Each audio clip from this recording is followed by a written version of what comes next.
Hey everybody, welcome to the Be Weird broadcast. Thanks so much for showing up, checking out the stream. We got ourselves a momentous day. It's been 1 year, if you can believe it. I can't believe it. Since the attempted coup d'etat on one of the most powerful countries on the planet. And we're going to check out to see what the fallout is in American politics. I've been super into this writer by the name of Stephen Marsh, another Canadian, a Toronto writer. And he kind of makes the case that Canadians have a certain distance from American politics. We're not as sucked into the tribal left versus right, even if our conservatives are basically Republican lights. We have maybe a bit cooler sensibilities, a bit less rah, a bit less reeing going on for like the Canadian liberal or whatever, or Canadian lefty if you prefer. So I'm hoping to just kind of take a look at it, see how Biden and Kamala and Garland are responding, whether the left are actually taking the shit seriously. Let's see how the right are looking at it. I actually pulled up for us. You can see it is the Fox version. So we're gonna have an eye. We're gonna do some hog watch. We're gonna check out to see, just what they're saying, and hopefully it's as entertaining as I expect it to be. I'm gonna shut off the music. Nature of democracy, its fragility, and All right. the dual nature of democracy, its fragility and its strength. Oh, You see, the there's strength also of that. I'm democracy gonna check that out. is the rule of law.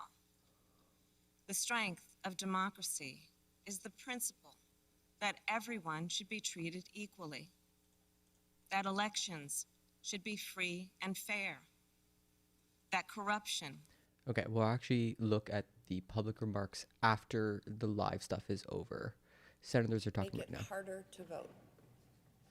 They are facing a redistricting proposal that will double down on Wisconsin's unprecedented level of partisan gerrymandering.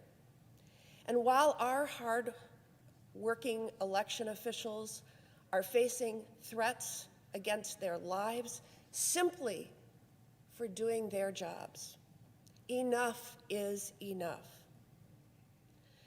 That is why the Senate must take up and pass the Freedom to Vote Act and the John Lewis Voting Rights Advancement Act without delay.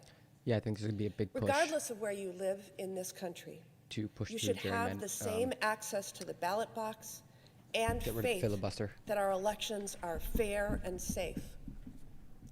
Voting rights has long been a bipartisan issue.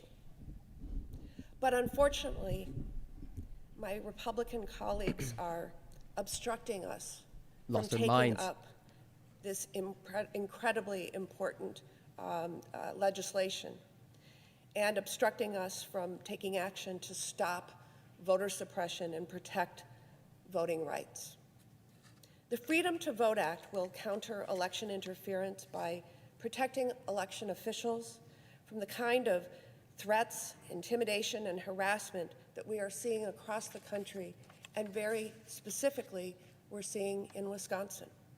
It will put an end to the partisan gerrymandering that lets legislators choose their voters, something we have seen all too clearly in my home state. And it will ensure that there are common sense, nationwide standards on early voting and voting by mail that make it easier for more people to exercise their constitutional right to vote, particularly in challenging circumstances like this global pandemic. The John Lewis Voting Rights Advancement Act will restore protections under the Voting Rights Act against the type of efforts to restrict access to the ballot that we continue to see in states across the country. January 6th, 2021 is a day none of us will ever forget. The images of insurrectionists assaulting our brave people in uniform, our seat of government and democracy, will forever be burned into my mind. Yeah, pretty much. But far too many would like to whitewash the violent day and pretend the insurrection was not an existential threat to our democracy. Guys came close. We have colleagues who have inexplicably and falsely said the violent mob was a group of mere tourists. My Republican counterpart from the great state of Wisconsin Wild.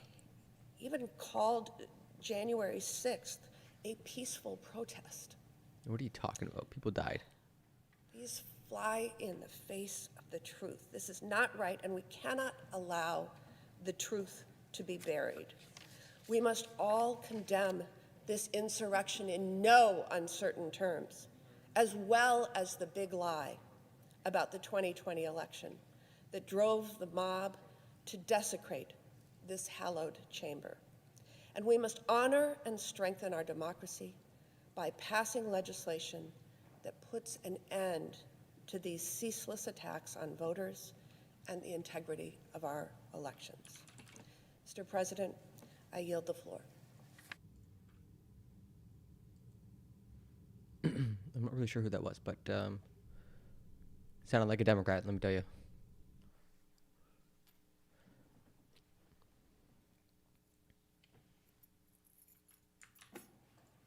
Mr. President. Senator for Colorado. Thank you, Mr. President. I feel grateful to have the chance here to join my colleagues to mark the anniversary of January 6th, and I thank the chair of the Rules Committee, Senator Klobuchar, for her leadership in all of this. We had an insurrection here a year ago. Oh, yeah, brother. Could have very easily turned into a conflagration if it had not been for the incredible bravery of the Capitol Police and the other law enforcement that was summoned to the Capitol, too late, but nevertheless here, the National Guard, as my colleague from Virginia was talking about, they kept this place from being burned down. They kept people from getting killed. They lost their lives on that day and in subsequent days because of the trauma that they were exposed to. They suffered racial epithets that nobody in America should have to suffer, shouted in the halls. Everyone's done their homework now, Capitol, so T-shirts with the most racist, Holocaust-denying slogans on them. And there are people here, as my colleague from Wisconsin said, who are claiming that they were acting like tourists. Some tourists, man. That's a really big lie, too. Absolutely. This was an incredibly dangerous situation, and we were saved. Not just us, but the staff all over this Capitol and everybody else. I just heard somebody downstairs in the basement walking by, and they were pointing out one of those pictures that's down there of newsboys standing in front of the Capitol when they were kids. And the guy said, those were my great uncles. Wait, what? Because this place for the people that work here, I'm not talking about the Senate, but the people that work here that are the staff, feed the system. whose grandparents worked here, whose great uncles are on Support the pictures class. downstairs. For them, this is a family. And it was attacked. It was assaulted on behalf of people that came summoned here by the president who claimed that the election had been stolen from him. Right. Who was perpetrating a big lie about what had happened in the election. There shouldn't have even been a surprise about the results in the election. There was little reason for suspense. True. And it's tragic that a year later we still have to come here and say Joe Biden won the election. And he did by any fair study of what happened that And day House congressmen election. can't say that. He won Arizona by 10,000 votes. Journalists went He around won asking them. Georgia by 11,000 votes. None of them would say. He won Wisconsin by 20,000 votes. He won Pennsylvania by 80,000 votes. In Michigan by 150,000 votes. In every one of those swing states, he won by more votes than Donald Trump won in his election against Hillary Clinton. Yeah. So this wasn't some razor-thin margin. This margin was bigger in those states, except Arizona, than the margin that Donald Trump had won when he won the election against Hillary Clinton. Joe Biden won this election by 7 million votes. Come on. Donald Trump actually lost the popular vote when he won the election by 3 million votes. But his election wasn't seriously contended by anybody, and it shouldn't have been, because he'd won the Electoral College, just as Joe Biden had won the Electoral College. And he still claims the election was stolen, even though there is no evidence that that's true. His own Attorney General said it's a lie. His lawyers, Donald Trump's lawyers, have been thrown out of more than 60 courtrooms by state and federal judges, some of them appointed by President Trump himself, saying that there was no evidence that there was fraud. A year later, there's been another incredibly expensive audit or review of the election, this time the election in Georgia. And you know what? There were 4 people down there who were dead who voted. And they're all Republican. 4 people. They didn't actually vote. They were dead. But people cast ballots on behalf of them. Right. 4 people out of 5 million, and one of those cast a vote for Donald Trump. Oh, so 3 of them. But President Trump continues to say that there were dead people voting all over the United States of America. The Associated Press did a review of all those swing states that I was mentioning earlier, and they found that if you just looked at the disputed ballots, so these aren't even fraudulent ballots, because they haven't been identified as fraudulent, they're just disputed ballots, that in all these cases, the disputed ballots came to about 0.15% of the margin in any one of these races. In other words, in not a single one of these swing states where there's a dispute that President Trump has brought, would it make a material difference, even if it were true what you're alleging, which it's not.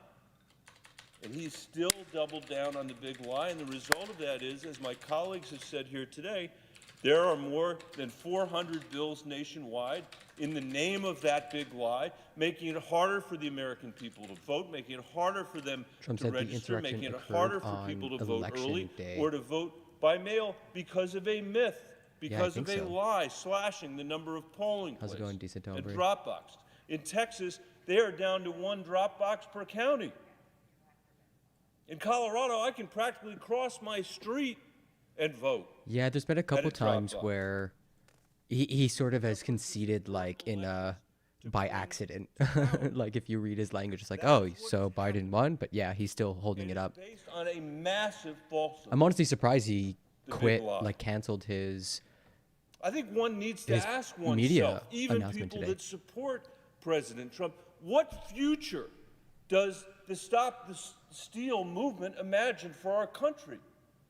Yep. What future do they imagine Just for raw this power democracy where every election is going to be contested? Well, they're already starting to do where it. Political violence replaces the ballot box, where elections are decided by strongmen, not votes. Turning us Isn't my into rug Russia supposed to or go on the China. floor? Is that It's really not a rug, my what guy. we want our legacy to be here in the country? Do we want to be the first generation of Americans to decide that it's just too hard Although soon I might to have do a our Turkish rug. duty? Maybe. To the people that founded this country, the people that fought from the time this country was founded until today, who died? I picked it up in Rex Beach. It's a nude beach out in Vancouver, and it's just tapestry. Unique or so important that we're going to give up on our shared commitment to the democracy in favor of those disagreements? Yeah, just to make it look pretty. And I think we need to ask ourselves at a moment like this what we owe the generations of Americans that have fought to make this country more democratic, more fair, and more free. What do we owe the 158 million Americans, a record, who showed up during a plague, this COVID pandemic, to cast their votes for Donald Trump and for Joe Biden? What are they owed? True. And what do we owe our kids and our What grandkids? about the I think voters? the answer is very clear, which is a stronger democracy, an economy that works for everybody, not just the people at the very top. If you can keep it. And where do we begin? You know, Colorado, I think, is a great example, Mr. President, where we have made it a lot easier for people to vote. We have one of the highest voter turnouts in the country. I always have to say, especially when the senator from Minnesota is around, that we are number 2 in terms of voter turnout. Minnesota is number 1, but we're coming by state. for you. Oh, yeah. And that's the spirit we should all have. We should be trying to get more people to vote, not fewer people to vote. We should have vote by mail. We should have early balloting. We have all of that in Colorado. One of the highest turnout rates in the country, and no fraud. No fraud. So I'm going to just finish by saying that we should distrust politicians who can't seem to win people's votes with their argument, just as we should distrust politicians who attack the free press to avoid accountability, even though that free press is enshrined. Yeah, political in our dynasties are becoming normal. And we should recommit Clintons, to each other and the democracy. Bushes. Let me tell you something, Mr. President. Last week,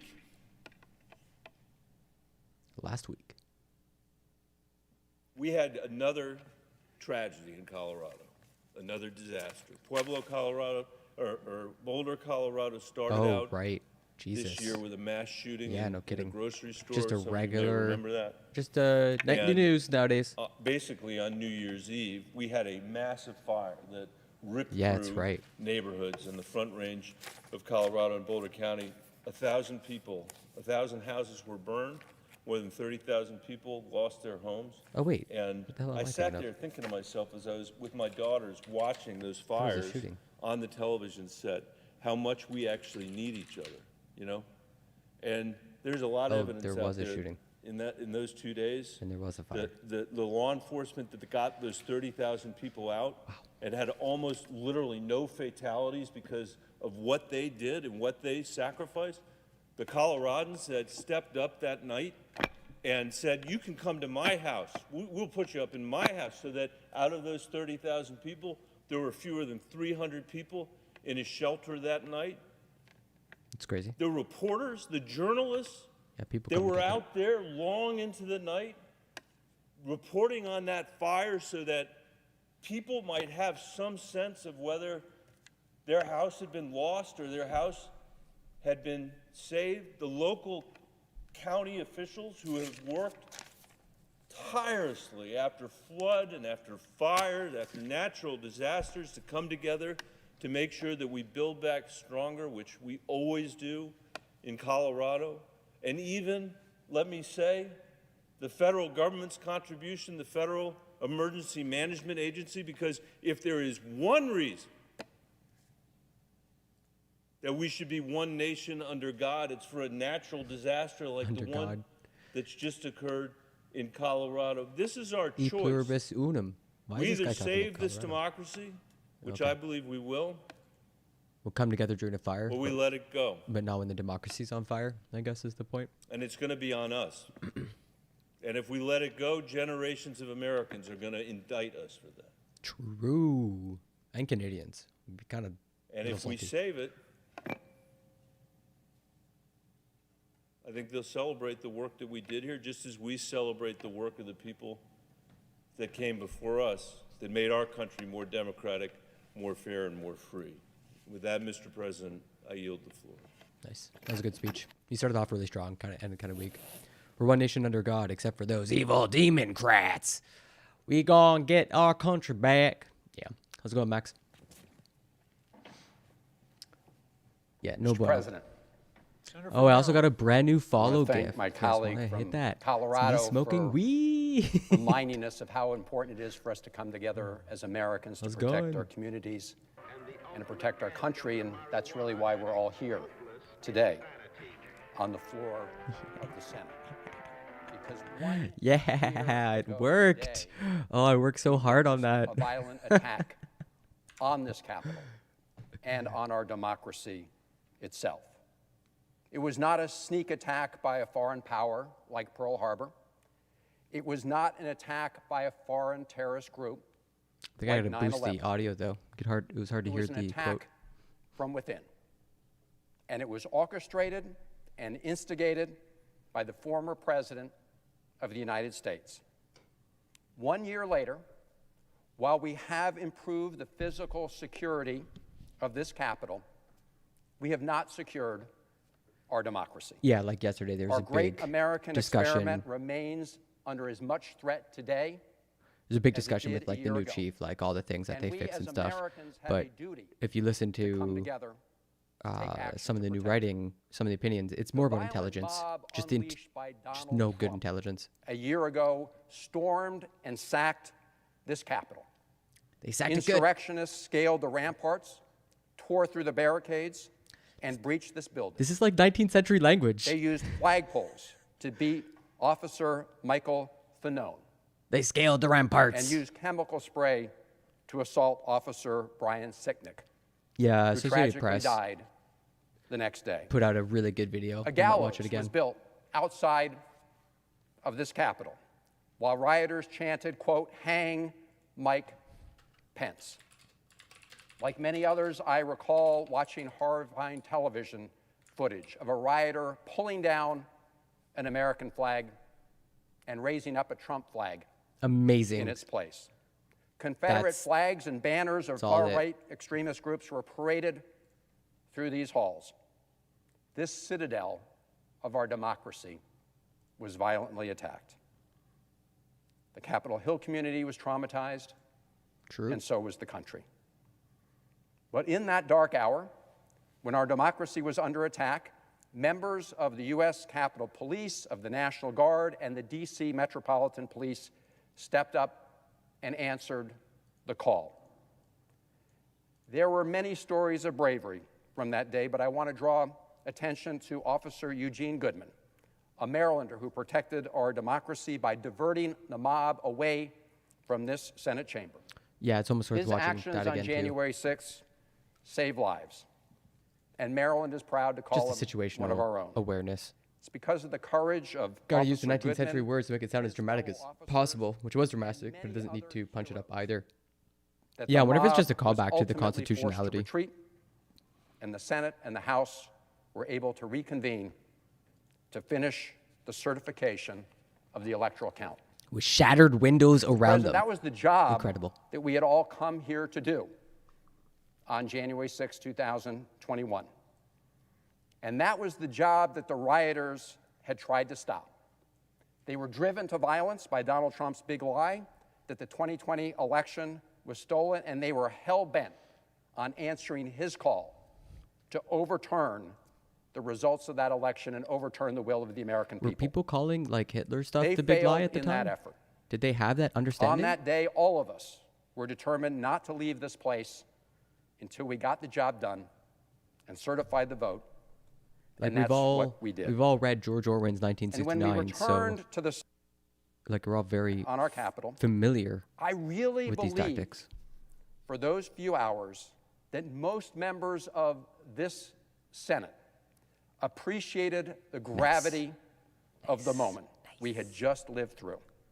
I had real hope that all of us, regardless of party or politics, felt the weight of history upon us. No, it's not about I had that. hoped that most of us about tribalism. grasped the idea that the machinery of our democracy History, does come on. not operate automatically. It is not self-executing. That institutions are ultimately only Actually, as strong it is self-executing. The Congress is trying to kill itself. one of us Fuck. to nurture and protect our democracy. Jesus. That we are the current stewards of our republic's tradition of the peaceful transfer of power. Mr. President, I really believe that night that that was a shared belief in this Senate. Lol. In my remarks when we Okay. returned that evening, I described the attack as a wake-up call to the country, for all of us as Americans. That day showed us exactly what can happen when we fail to come together. Not as Republicans or Democrats, but as Americans, to stand up for the truth, to stand up for our democracy, and to stand up against lies that undermine public confidence and faith in our elections. That day showed us in a violent and undeniable way that if we allowed the poison of the big lie to continue to spread, our democracy would continue to be under threat. I hope we would heed the warning of that horrible day. And I was pleased to work with colleagues here, including the senator from Minnesota and others, to help fortify the physical security of our Capitol building. We have delivered additional resources to the Capitol Police. More cops. We selected a new sergeant of arms and a new chief of the Capitol Police. True. And we are continuing to implement the other key recommendations that have been made to strengthen the security of Capitol Hill. But, Mr. President, while we are improving the physical security here on Capitol Hill, we are failing in our larger duty to the American people. We have failed to stop the spread of the big lie and its corrosive impact on the confidence in our democracy. We know that Joe Biden beat Donald Trump in a free and fair election, and yet too many of our Republican colleagues put political convenience ahead of country and ahead of our Constitution. Too many are afraid to state the facts and tell the American people the simple truth. And because of that fundamental failure, the big lie has metastasized and represents a clear and present danger to the democratic process throughout the country. Clear and present danger. When the violent mob failed to overturn the election results in this chamber a year ago today, the big lie did not end. No. It materialized in other forms to undermine our democracy. Yeah, and they went to ground. As we speak, Republican-controlled state legislatures, fueled by the big lie, are passing laws making it harder for people to vote, especially people of color, people with disabilities, and younger voters. Anyone in addition to putting up barriers to voting, proponents of the big lie are stripping power from election officials who dared to challenge Donald Trump's plot to falsely claim victory in the 2020 election. The Georgia General Assembly removed Georgia Secretary of State Brad Raffensperger as head of the state election board. That was wild. After he denied Trump's request to, quote, find 1,780 votes, unquote. The exact number he needed to defeat Joe Biden in Georgia. It's so wild. It was not enough that Raffensperger, a loyal Republican, had voted for Donald Trump. No. His offense was failure to implement the coup. The big lie. It's crazy. In Michigan, Republicans are moving to saturate election boards with big lie loyalists in an effort to control the counting of ballots. And across the country, other laws are being passed at the state level that would authorize partisan officials to change or overturn the results of elections even after votes have been cast and counted. Mr. President, what we are witnessing is an all-out continuing assault on our democracy. Yikes. And the longer we wait, the more the threat grows. Well, at least they're calling it what it is. The clock is ticking. Now is the time to act. That's why we must establish uniform national standards to protect access to the ballot box and ensure that our elections reflect the will of the American people, not the political wishes of any party or any one person. That is exactly what the Freedom to Vote Act does and why we must pass it. This bill would defend every American's right to the ballot. The Freedom to Vote Act also helps protect election officials from unfair removal and guards against attempts to tamper with or change election results. In addition, the bill contains provisions to keep our elections fair and honest, including crucial campaign finance reform and a ban on partisan gerrymandering. Okay. And the enactment of the Freedom to Vote Act should go hand in hand with the passage of the John R. Lewis Voting Rights Advancement Act to restore the full protections guaranteed by the Voting Rights Act of 1965. Dick Cheney, when asked about how GOP leaders have responded to the Capitol attack that took place 1 year ago, quote, "It's not leadership that resembles any of the folks I knew when I was here for 10 years. Fucking Dick Cheney, man, does not approve. In passing these bills. God Efforts to strike a compromise have been met with virtually zero support on the other side of the aisle. Democrats are willing to move forward ourselves to protect our democracy, but Our Republican colleagues have weaponized the current filibuster rule and are using it to thwart progress. They've even blocked our attempt to have a debate on voting rights when we raised the issue 6 months ago. Yeah, true. Mr. President, those actions are undermining the very spirit, the tradition, and function of this Senate. The Senate was designed to promote vigorous and long debate while also respecting the ultimate will of a majority of senators and a majority of the American people. Today, we see the opposite. Very little real debate on the Senate floor, and the denial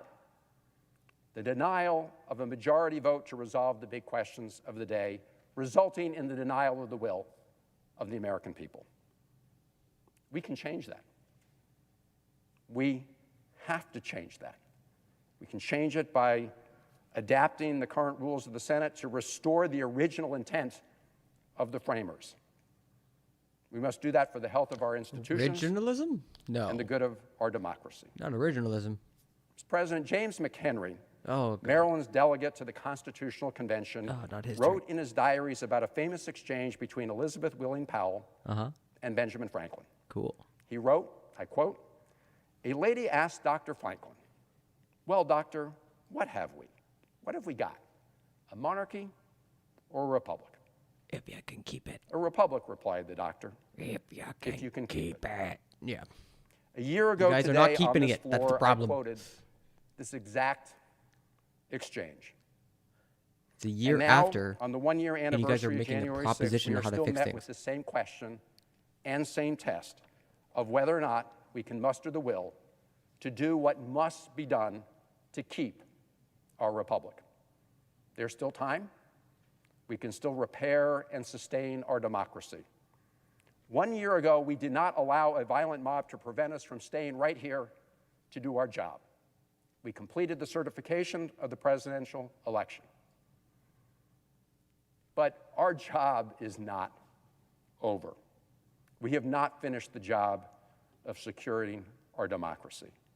Mr. President, now is the time for us to do that. Let's come together and do what's necessary and right for our republic.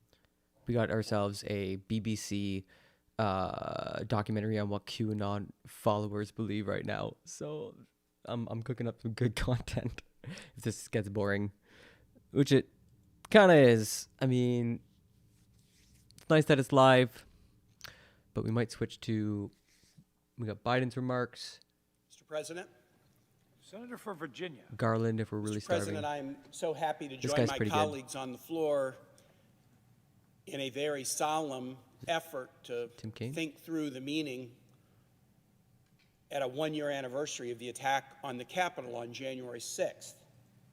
Today is not only that anniversary. Yeah, nothing better than Brits Today in kind the of chiming Christian in. tradition is the Feast of the Epiphany. And I had an remember epiphany? sitting in the chamber last year as we were barricaded in under attack, and with the confusion all around me, at one point I realized today's the Feast of the Epiphany. The Feast of the Epiphany, January 6th. What is Epiphany? The Feast of the Epiphany celebrates the arrival of the Magi at the manger.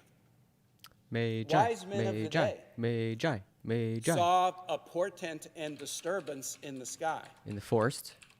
and were led to a place where they believed something remarkable would happen. What they found completely surprised them. It wasn't what they were expecting. It wasn't power. It wasn't pomp. It wasn't majesty. It was a tiny baby born to a family too humble to even get a room at an inn, Why are we talking about Jesus? lying with his mother in a stable Were they surrounded fire by spec or barnyard ice spec? animals. One was fire, one was ice, one was lightning. They found something that they couldn't have imagined, and it changed their lives, and it changed They the found world. God. Literally. Why do I reference the Feast of the Epiphany? Sorry, they didn't say the I feast of, reference it because, like many things in the Christian story, it's gone way beyond Christianity. by the middle 17 or 1800s, the word epiphany now had a broader use. It was not just about the arrival of the Magi at the manger. The word epiphany now means something much more widespread in the English language. It is defined as a moment in which you suddenly see something in a new or very clear way. Uh-huh. The word epiphany comes from a Greek root meaning reveal. Wow. This is an English lesson. All right. Etymology. Let's go. All of us, no matter how long we've been around, have the capacity for epiphanies, deeper understandings I don't know, of man. essential truths No way. Some people can have their that brains reveal rotted themselves right out. in our lives. Some people don't have epiphanies.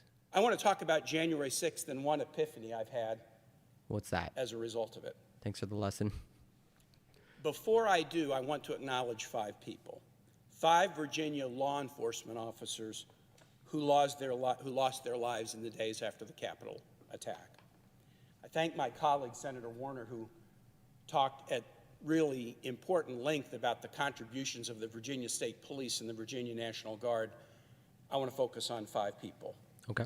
Brian Sicknick, U.S. Capitol Police, Yep. 42-year-old, after service in the military, had been with the Capitol Police for 13 years, died immediately after the attack because of injuries he received that day. Yeah. Jeffrey Smith, another Virginian, His wife. 35 years old, 12-year patrolman.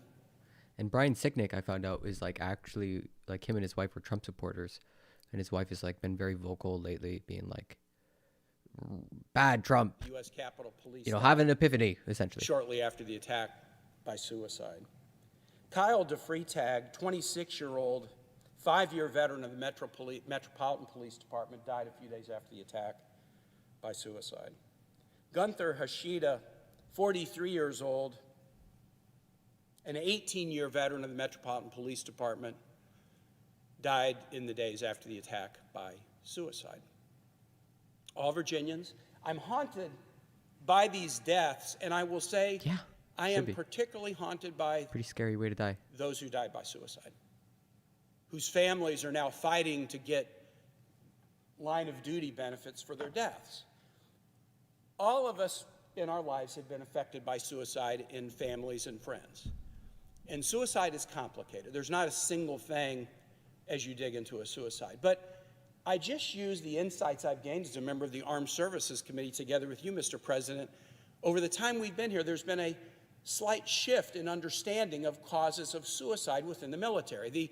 The conventional wisdom about it when I came here was that suicide was driven maybe as a principal factor in the military and among veterans because of the cumulative effects of trauma. Okay. The trauma was so significant that that led to suicide. And of course, trauma is a key factor, but more recent understanding of suicide suggests that an even more important factor may not be trauma, but a sense of abandonment. Sure. I was in a military unit. I had a lot of people around me. They had my back. We were close. We were connected. We were really tight. And then I moved into a civilian Right. world where Yeah. You lose that I didn't have that connection. that brotherhood. And people didn't fraternity. have my back. And I was lost, and I didn't know who to turn to or who would look out for me. I'm haunted by the deaths of these 4 Virginians to suicide because I wonder if they felt abandoned. Did they feel abandoned by us? They were fighting that day Bloody country feels abandoned. to save our democracy, to save this capital, and to save their lives. And yet, 147 of the 535 members of Congress voted with the mob Yeah. to overturn the election, And to still throw still out denying it. democracy, Still pretending. to do the bidding of a would-be authoritarian. If you are fighting to protect these 535 members of Congress in this institution and you watch nearly 30% of the members side with the attackers, Yeah, that's scary. I would suggest that they might have felt abandoned. When I was here on January 6th, I experienced a lot of emotions, and I'm just going to describe 2: relief and anger. Relief. How could that day create a sense of relief. I was relieved that I had told my staff to stay home. Wow. Wow, some of them knew it was coming. My chief of staff disobeyed me. Oh my God. But I was relieved that I had told my staff to stay home. Jeez. Thank God they were safe. I was relieved to look right here and see no pages. Right. Wow. I was relieved that pages were not here That's in this chamber. wild to think about. Because thank God they would be safe. And I was relieved not only because my staff was safe, I was relieved because I didn't want their youthful, altruistic, public service motivation to be damaged or demoralized by what was By getting happening murdered. that day. Maybe. I expressed this to my staff this morning. I just sent a light note to them treason. and I said, in the middle of all these emotions, I was relieved that you weren't here, that I told you to stay home so you wouldn't be in danger like so many were. But I don't want you to be demoralized by what happened. And I had a staff member come to me right before I came to the floor and said, January 6th didn't demoralize me, it energized me. Thank God for that. The second emotion that was so powerful in me, and even so powerful that I couldn't quite understand it, was anger. Now, of course, anger would be an acceptable and completely understandable reaction to what was going on. And I've known anger in my life, but the anger I felt that day was different than I felt in 63 years. There was something different about it. And it took me months to figure it out. Was it just the physical attack? Was it that friends and staff and other people were in danger? Yeah, that was all part of it. It took me months to figure out exactly why I was so angry. And then I had an epiphany. What was the epiphany? I had an epiphany. All right, we're getting there. No one in my life had ever tried to disenfranchise me. I'm a white male born in 1958. Yeah, hell yeah, brother. I'm a civil rights lawyer in the capital of the Confederacy, fighting for voting rights for all kinds of people. Of course, voting rights were important. I was passionately committed to it in my professional life before I came here. But it was something that I was sort of, trying to do to help others. No one had ever tried to disenfranchise me.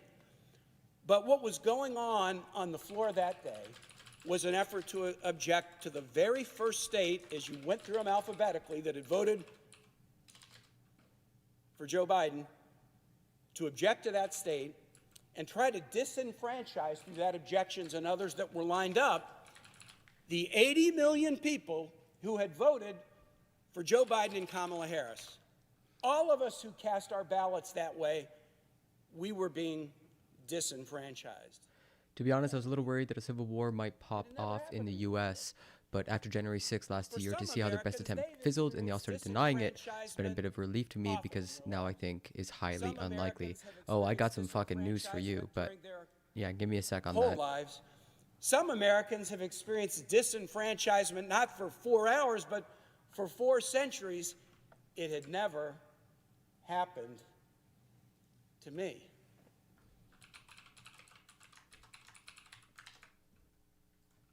For a few hours, and just a few, I felt the pain of those who have faced disenfranchisement efforts to take away or threaten their vote for their whole lives. And I hated that feeling. I hated that feeling. My epiphany was one of empathy. So this is how it feels when others scheme to take your vote, when they try to exclude you, when they try to say you don't count. This is how it feels. It hadn't happened to me before, and for a few hours, it did. The next morning, I walked into the Capitol, and the sun was shining, and the threat to me was past. We had finished the work. The insurrection delayed the certification and peaceful transfer of power, but it couldn't stop it. But the epiphany of briefly being in the shoes of those who have been disenfranchised throughout their lives has changed me profoundly. It hadn't changed my personality, it hadn't changed my relationships, but it's changed my priorities. All right. Again, I was a civil rights lawyer doing voting rights work in the capital of the Confederacy. Protecting the right to vote has always been important to me. Protecting the integrity of campaigns and elections have always been important to me. Sounds like. But now it's beyond that. What's changed? It's not just an important priority. It is an existential necessity. Right. That we respond to the mass disenfranchisement effort of January 6th with guaranteeing the franchise, guaranteeing people's right to vote, guaranteeing that when they vote, they can be secure that their vote will be counted, guaranteeing that they can trust the integrity of the officials that will call the outcomes of elections. My epiphany of empathy has put me in the shoes for a few hours of those who've experienced disenfranchisement. And I've concluded that the only response to that has to be a concerted effort to protect voting and protect the democracy that relies upon it. This does not sound like war I'll say footing this to and me. conclude. January 6th will always be remembered as the attack on the Capitol. January 6th will always be the Feast of the Epiphany. If people remember it. January 6th was a day in our history of epiphanies. But what's the purpose of an epiphany? Is it just to kind of see Bring you things a new closer to way? God. I think the purpose of an epiphany is to change your life, is to be Sure. surprised. Absolutely. Go But no and one was see surprised. something that you didn't expect, and then be entirely willing predictable. to adjust your life and your priority as proof that you were paying attention. Right. We'll be faced with a most significant decision in the coming days. Having been the 100 senators out of the 2,000 in history that have inhabited this chamber who were here during the attack, will we understand what happened, absorb that epiphany, and then act to protect people's rights to participate in this democracy? I pray that we will. Wow. I pray that we will. All right, there's some good I bits yield in the there. floor, Mr. President. All right, this is what I was talking about. This was an article that was written by Stephen Marsh. He is a Canadian who Robert Evans says has his finger on the pulse. And he says the next U.S. Civil War is already here. We just refuse to see it. Nobody wants what's coming, so nobody wants to see what's coming. On the eve of the first Civil War, the most intelligent, the most informed, the most dedicated people in the U.S. could not see it coming. Even when Confederate soldiers began their bombardment of Fort Sumter, nobody believed that conflict was inevitable. The North was so unprepared for the war, they had no weapons. In Washington, in the winter of 1861, Henry Adams, the grandson of John Quincy Adams, declared that, quote, not one man in America wanted the Civil War or expected or intended it. South Carolina Senator James Chestnut, who did more than most to bring on the advent of the catastrophe, promised to drink all the blood spilled in the entire conflict. The common wisdom at the time was that he would have to drink, quote, not a thimble of blood spilled. So this is the South Carolina senator, kind of brought it about, didn't think it would come to bloodshed. U.S. today is once again headed for civil war, and once again it cannot bear to face it. The political problems are both structural and immediate, the crisis both long-standing and accelerating. The American political system has become so overwhelmed by anger that even the most basic tasks of government are increasingly impossible. The legal system grows less legitimate by the day. Trust in government at all levels is in free fall, or, like Congress, with approval ratings hovering around 20%, cannot fall any lower. Right now, elected sheriffs openly promote resistance to federal authority. Right now, militias train and arm themselves in preparation for the fall of the Republic. Right now, doctrines of a radical, unachievable, messianic freedom spread across the internet, on talk radio, on cable television, in the malls. And we'll cover that more with like the BBC stuff, on QAnon.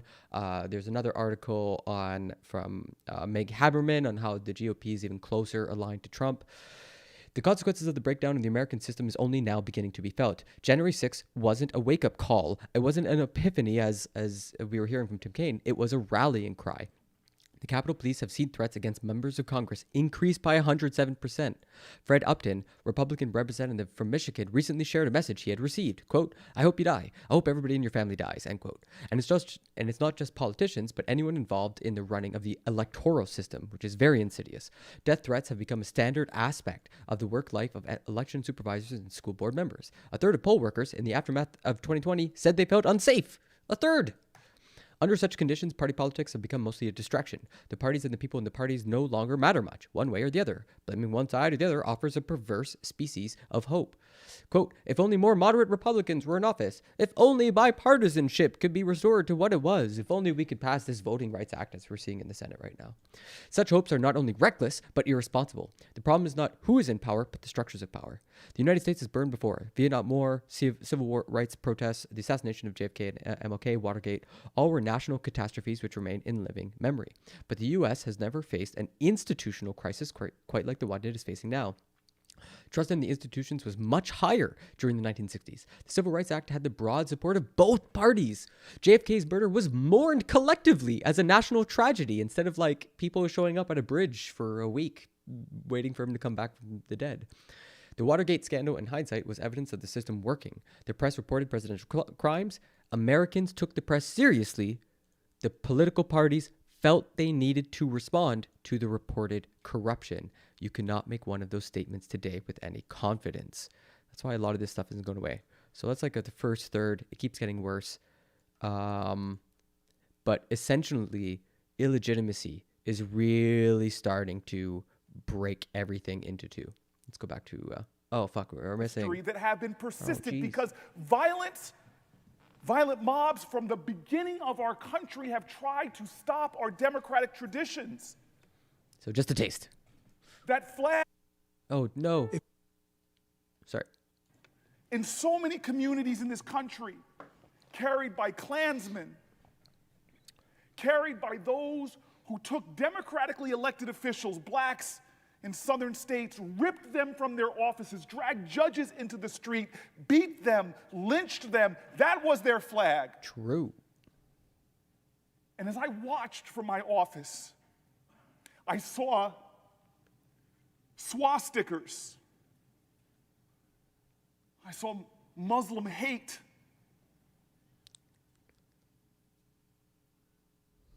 I talked to black officers here. And as they defended the country they loved, you heard that they too, were eh? repeatedly called the N-word over and over over again. You can't be surprised. You Sounds just can't. Hip and modern. As we have always, in every generation, tried to make a more perfect union, this is part of that story of people who want to stop the march of democracy. You think that the suffrage movement didn't face violence? It did. As people tried to intimidate and beat and stop the equal franchise.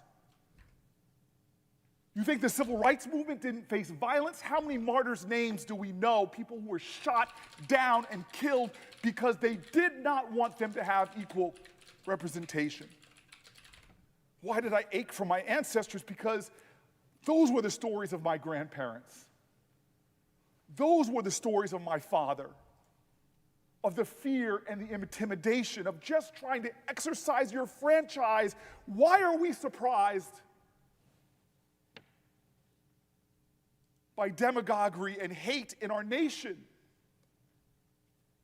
It is a part of our story, but the greatness of our country is not that that existed, but the good people who have come together in every generation and said, not on our watch, we are better than this. We will pull together out of the great, vast diversity of our nation.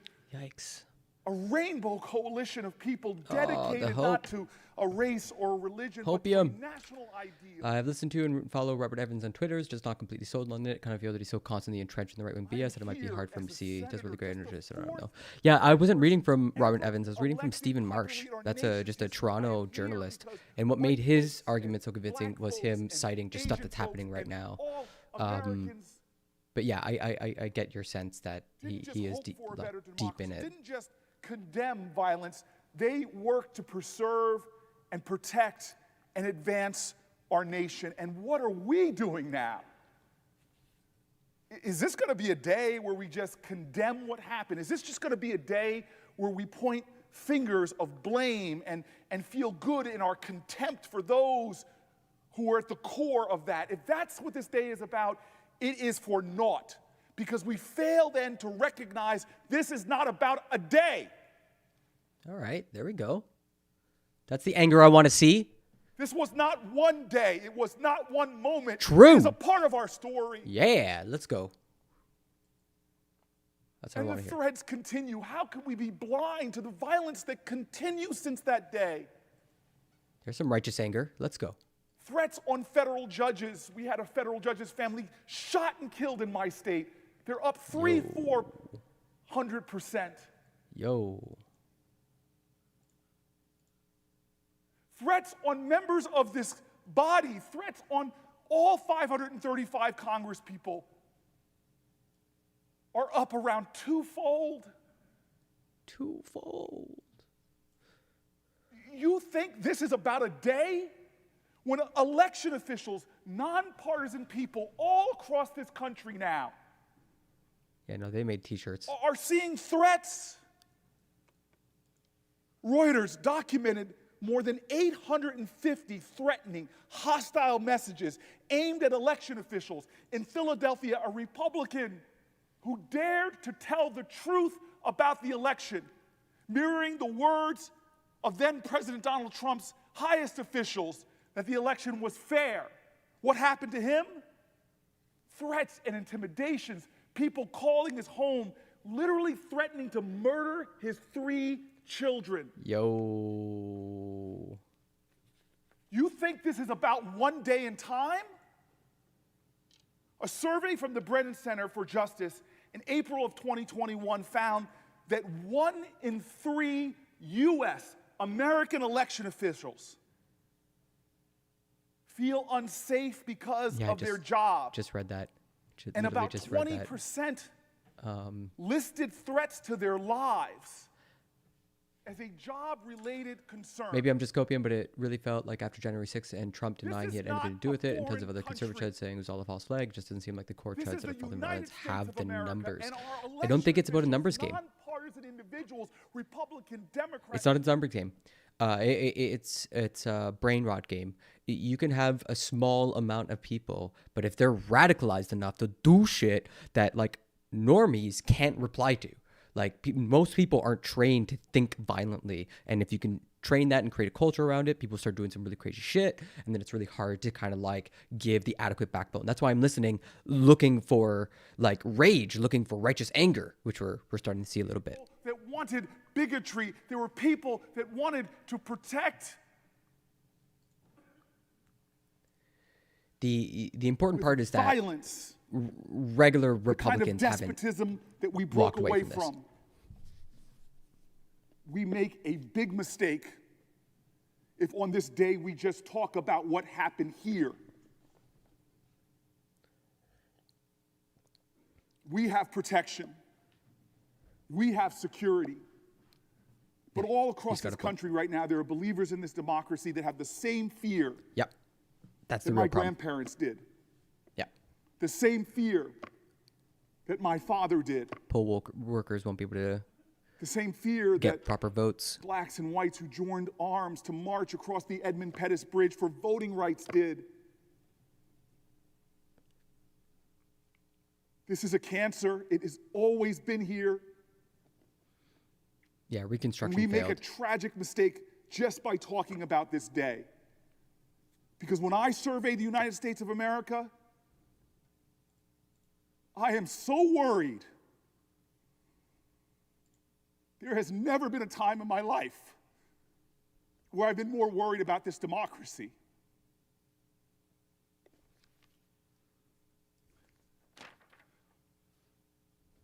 I grew up with stories of family members who talked about the preciousness of what it is to vote.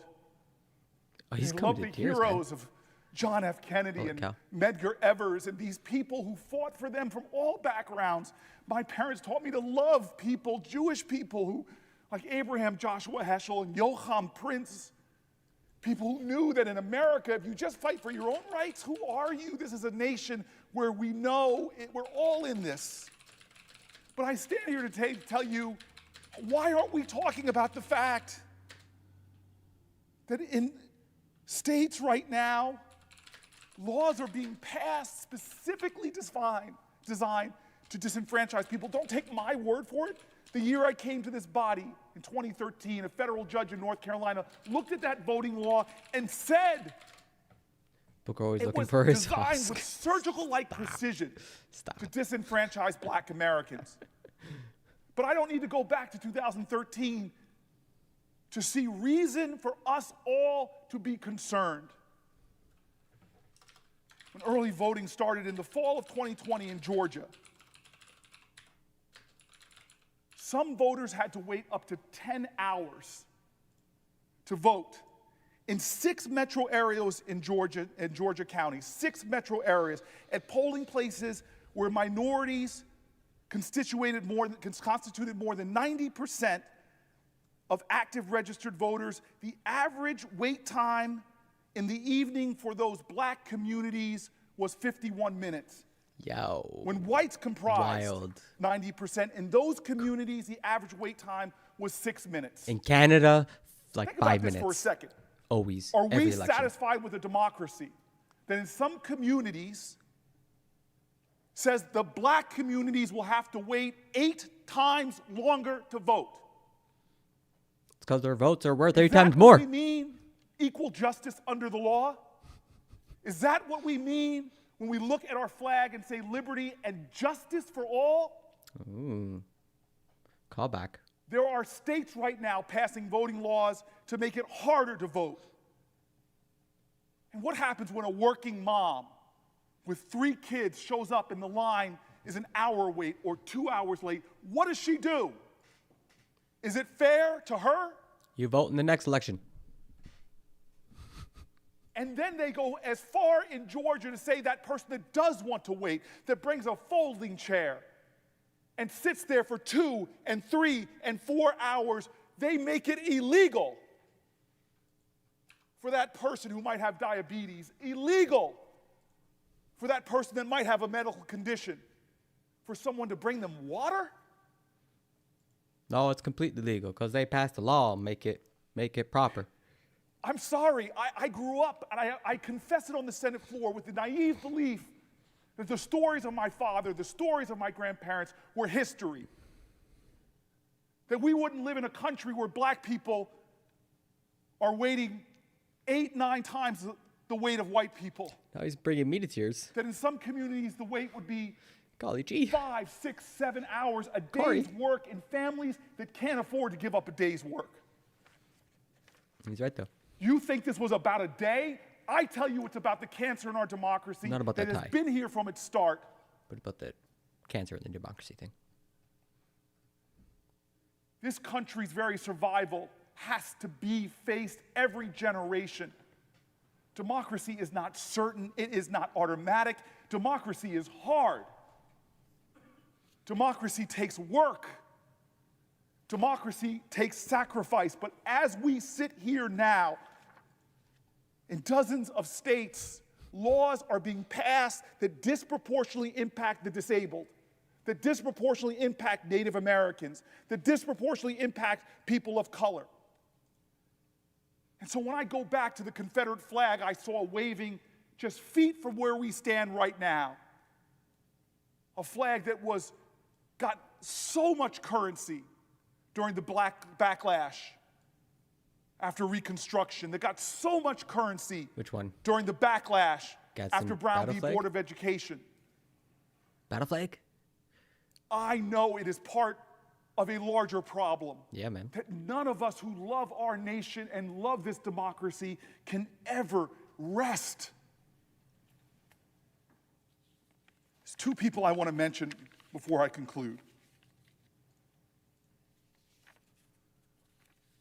Both men I've come to admire. Both men risked their lives for this country. They weren't like our great, great veterans Brian Sicknick and Goodman. who fought nobly, and many of them died. So I'm guessing. But I hope we don't cheapen the truth of their story because they did the work here at home, evidencing our highest values when our founders wrote in the Declaration of Independence, we must mutually pledge our lives, our fortunes, and our sacred honor. Both of these men happen to be black, but it's a value that's evident in all backgrounds, in all people. I'm here because of that truth. Both of them were riddled with hateful words, called the N-word over and over and over again. One of those men I had the privilege of serving with, both of these men were violently attacked. Well, John Lewis was violently attacked as he tried to advance this democracy. He was beaten, had his head cracked open on the Edmund Pettus Bridge, spit in at sit-ins, and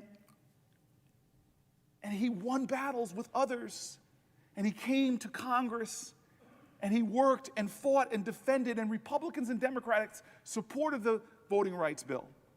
But then it was gutted by the Supreme Court. And may you all have the experience I have where your heroes become your friends.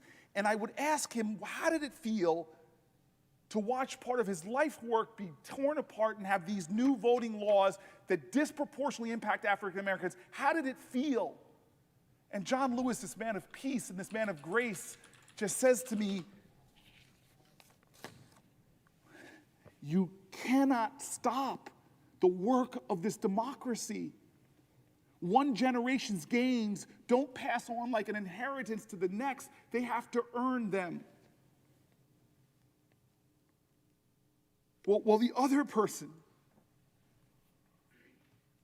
is a guy named Harry Dunn. John Lewis, yeah, man, that was such a loss. Like John Lewis, he put his life on the line defending this Capitol. He's a Capitol police officer. Honestly, I didn't really know who he was when I was, And when I read, saw his interviews a year or two ago, and then I started looking after through the battling history books and start seeing him there, like, oh save my our God, there's lives. John Lewis! Oh my God, what a guy! What a Chad! Like fucking getting arrested right beside MLK and shit. Like fuck. sitting under the rotunda and turns to another person after being called the N-word over and over again and says simply, "Is this America?" Whoa, what are you doing? Is this America? Is this America? I hope all of us Don't catch you slipping up. see that we have a responsibility to answer Wait, who am I thinking of? that question. The John Lewis Voting Act, the Freedom to Vote Act, will be part of the answer to that question. Dreaming. Whether a little black boy and a little black girl and a little white girl and a little white boy who go to vote with their parents What about Latine? can see an equal voting opportunity, that is going to be just because the an narrative we answer painted. to that question. Yeah, that 8-1.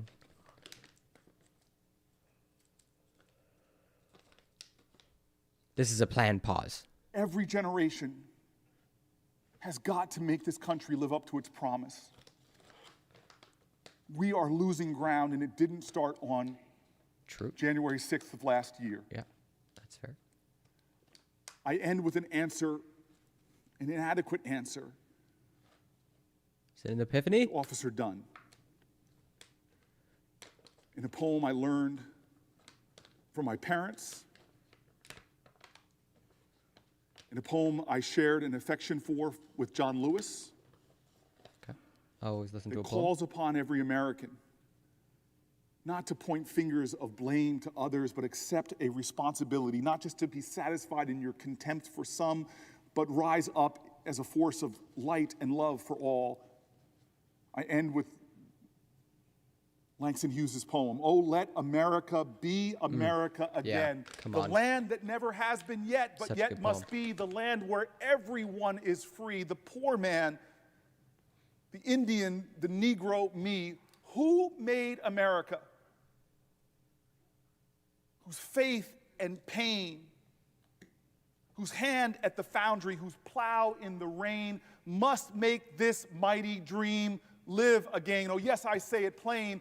America never was America to me, and yet I swear this oath, America will be. I So yield the floor. good. Langston Hughes, a great poet. Yo, if I could write one poem as good as Langston Hughes, fuck. I don't know, man. Mr. President.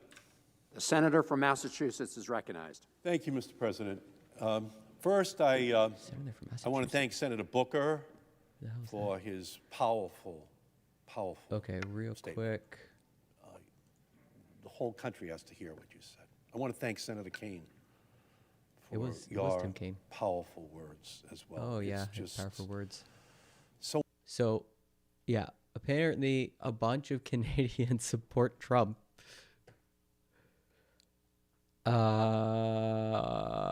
6 million, apparently, according to pollsters. Shows how susceptible we are. And there's like 30 million, 35 million. So it's like a seventh of our population. Done in November 2020. Supported in SAG. But doesn't seem like those numbers dropped. Poll from Angus Reid found that no less than 41% of conservative voters agreed with him that the election was unfair and should be contested.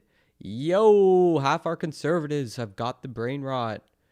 The number of Canadians who agreed was 18%, which is in the 6 million. So yeah, 1/5. Very scary. journalists, Capitol workers wondered if they would live through the day. Yeah. And their views of their workplace changed forever. Instead of a day celebrating the workings of our democracy, our nation was met with anti-democratic, white supremacist forces storming their way inside this building, violently attempting to overturn the results of the 2020 election. It was an insurrection. 1 year ago, the people's houses changed. But even though the ratification process, which recognizes the will of the American people, was interrupted, it was not defeated. On the night of January 6, 2021, as members of Congress returned to the chamber to ratify the results of the election of 2020, our democracy prevailed. But we thank the Capitol Police. We thank them for what they did that day. Some lost their lives. Some were injured. Got to get those blue brownie Some points. still suffer from the traumatic impact. You see, of Democrats what do support they the had police. to do in order to protect these chambers, in order to protect the Electoral College votes that were in the well of this chamber. The whole country has a debt of obligation to those police officers and what they did to stand here and to protect all of us, the staff, the members, the parliamentarians, but to, more importantly, protect democracy. Because we were able to return here after 8 p.m. that night in order to cast those votes. Took them like And 8 hours. we owe a great debt of gratitude to those They finished police at like officers 3:30 in the morning. who sacrificed so much on that day. But tragically, former President Donald Trump's big lie has turned into the big threat to our democracy. No. The that did not. insurrectionists were unsuccessful in overturning Jesus, get election results, but a the marketing death, director. injury, and breach Branding. of national security they cause must be held to account. And I want to thank the House of Representatives Select Committee to investigate the January 6th attack for their commitment to that ongoing mission, as well as the hard-working men and Yeah, women they're posting of all the day. Department of Justice Live who have updates. already brought charges against more than 725 individuals for their involvement in the insurrection. Donald Trump does lie, but the video, text, and messages from January 6th do not lie. We all saw what happened. Doctored. And anyone who Doctored video. orchestrated, abetted, or participated in the January 6th attack Thousands. must be held accountable. That includes those at the very highest level of our government. It means, as Attorney General Merrick Garland said yesterday, following the facts wherever they may lead. And if the facts lead to Donald Trump's criminal responsibility for the insurrection, then he should face the same consequences as anyone else, even if it means the only place he'll be in 2024 is in jail. Get him. But even as we now reflect on this day 1 year later, we must understand that investigation and prosecution alone will not prevent another attack on our democracy. This problem is larger than any one person or candidate or election cycle. We cannot forget the role that online platforms played during the lead up to the insurrection. Make no mistake, social media platforms have become hotbeds of We also have a disinformation. QAnon shaman interview from Channel 5, Andrew Callahan. That'll be good. Line harms are planted, grown, and spread online. This guy's In boring. the days before Where's the passion? insurrectionists attacked the building, social media platforms, black boxes, algorithms promoted election Algorithms. misinformation and political groups that spread Trump's big lie. We need to open the hood to the online systems that are pushing toxic content to the public and feeding dangerous social movements online. But the January 6th mob was fueled not You wouldn't only by the big download a lie, social media, would but you? the global rise of authoritarian and nationalist movements that reject the basic principles of American democracy, equality, freedom, and the peaceful transfer of power. The attack on the Capitol revealed the growing fragility in our democratic processes and institutions, a systemic weakness caused by years of falsehoods and policies meant to undermine our right to Yeah, you vote guys in are free losing. and fair elections. You're losing. It is unbearable to think that a big part of America no longer believes in any kind of democracy.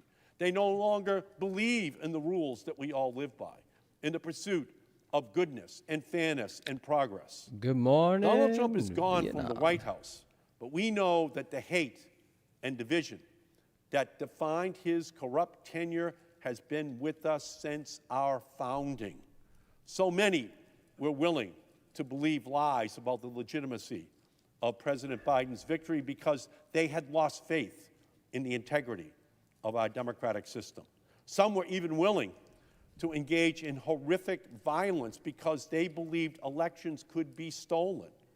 The architects of the January 6th Your authoritarians, system's outdated.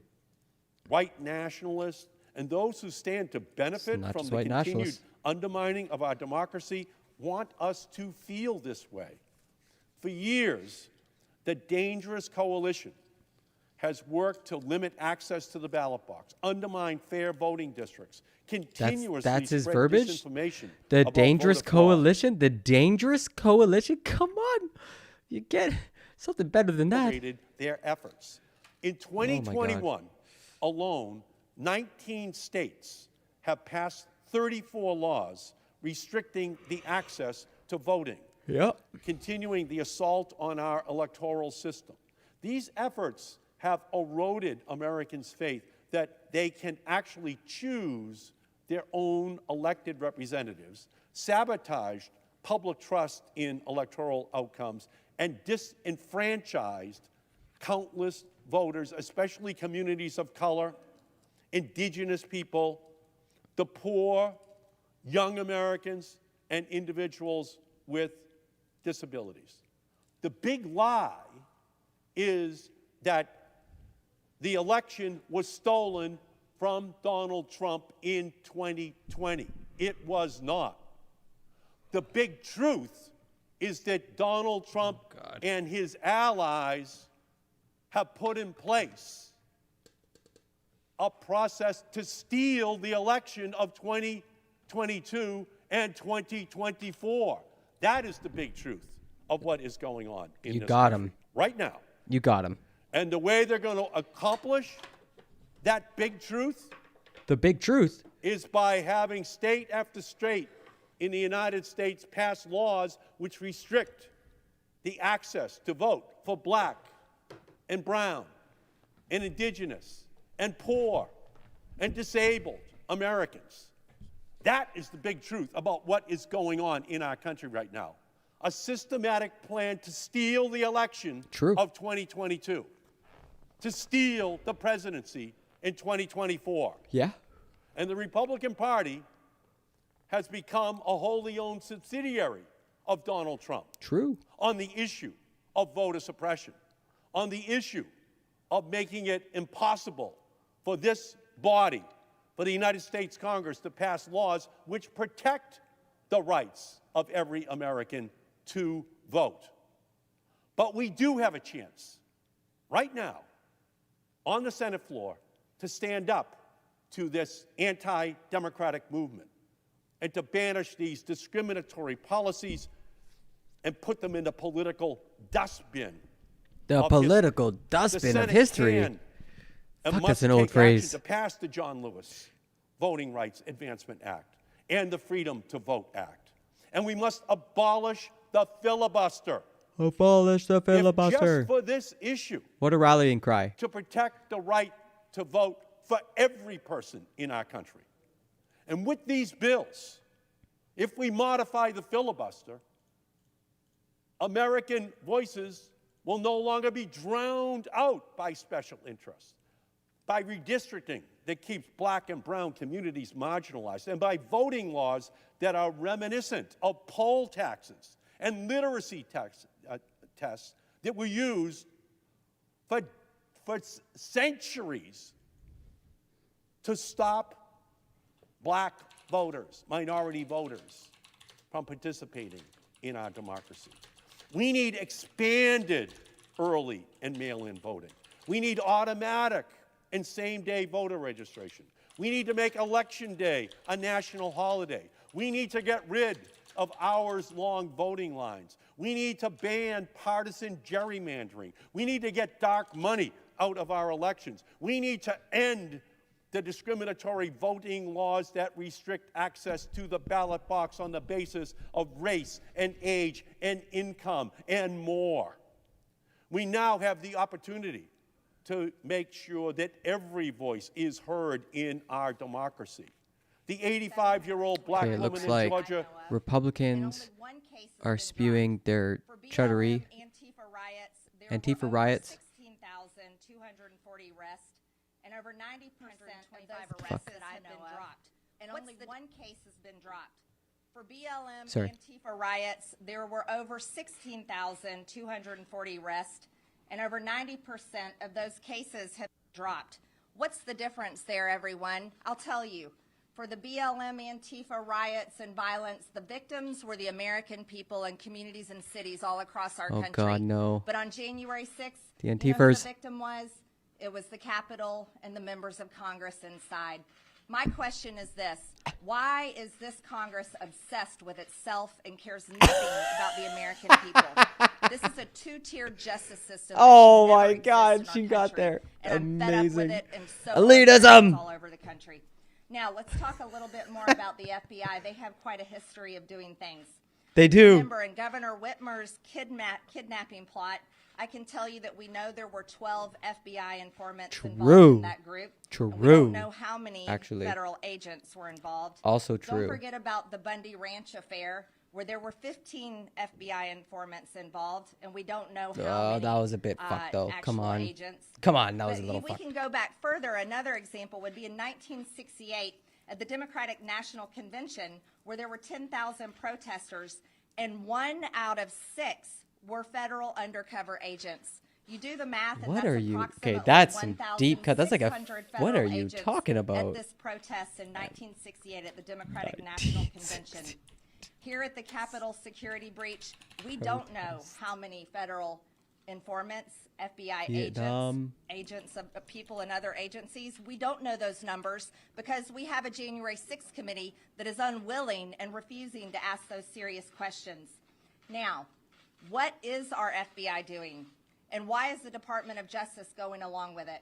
And I think the question that really should be asked is an informant also involved in making the plans for these types of things and violence and a security breach at the Capitol? What? Are they just an informant sitting quietly in meetings and listening to plans? Or are they actually taking part in planning these things?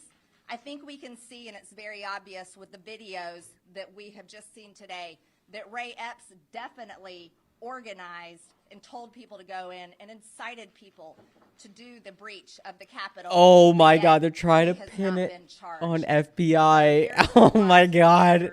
Now, we have Christopher Wray of the FBI and Merrick Garland of the Department of Justice, who we see are currently going after everyone involved, and they seem to think that this is the biggest investigation that they've ever needed to undertake in United States history. Kind of is. You know what I think needs to be the biggest investigation that in United States history is what is going on at the FBI and what is happening in the Department of We Justice. need to shut it down And the to American figure out what's people going on. deserve those answers because it's the American people and the taxpayers that pay for all of it. Now, I don't want to have anything to do with a government that is going to be so obsessed with overturning regime change in our own country. Overturning when it should be regime serving change? the American people, protecting their constitutional rights and individual freedoms. Now, that's not something that should divide people by political parties. I think that's something that should bring people together. Yeah, we're all I think that going united. forward with the January 6th committee, when Republicans take back the House, as we all are upset about any type of violence and riots in this country, we Liars. should have a January 6th committee that looks for the truth Ah. instead of protecting its own There and it working is. on its own political goals. And when we talk about elections in our country, we need to make sure that they're safe and no one's vote gets stolen, and that ID is shown to vote, and that they don't use riots to achieve some sort of legislation. Because if What the hell is Democrats cared about RSBN? riots, they would have cared about the Antifa BLM riots all over the country in 2020. Right side They would have broadcasting worked news. hard and demanded that they stopped. But instead, they promoted them.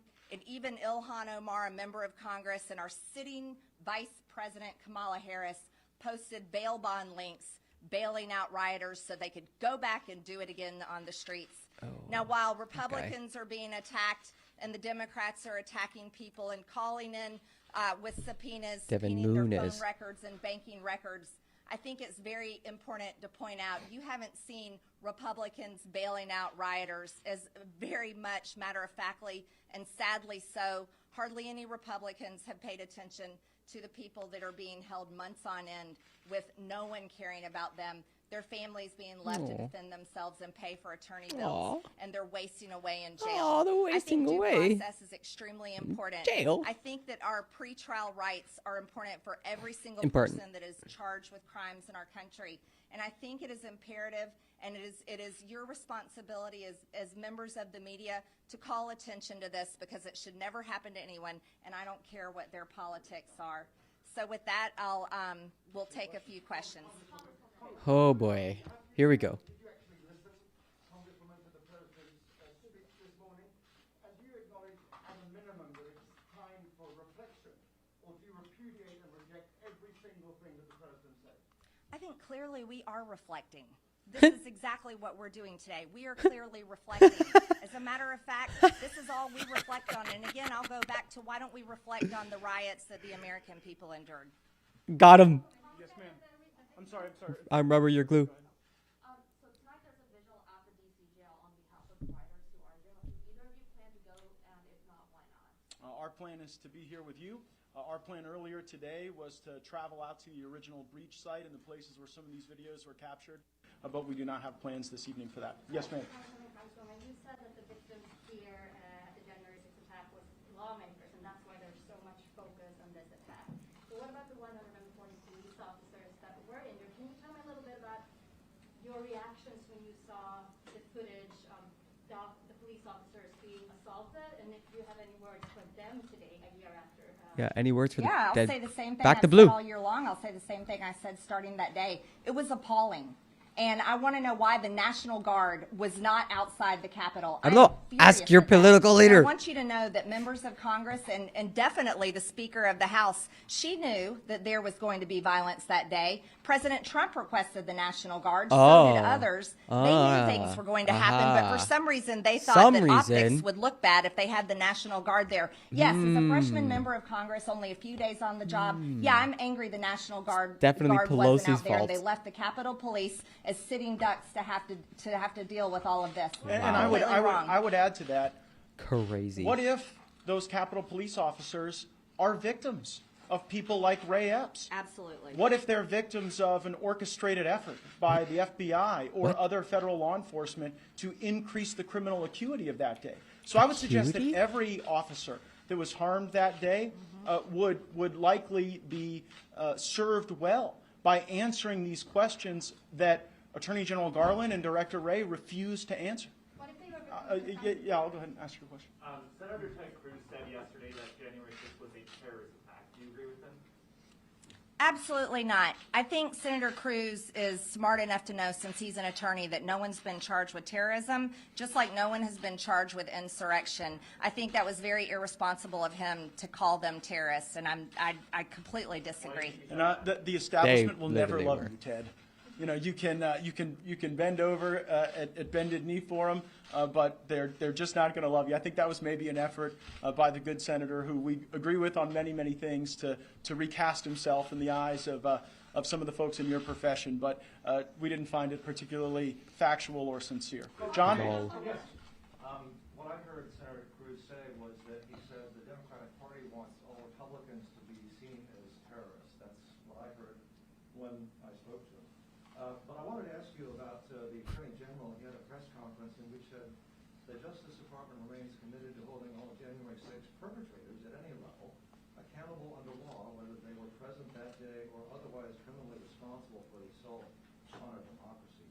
We will follow the facts wherever they lead.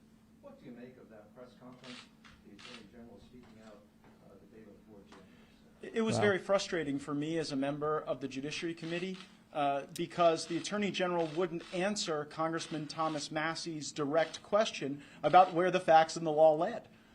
We're worried that this might not be a crime so much as it is a cover-up in some circumstances as it relates to some people. And it is challenging constitutionally to deal with the fact that you may have had Department of Justice and FBI assets and informants really increasing the degree of criminality on this day. And who's supposed to look into them? Well, the Congress is. And there was likely a time, John, when I believed that the Republicans should disband this January 6th committee the moment we take power after the 2022 elections. But increasingly, I'm of the view that we have to convert it to a proper purpose to follow the facts and the law when the Department of Justice has not been forthcoming when members of Congress have asked questions under oath. Mr. Gates, do you think there would have been no riot if there hadn't been federal officers somehow involved in the crowd? That is the operative question. And Wait, if you know, what? I would point you to. Hold on. I would point to the video that we just showed. I would say take these videos and present them to the skeptics and show them Ray Epps at the moment of breach. There was no breach prior to the video that I showed you, that initial video. And so at the moment of breach, you have Epps instigating, pushing, directing, describing exactly what should happen. I think that the question you asked is the operative question, and unfortunately the January 6th committee seems to be focused on everything else. You're saying the federal government caused the riot? I do not believe that there would have been the same level of criminal acuity on January 6th of last year, but for the involvement of the federal government. I don't think there would have been a federal government kidnapping hurt plot itself in of its Governor confusion. Whitmer without the involvement of the federal government. And increasingly, we are starting to see pattern recognition, where the federal government inserts themselves into these organizations through assets, informants, at times possibly agents, and then those people become not spectators or witnesses to those events, but they become the very animators of those events. That seems to be precisely the evidence that I just showed you regarding Ray Epps. I'm sorry. Let's let everybody get one before we go back. Yes? Just to zoom out on Arthur's question, your theory of the case is that Donald Trump actually won the election. The federal government organized a breach of the Capitol to disrupt the results being challenged on January 6th. Oh, I think you've imputed a motive that I think we still have to investigate. Remember, what Congresswoman Green and I are calling for is for Republicans to take power and utilize the January 6th committee to answer those questions as to motive. What I find very circumspect is in the face of this direct captured evidence. And when presented with direct questions under oath, we get obfuscation from the Attorney General and the FBI Director. That is very suspicious to us. We're not ready to try and convict anyone, but these are the operative questions, not whether or not there were coup plotters who wanted to formulate an argument for the floor of the House. But you know, you're a lawyer. That's your working theory of the case. That, as you said, you had these like sharp objections. They all got disrupted because the federal government set vision. There could be an alternate motive. The motive of the federal government may not have been to disrupt that debate, but to ensnare, target, and trash a political movement. We saw during the civil rights era. They did a coup on themselves. Justice, the FBI insert themselves into the people around civil rights leaders that they were concerned about, that they thought were agitators, that co-opting civil rights and then we history saw those actions of some of those federal to whitewash a coup, increase suspicion and basis for investigation. During the Russia hoax, we saw, the FBI not as a victim of lying Russians, but actually seeding those lies to justify their own action. And you see that through the spoken indictments of Durham. So this wasn't a one-off on January 6th. As Congresswoman Green laid out, and as I've just laid out, we believe there's a pattern grand of practice conspiracy where assets, agents, and informants of the federal government are central to the criminal activity, and but for their involvement, that activity would have been at a minimum at a lower FBI caused January 6th. Oh my God. Oh, no. What do you make of the fact that so few fellow Republicans are in D.C. today? I can't answer for them, and I think it's important to let them answer that question themselves. Unfortunately, Republicans don't seem to want to go into the truth like Congressman Gates and I are. We will not stand here and be lied about, and that's what's happening. We're watching it all over the news today, and we've seen it for the past year. I'm not one that's going to just sit there and take and duck and hide under cover when the mainstream media and the Democrat Party wants to label people and tell lies about us. We're here because we want to get out in front and say we think there's it's real a year questions later that do need to be asked. Another thing is I'll never answer for someone else's motive and what they did on January 6th because I have no idea. What were you doing? The only thing that we cared about and we're working on again was looking into election fraud, and we were objecting and had worked very hard on the state of Michigan on behalf of those people that had signed their names at risk of perjuring themselves over what they had said they'd seen election fraud. I think that's extremely important. So as far as anyone's motive, and we're not going to defend people that broke laws on January 6th. I certainly don't want to do that. I don't like any riots, and I don't care what they're for. What I want to know is, was our government involved, and why? Why on earth would they do that? Our government was involved. It was the executive. To be done about yes, sir. Now that so many audits and other checks have been done, do you acknowledge that Joe Biden won the election and is the legitimate president? You want to know something? I've introduced Amazing. 4 different sets of articles of impeachment. I think it's very clear that I think Joe Biden is the president. I mean, if I'm trying to impeach him, I think it's clear that I think he's the president. Wow.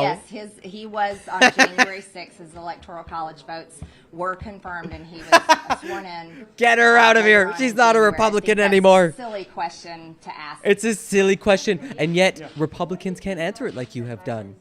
New direct tone is That's 2. putting blame directly on Mr. Trump for January 6th. He didn't even say his name. When I blame people, I typically use their name, so I'd probably reject the premise of the question. Lol, as that if. metaphor that he used, that Donald Trump and his supporters by implication were holding a dagger to the throat of American democracy. What was your reaction to that?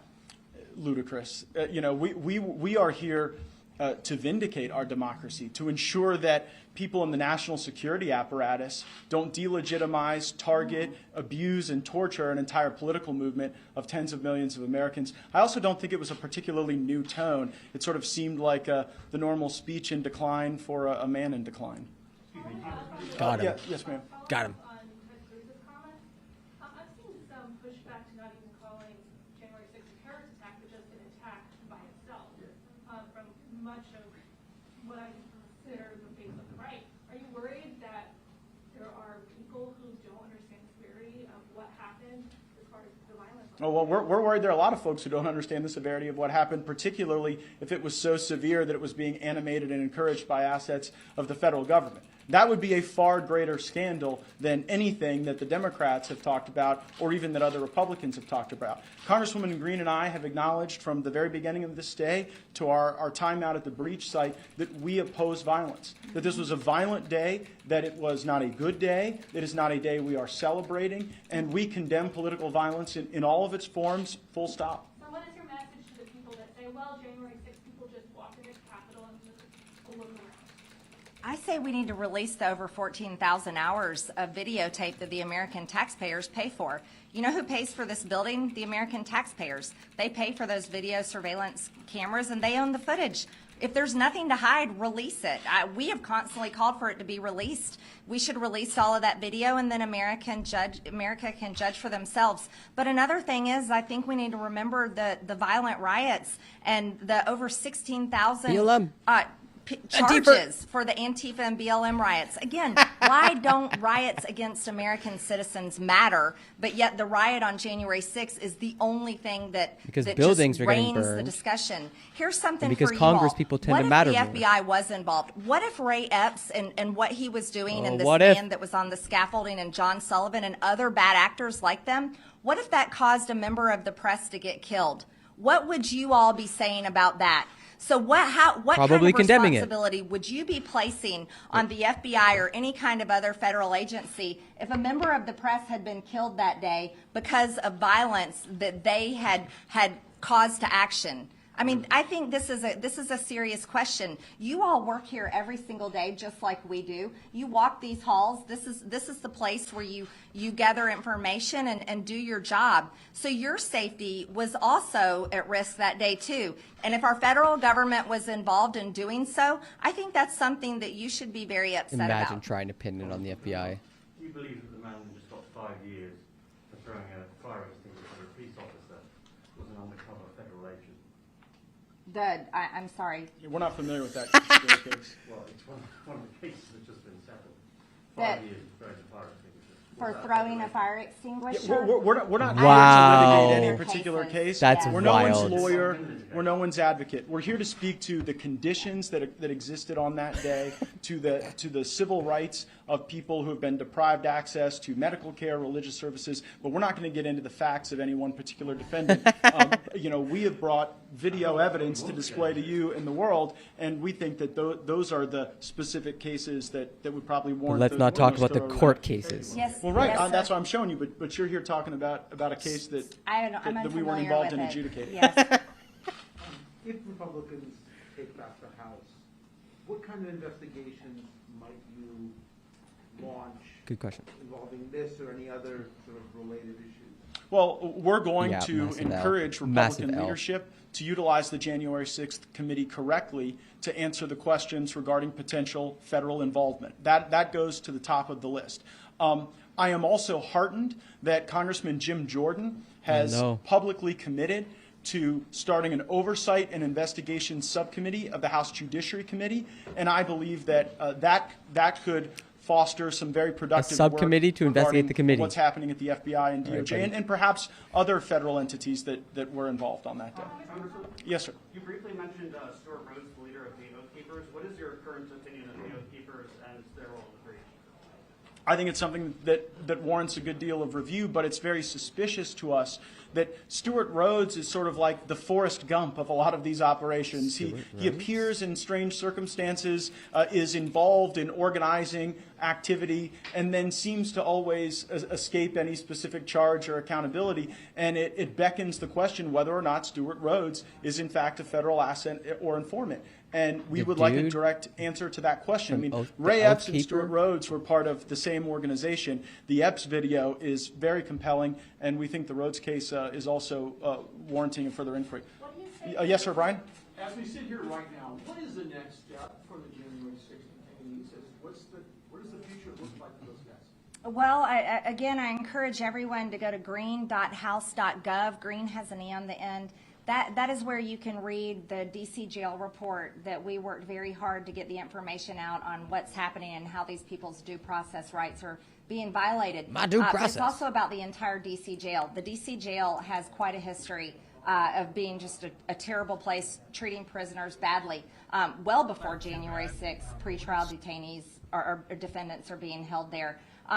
Going forward, no one is defending these people. They are languishing in jail. They're awaiting their trials. Many of their trials are much later on. So unfortunately, it's a very sad case until more attention is being drawn to it and until more people care to step in and help. And I really honestly hope they do. What do you say to those who say that these are just further conspiracy theories about the idea involved that you've been spreading about the election in order to fundraise money? Because you both Well, I mean, I'm Got 'em. familiar You with mean like being Russian collusion? Yeah, I'm familiar with being called a conspiracy theorist because when I got here in 2017 and in 2018, when I was making the claim, oftentimes alone, that it wasn't Trump colluding with Russia, it was in fact the Clinton apparatus and the DNC that was colluding with Russians to tell lies about Trump. Oh, So that they could everybody lose the said I election. was a big conspiracy theorist then, but now we're starting to see through the Durham indictments that is precisely what happened. So kind of the arc Durham of the DC indictments, where did narrative this is go? first y'all call me a conspiracy theorist, and then months and years later, these things turn out to be true.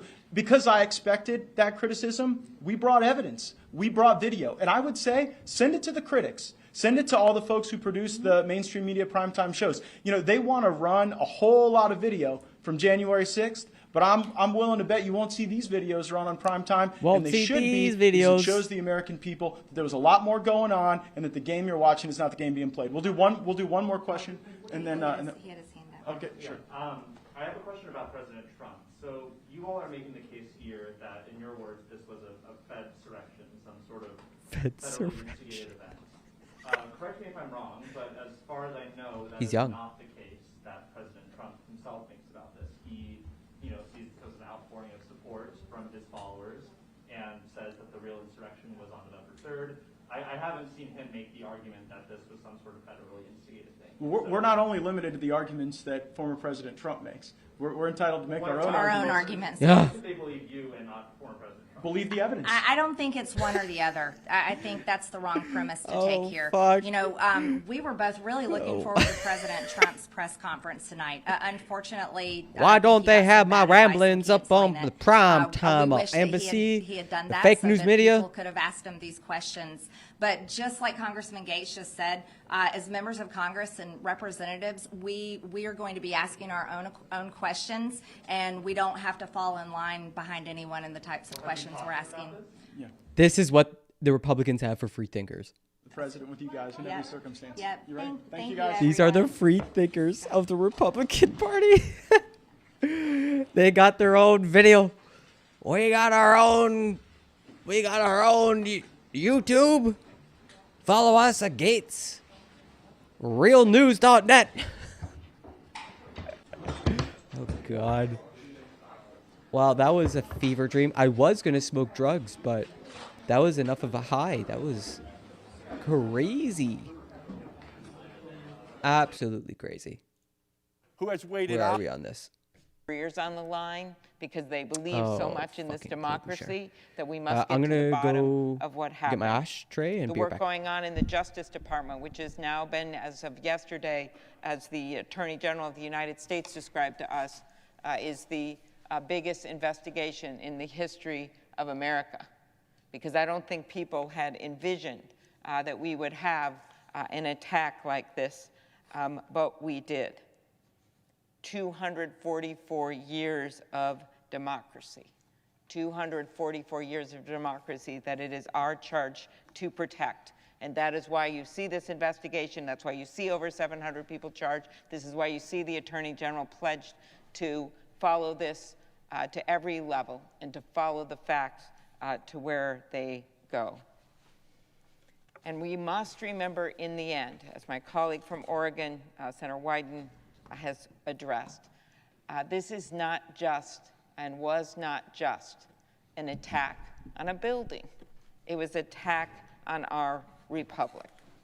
I was looking back at the inauguration day and that beautiful moment with that blue sky, and there were little snowflakes coming down. And I remember hearing the beautiful words of Amanda Gorman in her gold coat poets. that day. Slam that poets, amazing rise up. poem. The singing. Poetry I remember is in Garth again. Brooks singing Amazing Grace, and I looked up at the sky and thought anything and everything is possible, and our democracy has prevailed. As if. I remember the words of Abraham Lincoln, actually, which I quoted in my brief speech that day when he gave his first inaugural address in front of this Capitol. And the dome was only partially constructed. It was braced by ropes of steel back then. And he promised he would finish it. And he was actually criticized for spending funds during the Civil War on the dome, as it was somehow frivolous. And to those critics, he replied, "If the people see the Capitol going on, it is a sign we intend the Union shall go on." True. Well, when we gathered that day on that inaugural stage, there was still spray paint on the columns. They actually couldn't get it all out because the insurrectionists had first come to that platform, because just as they knew what was going on in the parliamentarian's office, they targeted that platform because that is exactly where President Biden and Vice President Harris were going to receive their oaths of office. And there was still traces of the spray paint. The windows behind us weren't the real windows. They were makeshift windows. But we all gathered there. The president-elect, now president, would not have his inauguration in a bunker. And Senator Blunt and I strongly believe that this should be a public event. And as we stood out there, the Capitol shall go on. That was the message we were sending to the country.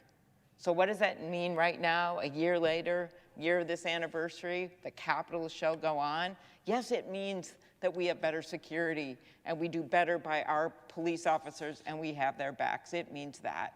And we do better by the staff in this great building. And yes, it means we have accountability for the people that had the audacity to invade this Capitol and take the law into their own hands and commit acts of violence. But the other thing it has to mean a year later is that we carry on that torch of our democracy, as the senator from Oregon explained, that we make sure that our very democracy is protected. And that means guaranteeing that people have the right to vote. And what was not accomplished that day with the bear spray and the bayonets and the flagpoles sadly carried on, because these bills that have been introduced and in so many states passed across the country, over 400 of them passed in many, many states across the country, or proposed, seriously proposed in others, brings us backwards. And it basically says, you know what? Democracy, the people that propose these bills, is not about who votes for who, regardless of who wins. It's about us choosing our voters and deciding have and have-nots, and who's going to be able to vote and who isn't going to be able to vote. And when you think about what the people of this country will do to preserve that right to vote, I think about those people in Wisconsin with homemade masks and garbage bags standing in the pouring rain at the beginning of the pandemic just to exercise their right to vote. I think about the veteran that I met when we did our field hearing with Senators Warnock and Ossoff and Senator Merkley and Padilla down in Atlanta when this veteran told us that he had signed up to serve our country and there wasn't a waiting line, but when he went to exercise his right to vote, he had to wait hours and hours, 4 or 5 hours in line in the hot sun just to exercise his right to vote. And he told the stories of older people that had left because they couldn't stand the heat, that they couldn't stand out there anymore. That's not what our democracy is supposed to look like. It's not supposed to look like one ballot box in the entire county of Harris County, which includes Houston, in Texas, over 5 million people with one ballot drop-off box. That's not our democracy. But the American people in that 2020 election, they said, you know what?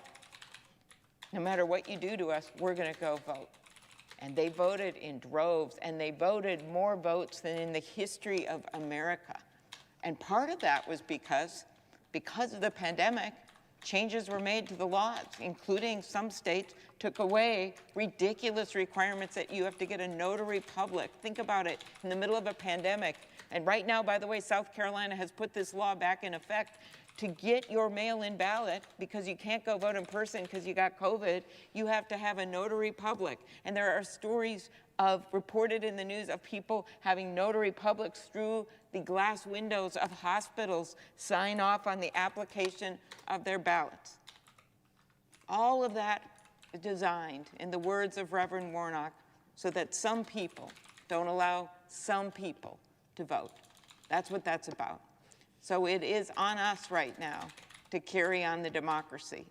And that feeling we had when the leaders of both parties all stood on that inaugural stage, or when we took that last walk, Senator Blunt and Vice President Pence and I, and the two young women with the mahogany box with the last of the electoral ballots, that feeling was a good one. And it was a celebration of joy for our country and the peaceful transition of power. You shouldn't be celebrating that like it's something special. The insurrection, I remember Senator Shaheen standing right there talking like, about how the world is watching. It's such a painful realization, like the Epiphany speech, Klobuchar right now, like talking about this joy of a peaceful transfer of power. Like, holy shit, but like that should be normal. You shouldn't even notice that. Around this big lie that he somehow won the election when every single local election official in this country knows that's not true. This is our moment to stand up to that, because the people are watching, our kids are watching, and their democracy stands in the breach. This is our moment. We must pass the Freedom to Vote Act, and we must uphold our democracy. Thank you, Madam President. I yield the floor. Okie dokes. Is that Pelosi right now?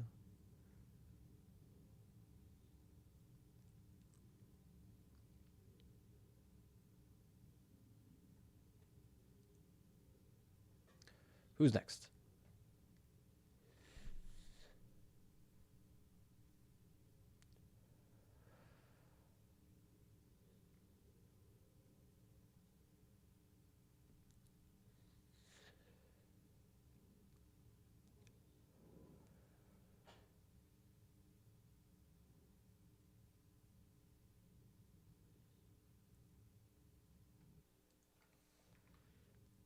Who's next? Is it going to be Raskin? Jamie Raskin? I just realized it's only going to be speeches from Dems, which might make this kind of boring. Like, no Republicans showed up. Only the Cheneys. Dick Cheney and Liz Cheney. Okay, while we wait on that, there is a thread from Andy Kim on what it was like the moment you returned to the House. President. The senator from Nevada is recognized. Oh, wait. I ask unanimous consent that the Senate proceed to legislative session and be in a period of morning business with senators permitted to speak therein for up to 10 minutes each. Without objection. I ask unanimous consent the Senate proceed to the consideration of Senate Resolution 485 submitted earlier today. The clerk will report. Senate Resolution 485 relating to the death of the Honorable Harry Mason Reed, Jr., former senator for the state of Nevada. Oh. Without objection, the Senate will proceed to the measure. I ask unanimous consent that the resolution be agreed to, the preamble be agreed to, and that the motions to reconsider be considered and made and laid upon the table with no intervening action or debate. Without objection. I ask unanimous consent that when the Senate completes its business today, it adjourn until 12 noon Friday, January 7th, that following the prayer and pledge, the morning hour be deemed expired, the journal of proceedings be approved to date, the time for the two leaders be reserved for their use later in the day, and morning business be closed, that upon the conclusion of morning business, the Senate proceed to executive session to resume consideration of the Bose nomination. Without objection. Okay, so if there is no further business to come before the Senate, this sounds like I the end ask of that it. it stand adjourned under the previous order, under the provisions of Senate Resolution 485.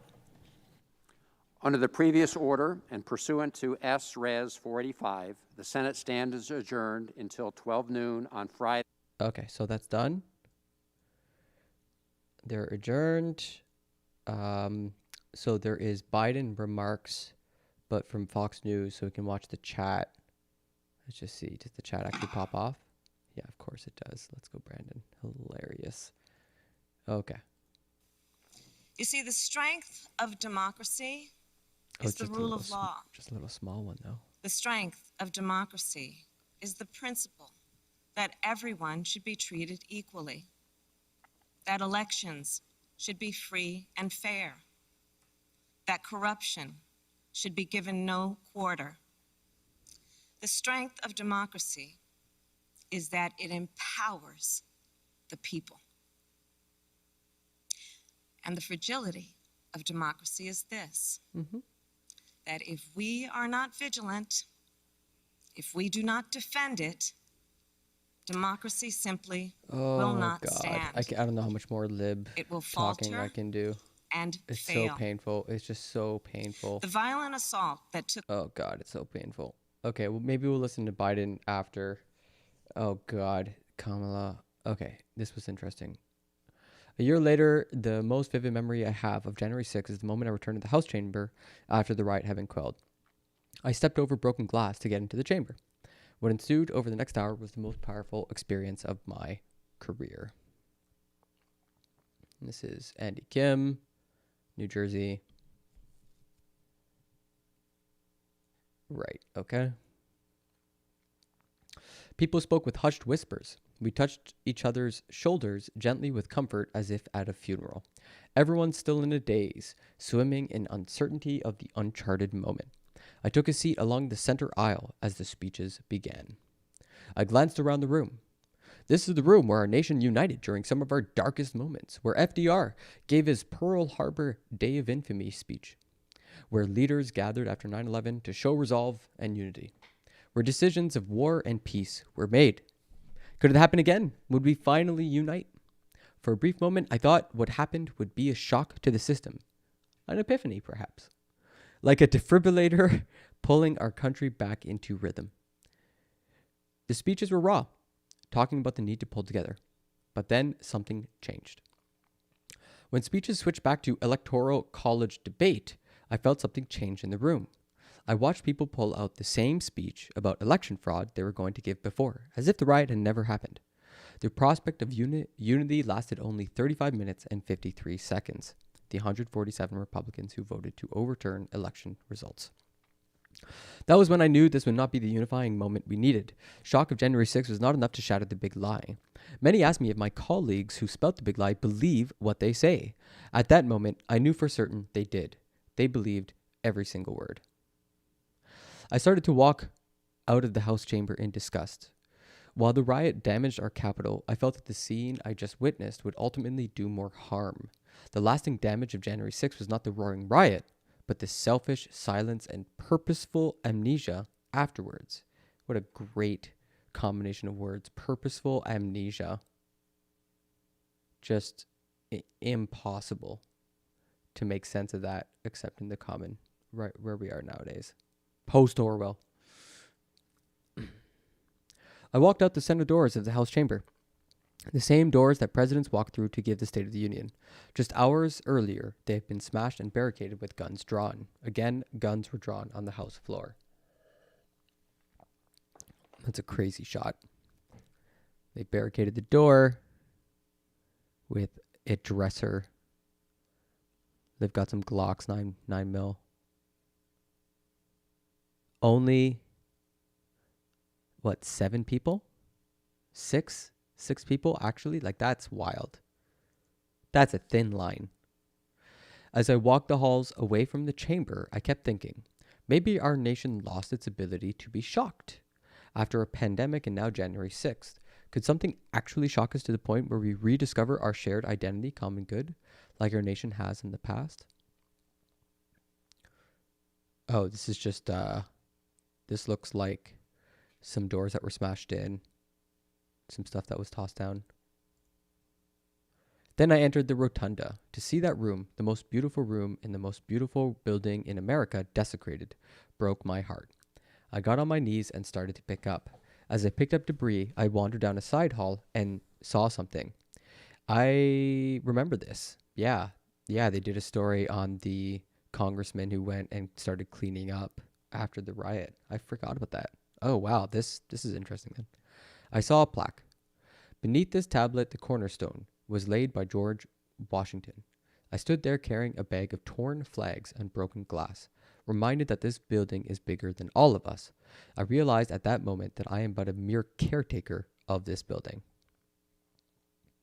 This realization of being a caretaker fundamentally changed the way I see my job, changed how I see the responsibility of being a citizen. Our democracy was handed to us, and on our watch we must do our best to preserve it and then pass it off to those that follow. And then, what is that, his oath of office? Yeah, okay. I've been fixated on a singular question. How do we heal this country? What does it even mean to heal? I spent a year searching for the answer and came to see that it was right above me, painted at the center of the ceiling of the Capitol dome. To heal is e pluribus unum. E pluribus unum. Out of many, one. Phrase expresses our nation's goal, but doesn't tell us how. What makes the many become one? Unity doesn't just happen on its own. Motto is thought to have been adapted by our founding fathers from a Roman named Cicero over 2,000 years ago. Cicero also lived in tumultuous times. In one election, the loser and supporters stormed the Roman Capitol during the ceremonial counting of ballots and, quote, disrupted the vote counting. Assembled voters fled in terror before the election could conclude. Cicero learns from political division and teaches, quote, when each person loves the other as much as himself, it makes one out of many. The missing verb in e pluribus unum is to love. The way to show our love for each other is through acts of service. Healing begins with service. It's not too late to unite this country. I was wrong to think unity needed a shock to the system to catalyze. We don't need a shock. We need service. Today we remember a year ago, but I propose that going forward we make January 6th a day of common good, a day of e pluribus unum. That we use January 6th to renew our understanding and appreciation for our democracy. The goal is not to reset the clock. The goal is not to reset the clock to January 5th, but instead to understand clearly the job in front of us. Our job is to be caretakers. Our job is to heal this country and hand it off to our successors. And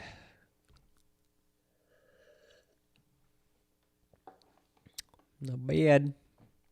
Yeah, Stephen Marsh talks a lot about e pluribus unum as well. And it's definitely a better phrase than in God we trust, which is kind of new. Well, let's get through it. Okay, we also had much more exciting Channel 5. Q Shaman prison interview. Holy shit, yeah. I haven't watched Andrew Callahan in a while. This is a free call from Jacob Chansley, an incarcerated individual at Alexandria Detention Center. This call is not private. It will be recorded and may be monitored.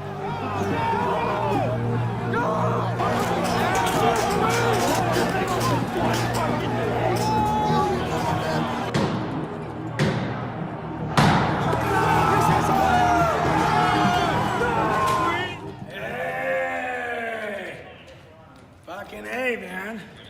Glad to see you guys. You guys are fucking patriots. Look at this guy. He's got covered in blood. God bless you. I got shot in the face. I got shot in the face with some kind of plastic bullet. It's only a matter of time. Justice is coming. I'm not one to usually take pictures of myself, but in this case, I think I'll make an exception. Jacob Chansley, the self-proclaimed QAnon shaman, has just been sentenced to 41 months in prison for his role in the January 6th Capitol riots. He was seen entering the Senate chamber with a spear. To accept this free call, press 1. Thank you for using Securus. You may start the conversation now. Hey man, how's it going? All right, cool. Are we good? Yeah, we're good. How you doing, man? I'm doing okay, brother. I'm doing okay. You know, Yeah. spent, Thanks for the last 20-something hours the in a follow. cell. So, you Trump know, won at least I MAGA. have Oh something to boy, work let's on. go. Right. So for those who don't know, where are you at right now? Oh, I am in Alexandria Detention Center in Alexandria, Virginia. I am sleeping on a 1.5-inch foam mat that is on top of a concrete slab every night, and that's pretty much where I'm sitting all day as well. I get 22 hours in my cell and 2 hours outside of my cell. There's no going outside or working out or anything like that. You know, this place can definitely take its toll on you. You know, it makes me think of the saying in Shawshank Redemption when Red said, in prison a man will do most anything to keep his mind occupied. Yeah, I know how that is. Right. How would you describe the conditions of the jail that you're in right now? Well, the conditions in Alexandria are, in the detention center, are not as bad as they were in, say, the D.C. jail. I've never experienced, like, real racism and prejudice in my life until I went to the D.C. jail. There was a black woman from Nigeria that was like their nurse or their doctor that was examining me while I was fasting for 11 days because they weren't feeding me organic. She thought I was a racist and a white supremacist and all this crap because she believed what was on the mainstream Mockingbird media. And when I told her that I was not racist, that I was not white supremacist whatsoever, that I've actually, you know, dated all sorts of women of all sorts of races, I've had all sorts of friends of all sorts of races, and I said, I've even dated several black women. She said, I can't believe a black woman would ever date you. And I was like, oh my God, you know, like this woman is like being openly racist, you know, because if the roles were reversed and she were standing in the doorway while a white nurse told a black guy, I can't believe a white woman would ever date you, she would be appalled. You know, she doesn't know what my ethnic background is. She doesn't know I got Native American blood in me. She doesn't know, you know what I'm saying? She has no idea, but she's judging me by the color of my skin. There was also a guard over there that wore a Black Lives Matter mask. So he was taunting the Trump supporters and, you know, like harassing them and, you know, messing with them and stuff. I didn't know you had a Native American in you. Yeah, that's something that I found out somewhat recently, actually, when I talked to my grandmother of my father, who I never met my actual father, except for like once when I was 30. Daddy issues. But my grandmother on that side, she told me that we have Cheyenne blood in us. For sure. Have you been able to make any friends in there? Oh no, dude. No offense to anybody in here, but you know, jail is not the place to make friends. No, of course not. It's I just figure like you might want to play card games or like, you know, spitball and figure out some way to pass the time. Oh, dude, I can't get it. No. That's the thing. I can't play card games with anybody because I'm in a cell 22 hours a day, and when I come out of my cell, I'm the only one out of my cell. That's so you got wild. sentenced to 41 months. How do you feel about that sentence? Yeah, you got a serious sentence. You actually. know, I don't think it's fair. If that's what you mean. I got my first hog. I think that they thought an example had to be made, and I don't think they anticipated that example being a double-edged sword, where you know, they tried to make an example out of me, but in the process they made it clear to the American people that the justice system is not fair or balanced. What do you mean by that? That, you know, there was a guy that threatened to shoot Pelosi in the head, and he brought 2 guns and a bunch of ammo, and he got 28 months. I never threatened to hurt anybody. I never vandalized any property. I never hurt anybody. I didn't assault anybody. I didn't steal anything. You know, WTF, mate. Well, being in the Capitol was a so violence why do you think they against picked democracy. you to make an example out of? Because I think that I became a symbol, not just so much of January 6th, but because I became a symbol for freedom, a face for freedom. My freedom, brothers! And, you know, I stood out the most, to say the least. And I think I energized a lot of people, not just in the United States, but all over the world, to stand up for their freedoms as well. Yeah, doesn't that count? How do you feel about the nickname QAnon Shaman? Well, it's not anything I ever asked for. It's one that was given to me by Alex Jones. Alex Jones gave you that nickname? Yeah. He's the one that called me the QAnon Shaman for the very first time when I did an interview with him. I think it was on the 8th of January. Damn. Also, you it know, just if caught violence on had gone from there. down, he would have been supporting it. Yeah. Maybe you're not QAnon Shaman, but... You know what I'm waiting for is, like, apparently there was a bunch of speeches, more violence. There's a bunch of speeches that were, like, drafted for, like, different scenarios that might have played out. And the word is, the space beans are that there was a speech for, like if shit had popped off, like if people had got hung, if violence had really fucking gotten crazy, if they'd gotten what they wanted with the very simple, bum rush. So yeah, there is absolutely a world where all of these chuds just kind of have a different script ready to fucking go. Like that thread with Andy. They just reach in their pockets and pull out a different script and just run with it without even thinking. It's wild. You are a shaman, right? And you also... I do practice shamanism, yes, sir. Can you tell me more about what shamanism means to you?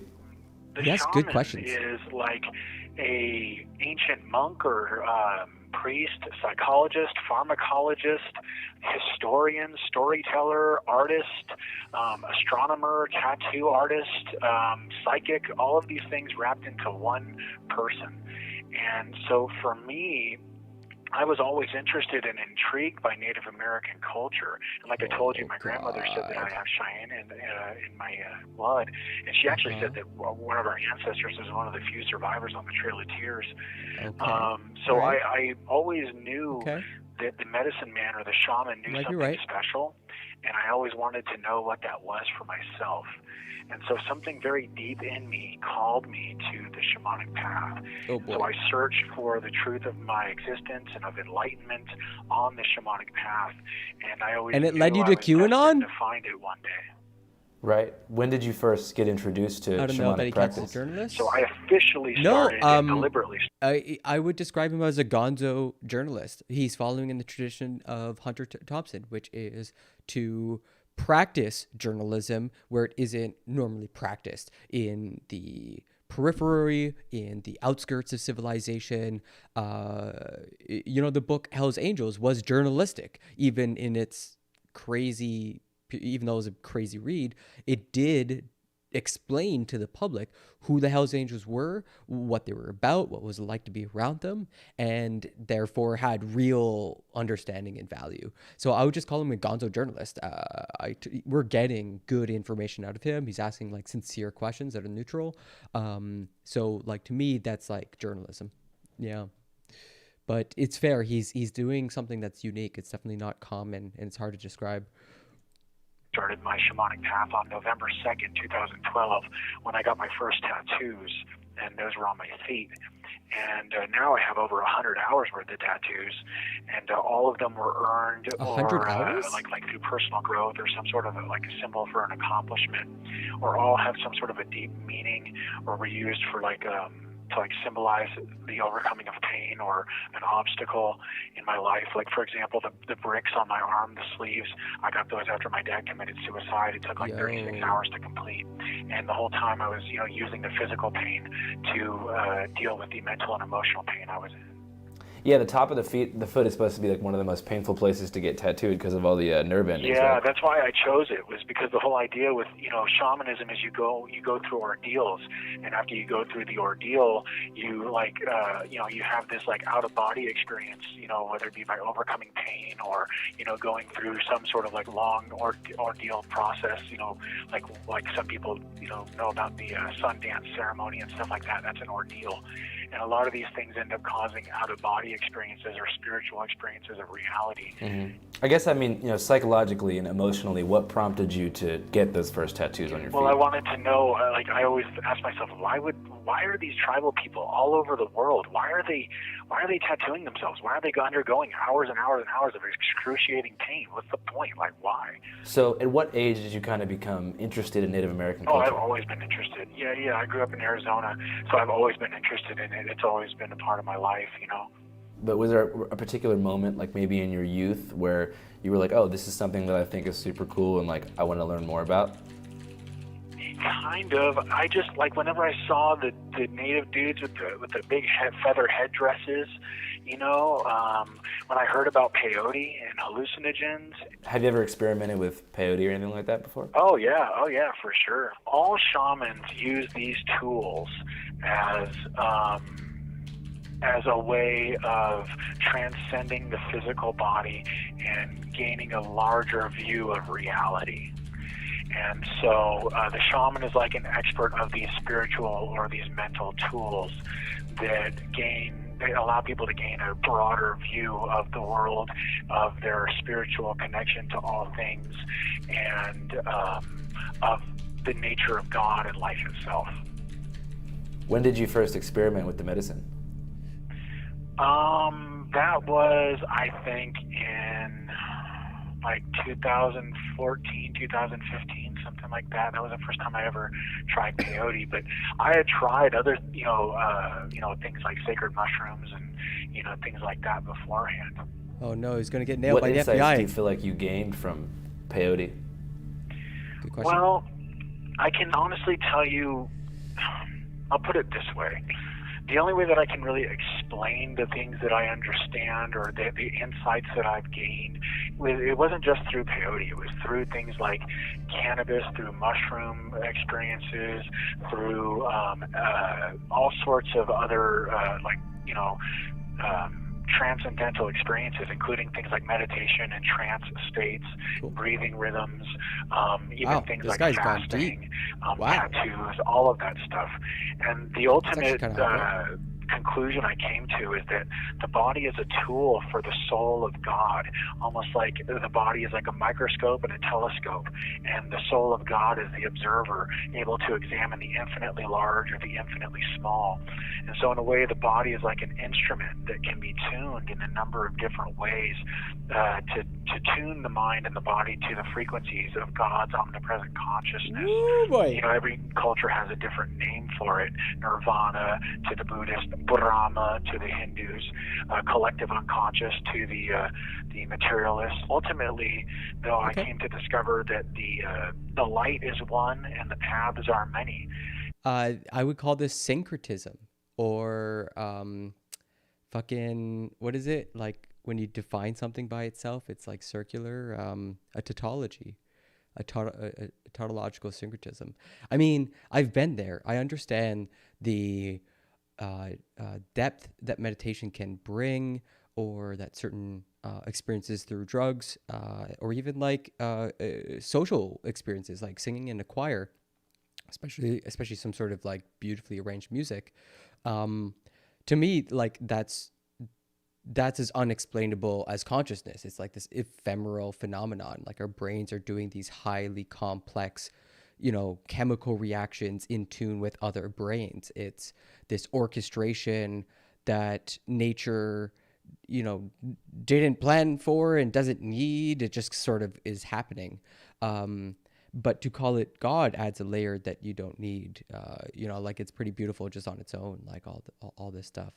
But if you take his ideas, they're just kind of a bog standard holy man. We're all one, and I can't gripe on that. He hasn't said something too crazy that isn't like dangerous. It's just kind of like hippy dippy love, whatever. And everything and everyone is interconnected to the same omnipresent collective soul that we call Who is this? God. There's a fucking God. This sounds like that Western. He did a bunch of like YouTube videos, or a bunch of people put YouTube videos. He's like, I'll remember his name later. Maybe he was a Buddhist philosopher, I think. I'll see if I can pull his name. Has come to say, that everything is made up of energy. We all have these different words for essentially the exact same thing. But ultimately, because I was always seeking God and the truth about the purpose of life, was I able to find it. I didn't really get, quote unquote, involved in politics until 2020. What catalyzed you to get involved in politics? Well, good question. That is a funny story. Oh God, here we go. Let me start by saying that. Oh God. Oh no. A fish does not know that it's swimming in water. Okay. Oh wow. In an insane society will appear insane. So, that being said, everything I'm about to say, I ask people to keep an open mind and an open heart and try and understand that, where I'm coming from is a place that is, from literally thousands of hours of research, and I'm a very skeptical and rational person, and the only way I'm ever going to believe anything is if I've seen it from more than one angle and I've heard it from more than one source, and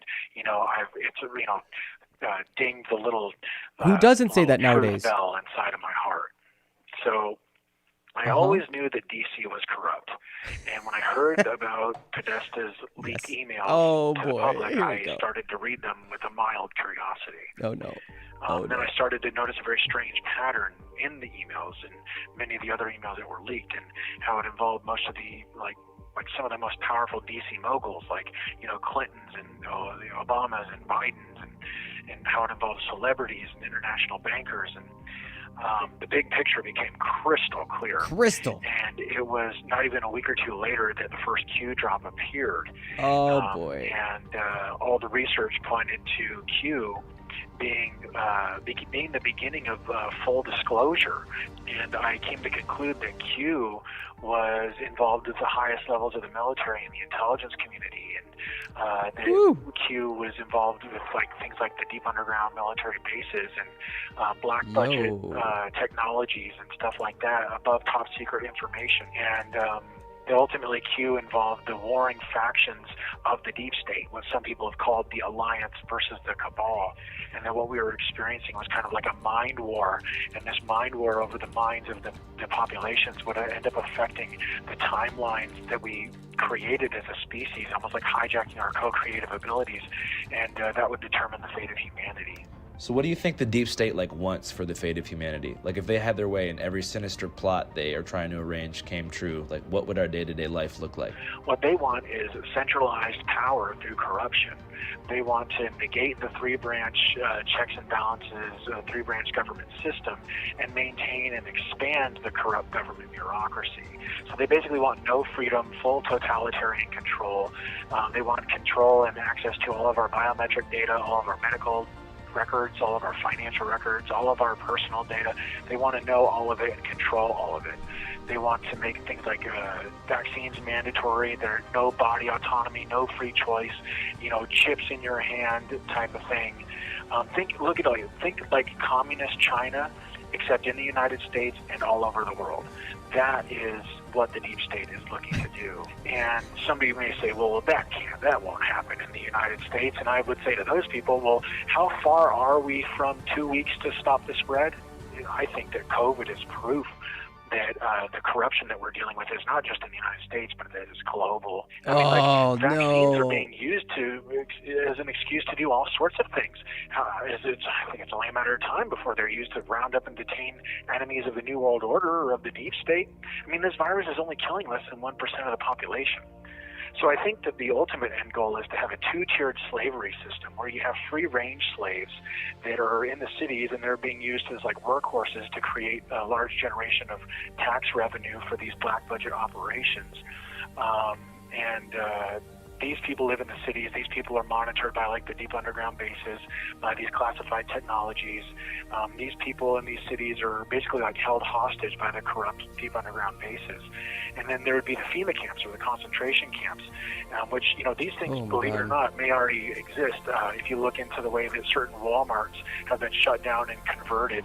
The same stuff we're talking about happened in Nazi Germany.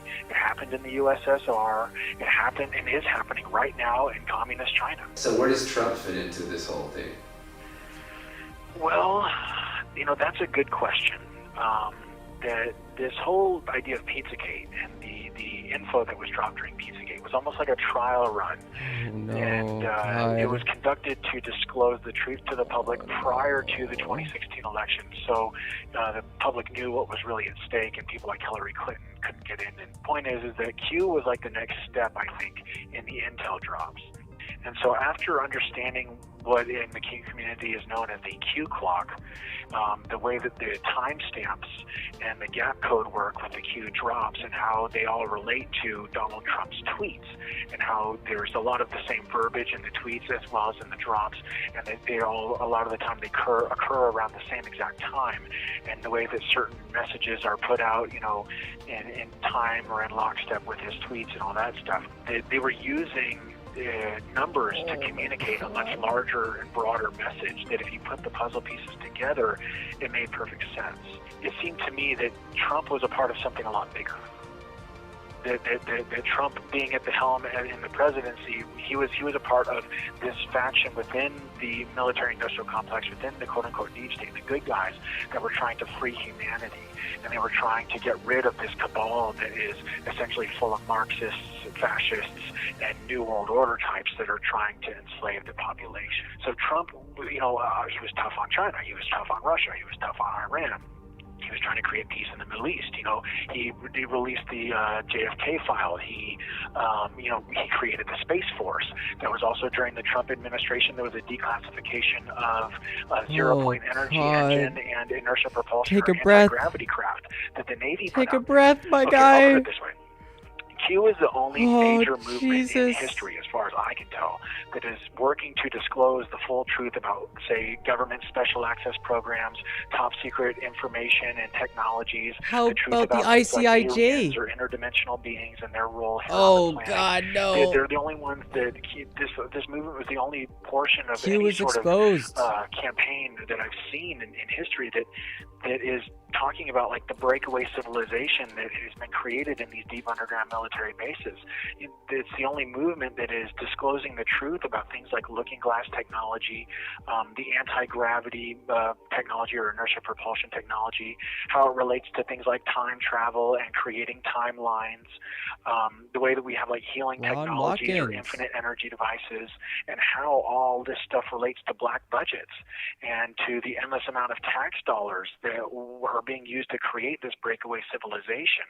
We procured over 1,500 Nazi scientists, doctors, and intelligence agents and brought them over here. We wiped their war records and their war crimes clean. Yeah, that's we actually brought true. them into our government and put them some of the highest levels of power in our government bureaucracy during Operation Paperclip. Right. Go So ahead.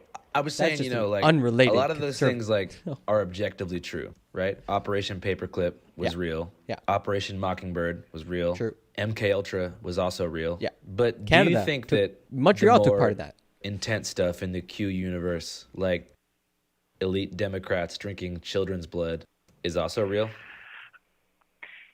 Here's the thing about that. For thousands of years, that has been something that has been practiced by elite groups in high levels of occultic power. Okay, in ancient Rome. Don't you know in about the ancient occult? Egypt. Okay, in ancient Babylon. In every society needs to have. Okay, there were blood high drinkers. levels of elites. Okay, and these individuals, what they would do is they would consume large amounts of psychoactive plants, and then they would do so at places like sacred sites, like the pyramids, or in temples, or near obelisks, or out in the desert, or in sacred sites, et cetera, et cetera. And when they consumed these large amounts of psychoactive plants, they would have these out-of-body experiences where they communicated with interdimensional beings that were of like a higher dimensional realm and the frequencies of light that are not perceived by the five senses. Yeah. Okay, and they would download large amounts of data in these higher dimensional data fields that in many cases would go beyond syntax or go beyond the use of words. And these individuals basically expanded their consciousness field to like cosmic levels of proportion and were able to digest these massive amounts of knowledge that most people don't even perceive because they're so busy being stuck in their bodies. Now, with all of that said, there's another faction within the ancient Egyptian hierarchy, and that would be like the people that worship Set. And Set is like the ancient Egyptian form of Satan. Okay, so Satan worship and Saturn worship are one and the same thing. Satan. And so there was this ancient form of Saturn worship in ancient Egypt, where what they would do is instead of consuming large amounts of psychoactive plants, which they did do on occasion, but what they did more than anything is they used things like, say, Hebrew children or children of slaves to do these satanic ceremonies of blood sacrifice. And the whole idea is that they terrified their victims to the point to where their victims had an out-of-body experience.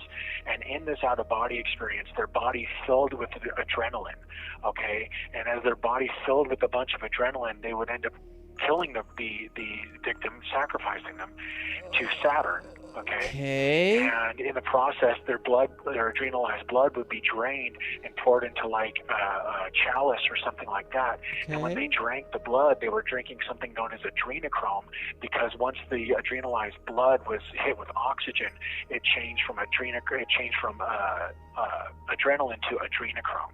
Okay, and if people don't believe that adrenochrome is real, all you got to do is watch Fear and Loathing in Las Vegas, okay? Type in Fear and Loathing in Las Vegas adrenochrome scene, and you will see that this is a very real thing, that you are able to harvest this chemical, this adrenalized blood, and drink it or ingest it, and it will be like an intense psychedelic high. And these individuals would end up using this understanding that they had just for themselves and creating sort of like an elite group caste that kept everybody else marginalized and ruled. A lot of the time it was the same bloodlines that were moving from one empire to the other around the globe and erecting these empires. We're gonna watch that. We're gonna watch that scene, the adrenochrome scene, because it was mentioned. Hotel room 1600, please. As your attorney, I advise you to take a hit out of the little brown bottle in my shaving kit. You won't need much. Just a tiny taste. I'm gonna watch this movie again. Okay, so he finds the adrenochrome. What is this shit? That stuff makes pure mescaline seem like ginger beer, man. Wow, mescaline. Adrenochrome. Adrenochrome? What a weird movie. I don't know. This is such a strange. This is 3 minutes. I'm gonna get DMCA'd for this, guaranteed. Hi, Lucy. God bless. Yeah, it's me. What, hell no? So it's just mentioned once? That's it? Based off of the same ritual magic. Okay, and they would infiltrate the gene pools of certain ecosystems or certain nations, and then they would use these individuals as they infiltrated the gene pool. They would use their children as like higher level people in power, whether it be making them king or making them a prince or a duke or a sultan or whatever. So this is something that has been going on for quite some time. I mean, if you look into, how similar one of the, I forgot his first name, but there was a certain Rockefeller that looks just like John Podesta, and John Podesta looks just like the singer from what's his name, from Lincoln Park. I can't believe I'm drawing a blank on his name. Chester Bennington. Chester Bennington, thank you. Yeah, they all look like strikingly similar. Okay, Merkel in Germany looks just like Hitler. Barbara Bush looks just like Aleister Crowley. What we're talking about is like a 6,000-year-old death cult that has been sacrificing children, like what was going on in Babylon and in the Canaanites, where they were sacrificing children to Baal and Moloch and all that stuff. Okay, there's international bankers that own whole economies. There's international bankers that own whole countries. That's true. Okay? IMF. And these individuals are able to control and corrupt whole institutions of government, of corporations, banking. Right. So I just wanted to say, I feel that when people talk about ritual murder and the satanic sacrifice of children, I think that raises a lot of red flags for people in terms of like anti-Semitism, because I mean people used blood libel, what they call blood libel, all throughout the 20th century to provide justifications for genocide, and it was kind of spread as propaganda because saying that someone eats babies is like the worst thing you can say about someone. Pretty much, it's like, if you lose all your friends, like if people think you eat babies, like it's over for your career and social life. So, well, and I think it's important to note here, though, that first of all, you're absolutely right, and there have been many people that have been maligned and been demonized as dark occultists, and it turns out that they're not. There have been a lot of people that have taken the rap when they weren't doing any of these things. Like you said, it was just negative propaganda campaigns. But I also think it's important to note here that there's people that say, oh, it's the Hebrews that are doing it, or it's the Satanists that are doing it, or whatever. What you got to keep in mind is that, first of all, real Hebrews would never do anything like that. Oh. When you say they worship Saturn, are you talking about the planet? Yes. Satan worship and Saturn worship are one and the same. Is it just because they sound similar, or is there a connection? Very different We're talking people that understand the intricacies of astrology, interconnectivity, or what is called quantum entanglement in the quantum field. What? Or the way that what is happening? Fields are nested, and when you contribute certain energies to a certain electromagnetic field, there are certain effects that happen within the ecosystem or within the electromagnetic nested ball of yarn, shall we say. Right. So I want to talk a little bit more about QAnon. So the mythology of QAnon was all about how this event was going to happen, and it was going to be called the Storm, which is basically when they stop the steal, they put Trump rightfully back in the White House, and then patriots take control of the country and disempower the deep state. But on December 8th, 2020, QAnon made its last post, which was just a YouTube link to the song "We're Not Gonna Take It," "We're not gonna take it," and then pretty much went dark. And so it's like, I think it leaves a lot of people wondering, did the storm happen? What's up with the storm? Is it still coming? What's next? Wow, that's an inside baseball question. First of all, I think that we're in the midst of the storm with all of this COVID stuff. I think that we're in the midst of it right now. If you think about the damage that's being done to our economy, to our culture, to our national identity, to the truther movement, as it were. But I think that it's important that people realize that people now know about child and human trafficking, and they also know about the hundreds of deep underground military bases in the United States and all over the world. They also know about things like spiritual parasites and the way that psychic vampires play a role. They know about adrenochrome. They know about Bohemian Grove. They know about Jeffrey Epstein and his island and all the pedophile networks and the pedophile code. They know. You said psychic vampires? Yeah, that's what I said. That's what these Satanists are. They're like psychic vampires. Okay. They're like demonic possessed people. That's part of what black magic is you allow your body to be like a vessel for a demonic spirit. Okay. What? So people know about the deep state. They know about how blackmail is used in the deep state to cover up the crimes against humanity. How it's all these networks, the pedophile networks and the Mockingbird media is used to cover up the truth about this breakaway civilization that's going on underneath our feet as we speak. People are being neuro-linguistically programmed with the truth. But unfortunately, the movement has become fragmented. There's people that infiltrate and spread disinformation. Right. So I just want to go back to the storm a little bit. The 6th of January was supposed to be the storm, right? Is that the case? I don't know. I remember in a lot of the flyers that I saw for the 6th beforehand, that got sent to me, it was the storm is coming, the 6th is the storm. Right. Because they're going to stop Congress from certifying Joe Biden. And then the 20th was supposed to be the storm, which was Inauguration Day. And I was actually in D.C. for Inauguration Day, and it was a military occupation in the streets. There was checkpoints on every street. You couldn't even walk around. There was hardly even a celebration crowd for Biden, and definitely not really an opposition crowd for Trump. I think a lot of people just got turned off from Q because they saw the goalposts just being moved what felt like over and over again. And I was wondering if you felt like it's possible that QAnon may have been a psyop to delegitimize the truth about things like Operation Mockingbird and Operation Paperclip. Oh boy, we in the sauce now, boy. We in it deep.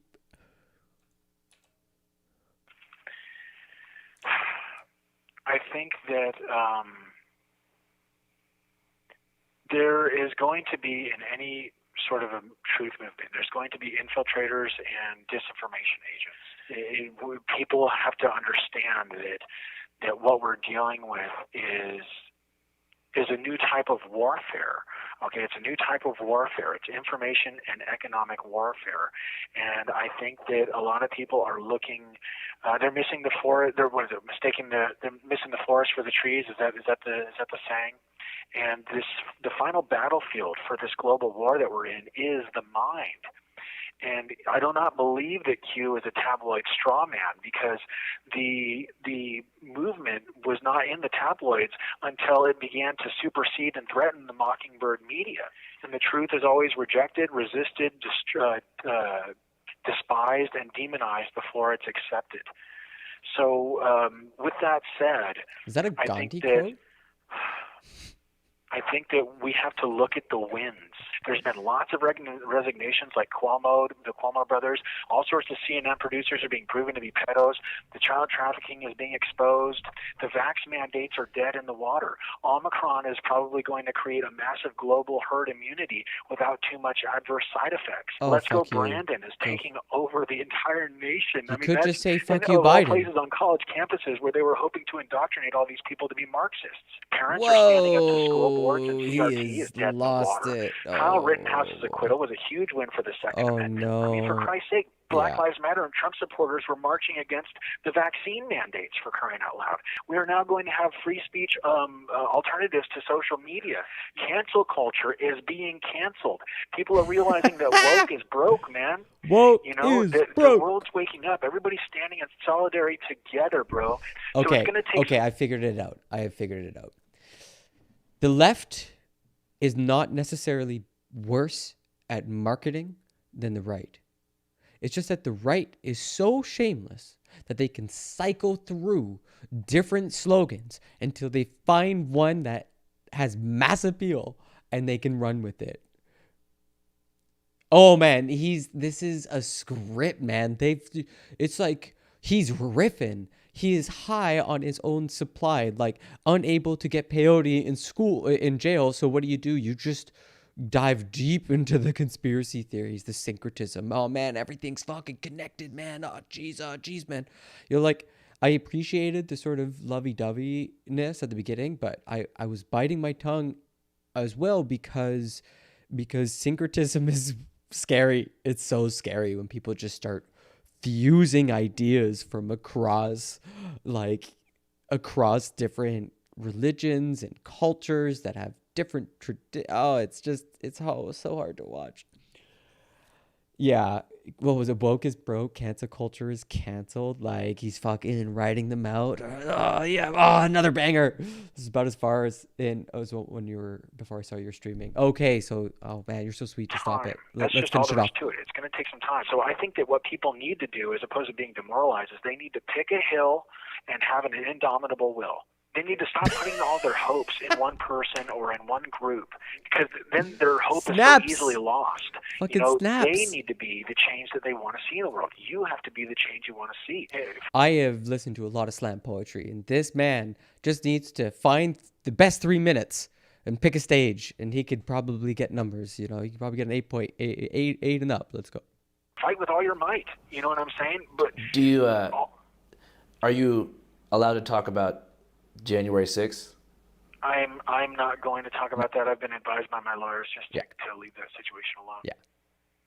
Okay. Well, I guess, do you feel like Trump should have done more to help you?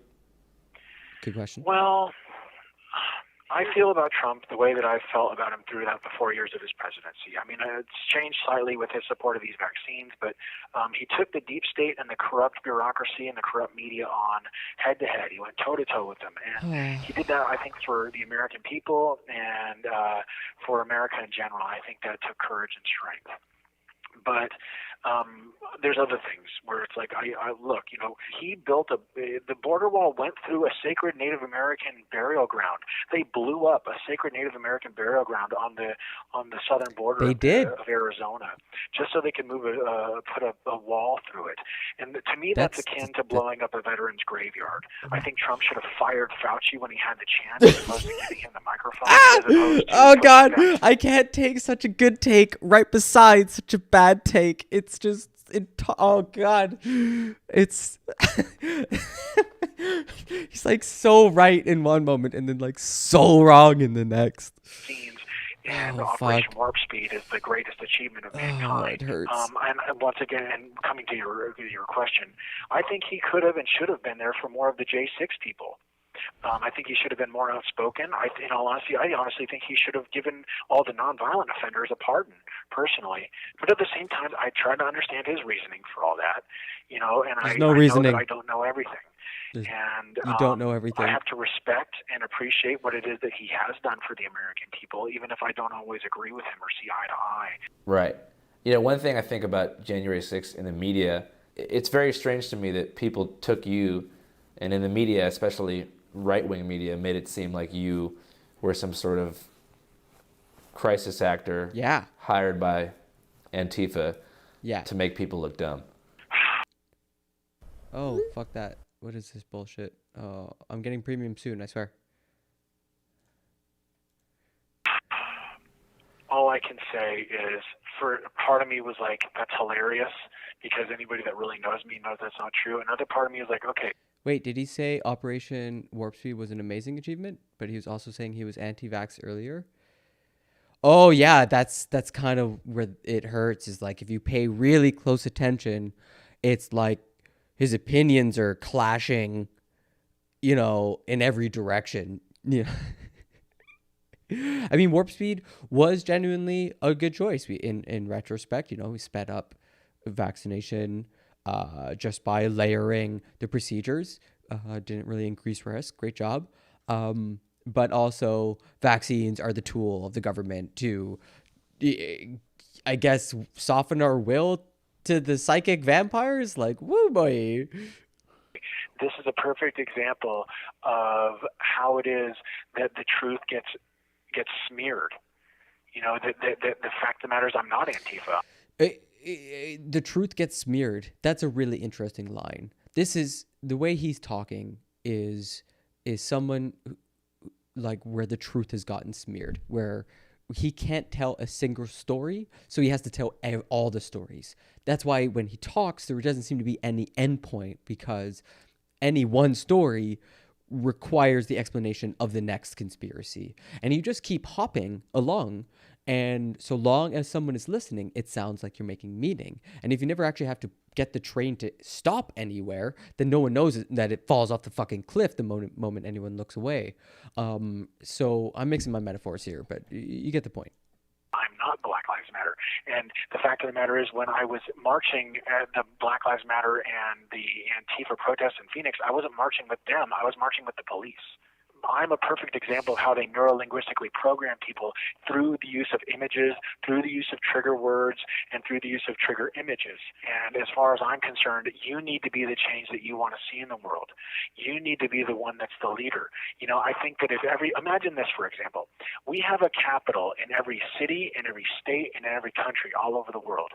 Imagine if every single person that was dedicated to the truth and to getting the truth out to the people met at their capital every single Saturday at noon.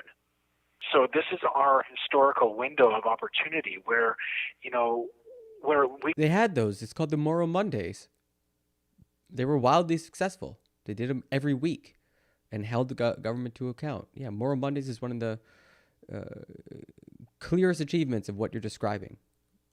We can all gather together, you know, non-violently at our local capitals, where we can organize by default. Absolutely. We can change the dialogue. We can, you know, moralize by default. We can change our collective thought patterns by default. Yes. This idea of every Saturday at noon at your local capital, it organizes people by default. It changes. Not only the that, dialogue. but it would take the stigma away from, you know, pulling up to the Capitol. If we pulled up to the Capitol, our own capitals, every week, Just like, Exactly. hey, we're here. Exactly. And then that Think way, about the way. Oh, go ahead. that way, you can't say, hey, they went to the Capitol, they're terrorists. You say, they went to the Capitol, that's what they're supposed to do. That's what we always do. No, Right? you send And representatives. think about how that would I'm sorry, change the Andrew. collective. Andrew, you send representatives to the Capitol. I'm sorry, I hate to interrupt, but you show up at your local townhouse, but then you send your representative to, because you can't have tens of thousands of people showing up. They create mobs. Thought patterns. And think about this. Imagine if, that's why he's laughing. every Saturday at the Capitol at noon, people gathered together and they burned their vax cards, or they burned their vaccine passports, or they burned their masks. Very similar to what Just like losing Gandhi it. did in South Africa with the passes that the Indians were forced to carry, but no British citizen was supposed to carry or forced to carry. Okay, imagine if everybody refused to socially distance, if everybody was praying or singing, dancing, and socializing, or basically going back to normal. If actually better than normal, because now we're all united. But then I have to get out of my comfy chair to go to somewhere where it's cold. I can't do that in Canada. I can't fucking go out minus 30-degree weather, minus 20-degree weather, go to my local townhouse and, rah, rah, rah. I mean, people do it, but, like, shit, no thanks. Like, why don't we just use the internet? Imagine if at these locations people were talking about Tesla coils and zero-point energy engines. Look at people like Gandhi, look at people like Martin Luther King Jr. and stuff like that. Even look at what happened in the USSR, where everybody gave the communists the finger and said, we're not working for you, we're not working with you, and the USSR fell. Right. So I want to go back to something you talked about, and it's the idea of nonviolent rebellion. And I'm of the belief that you are a truly nonviolent person. But with a lot of these with a lot of these large events, like large protests, large rallies, I think that there's going to be a lot of bad seeds that are in the mix. Yeah. And that isn't referring to a specific event, just in general. And I think that it becomes harder to police and expel violent people from your movement as tensions are high and numbers grow. Like if you go to a Trump rally, right, anywhere, there is people there who are nonviolent, but there's also people who are just there to, beat the shit out of cops, the opposition, and just go there and use these movements as an outlet for their hatred. How do you feel about that? Well, this is something I think that is really important, because we can use a certain event, I'll just say that, we can use a certain event that happened to learn, okay? If there's some sort of violence happening, do not contribute to it, back away from the violent person and allow authorities to handle it. Then you're not associated with the violence at all. I also think that things like prayer are very, very important at these places. I don't know if you know, but there was this group that did like an experiment where in Washington, D.C., they gathered together, I think it was like once a week for an hour, and they meditated and focused on the idea of nonviolence and peace and love. And the crime rates in Washington, D.C. dropped by like 25 to 35%. Nonviolent rebellion is the only thing that has ever created some sort of long-lasting change. Like what Gandhi said, dude, a victory attained by violence is tantamount to a defeat. For sure. Do you have any regrets? Dude, when you're sitting in a cell for 22 hours a day, you have all sorts of regrets, far beyond the ones that landed you in that cell. Okay, you think about everything you've ever done in your life that you're like, man, I screwed up there, I screwed up there, I screwed up there, I messed up here, I wish I would have said that, I wish I would have done that, I wish I would have kissed her, I wish I would have shown up, I wish I would have done this, you know what I'm saying? You pick yourself apart like no other.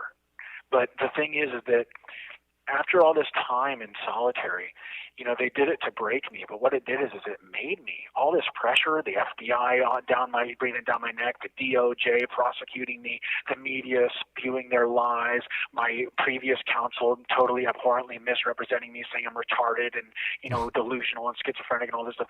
All the while I'm in solitary confinement, I can't do anything about it. I can't express myself. I can't talk to the press. The pressure was unbelievable, but it turned me into what David Goggins calls anti-fragile, or almost like a spiritual diamond of Resilient? sorts, where all that pressure didn't break me. It made me a better, stronger, more spiritual person. I don't How do you think anything that you'll could be break you? remembered by history? Sorry, Moraj. Oh God, jeez. I put in the paperwork. It's my stupid university that won't give me the papers. Okay. Well, I'm not done yet. Right. Yeah, sorry, man. So what's your the plan? history's done. What comes next? Like, do you have any plans for whenever you get out? Oh yeah, I'm going to write an autobiography. What is that? I'd like to make movies. I'd like to make music. I want to make some more of my paintings. We should make music, dude. Oh, dude, I'm down. Dude, We should make a first day out video. It's like in rap, whenever rappers get out of jail. Not that you have to rap, but they do a first day out freestyle. Yeah, that's a good. You should do something like that, but it's like you drop a music video your first day out of prison. That'd be cool. It would go crazy. That would be awesome, dude. I'd totally do it, bro. And I'd work with whoever could help me with that, you know. We will help you with that. I also want to start my own church. Yeah. We won't help you with that. Going back to the music thing, do you know how to freestyle rap at all? I'm a poet. I'm not a rapper. I could probably learn to rap, but I'm much better when it comes to singing than rapping. Do you think you could sing something for us? Whoa! Yeah, that was insane. Yeah, dude, I can get so freaking loud, bro. I can get so loud, you have no idea. Did you just freak anybody out in your pod? I don't know, probably. Dude, I can go for miles. If I'm in the right spot, you can hear me for miles. I can't believe your lawyer said you were retarded. That's so whack. Yeah, it's to say the least. He abhorrently misrepresented me and was extremely inaccurate. What? But I think as people listen to me speak, they begin to see the truth is quite the opposite. So that's why I encourage people, No, your to brain's mush. Do their own research. Because that's really the only way. I mean, like, seriously, I don't think all you have people a would have had learning to do disability. to know the truth about me and who I really am, that I'm Your not a brain's deep just state mush. actor, that I'm, not mentally ill, that, that I had nothing to do with BLM or Antifa. All they would have to do is would have had to go to my Rumble, go to my BitChute, and read my book. Right. So what media outlets do you trust? Oh, dude, I don't really. I search so many media outlets. I search so many sources before I ever come to a conclusion about anything. But look, I want to keep talking to you, but unfortunately I do have to go. I got to give my family a call because of the holiday and such. But if you want, we can do another interview, bro. I can always call you back. Yeah, I'm down. So I was wondering, like, I have this friend named Kelly who I was telling you about, who we're making a documentary on, and yeah, I kind of want you to meet him. Okay, cool. Then we'll definitely work it out. And we'll definitely do something, man. Thanks, Channel 5, for having me on, man. And I hope to be on once again. It's been a pleasure, like beyond what it's been before. The questions you asked were fan-frickin-tastic, and I hope to do this again. Thank you so much, Andrew. And, God bless you, and God bless America, and God bless the world. Yeah, God bless you too, man. Let's keep in touch. Anytime you call, I'll answer. Yes, sir. God bless, man. I'll talk to you in a little bit. Sounds good, man. Bye. All right. If you're learning the code, I can... Wow. That was a good interview. That was really unhinged, though. This was interesting. I teach history for a living. The Cheyenne were not part of the Trail of Tears. Also, forgive me, but I highly doubt this guy has Native American ancestors. Many who think they do don't. Yeah, I agree. I thought I might have some Native American ancestry just because I tan a little bit. No, I'm fucking white as shit.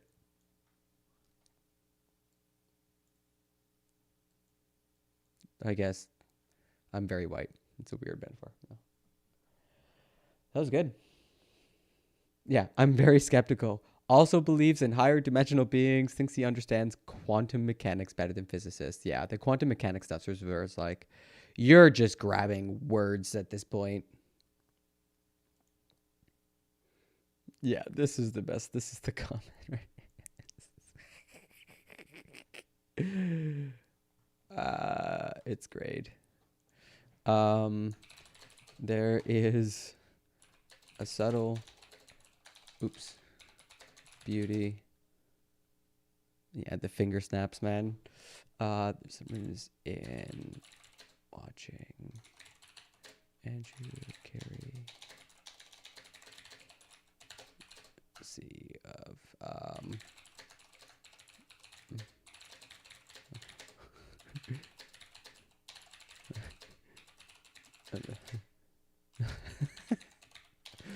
Satanic.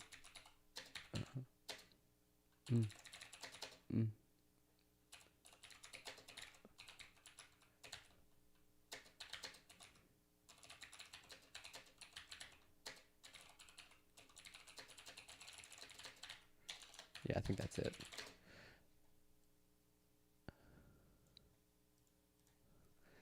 Fun.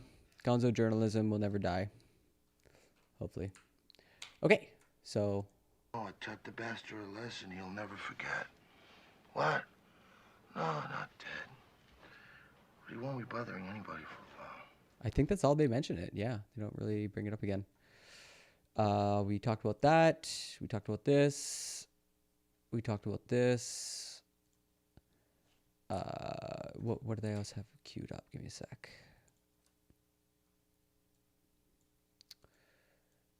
Right. Maggie Haberman, whatever you might think. Oh, actually, I really got to get a drink of water. So let's put on just a music video for a quick pause, hydrate, all that jazz. I should have some memes. Oh, this is a fun one to play right now. Is that all they have?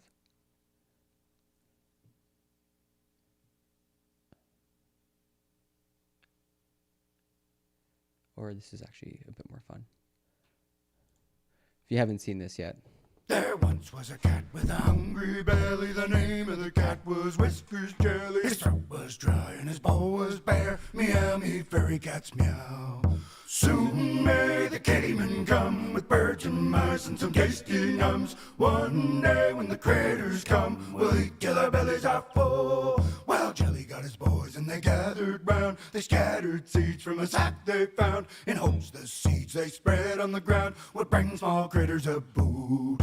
Soon may the kittyman come with birds and mice and some tasty nums. One day when the critters come, we'll eat till our bellies are full. While the gang was bored and morale had dipped, till one of the seeds grew green catnip. They snipped and they snacked and they all got ripped. They all had a meow that night. Soon may the kittyman come with birds and mice and some tasty nums. One day when the critters come, we'll eat till our bellies are full. While their heads were hung and the morn was nigh, the nip was strong and they all got high. Their bellies were shrunk and their bowls still dry. Oh, bring us some ice today.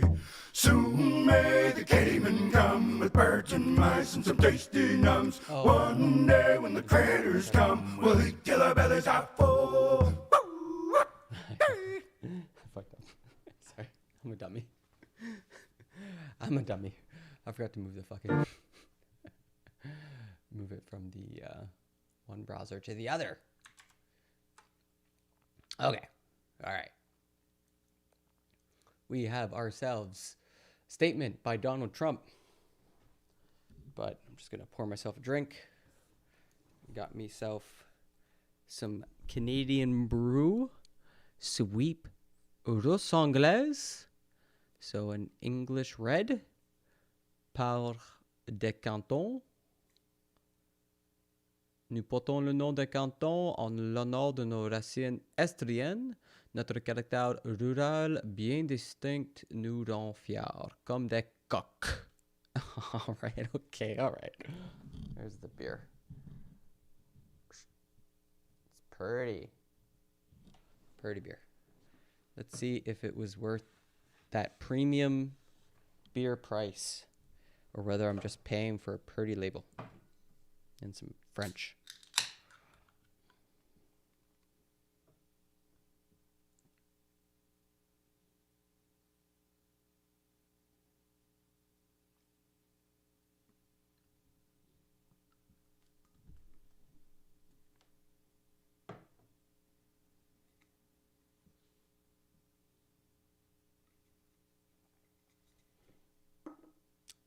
So yeah, hydration check. Dash there. Cheers.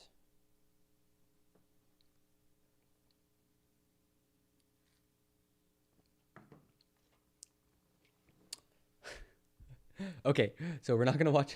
I'm gonna watch Biden first, because to watch Biden speaking is very hurtful to many people. It is so fucking funny, and I do need the context, because I know that Biden said some shit. Even if he's old, we'll probably put him to like 1.5 or something, because he's so fucking slow.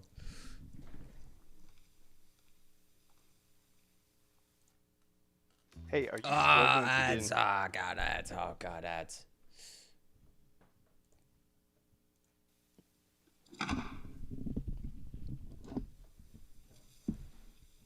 Madam Vice President, my fellow Americans, She stands off to the side for a second. What the fuck was that? 1 year ago today, in this sacred place, state the obvious. Democracy was attacked, simply attacked.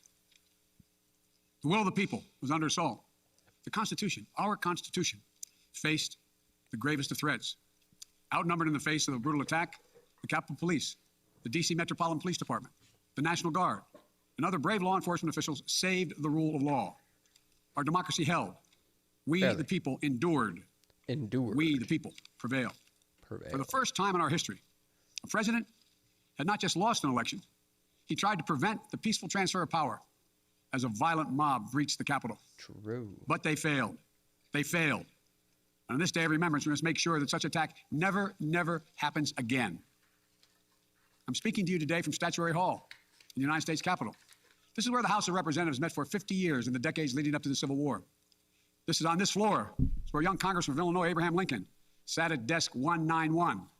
Above him, above us, over that door leading into the rotunda, is a sculpture depicting Cleo, the muse of history. In her hands, an open book in which she records the events taking place in this chamber below.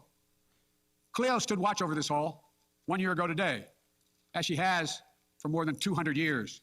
She recorded what took place, the real history, the real facts, the real truth. From the real America. The facts and the truth that Vice President Harris just shared, and that you and I and the whole world saw with our own eyes. The Bible tells us that we shall know the truth, and the truth shall make us free. We shall know the truth. Well, here is the God's truth about January 6, 2021.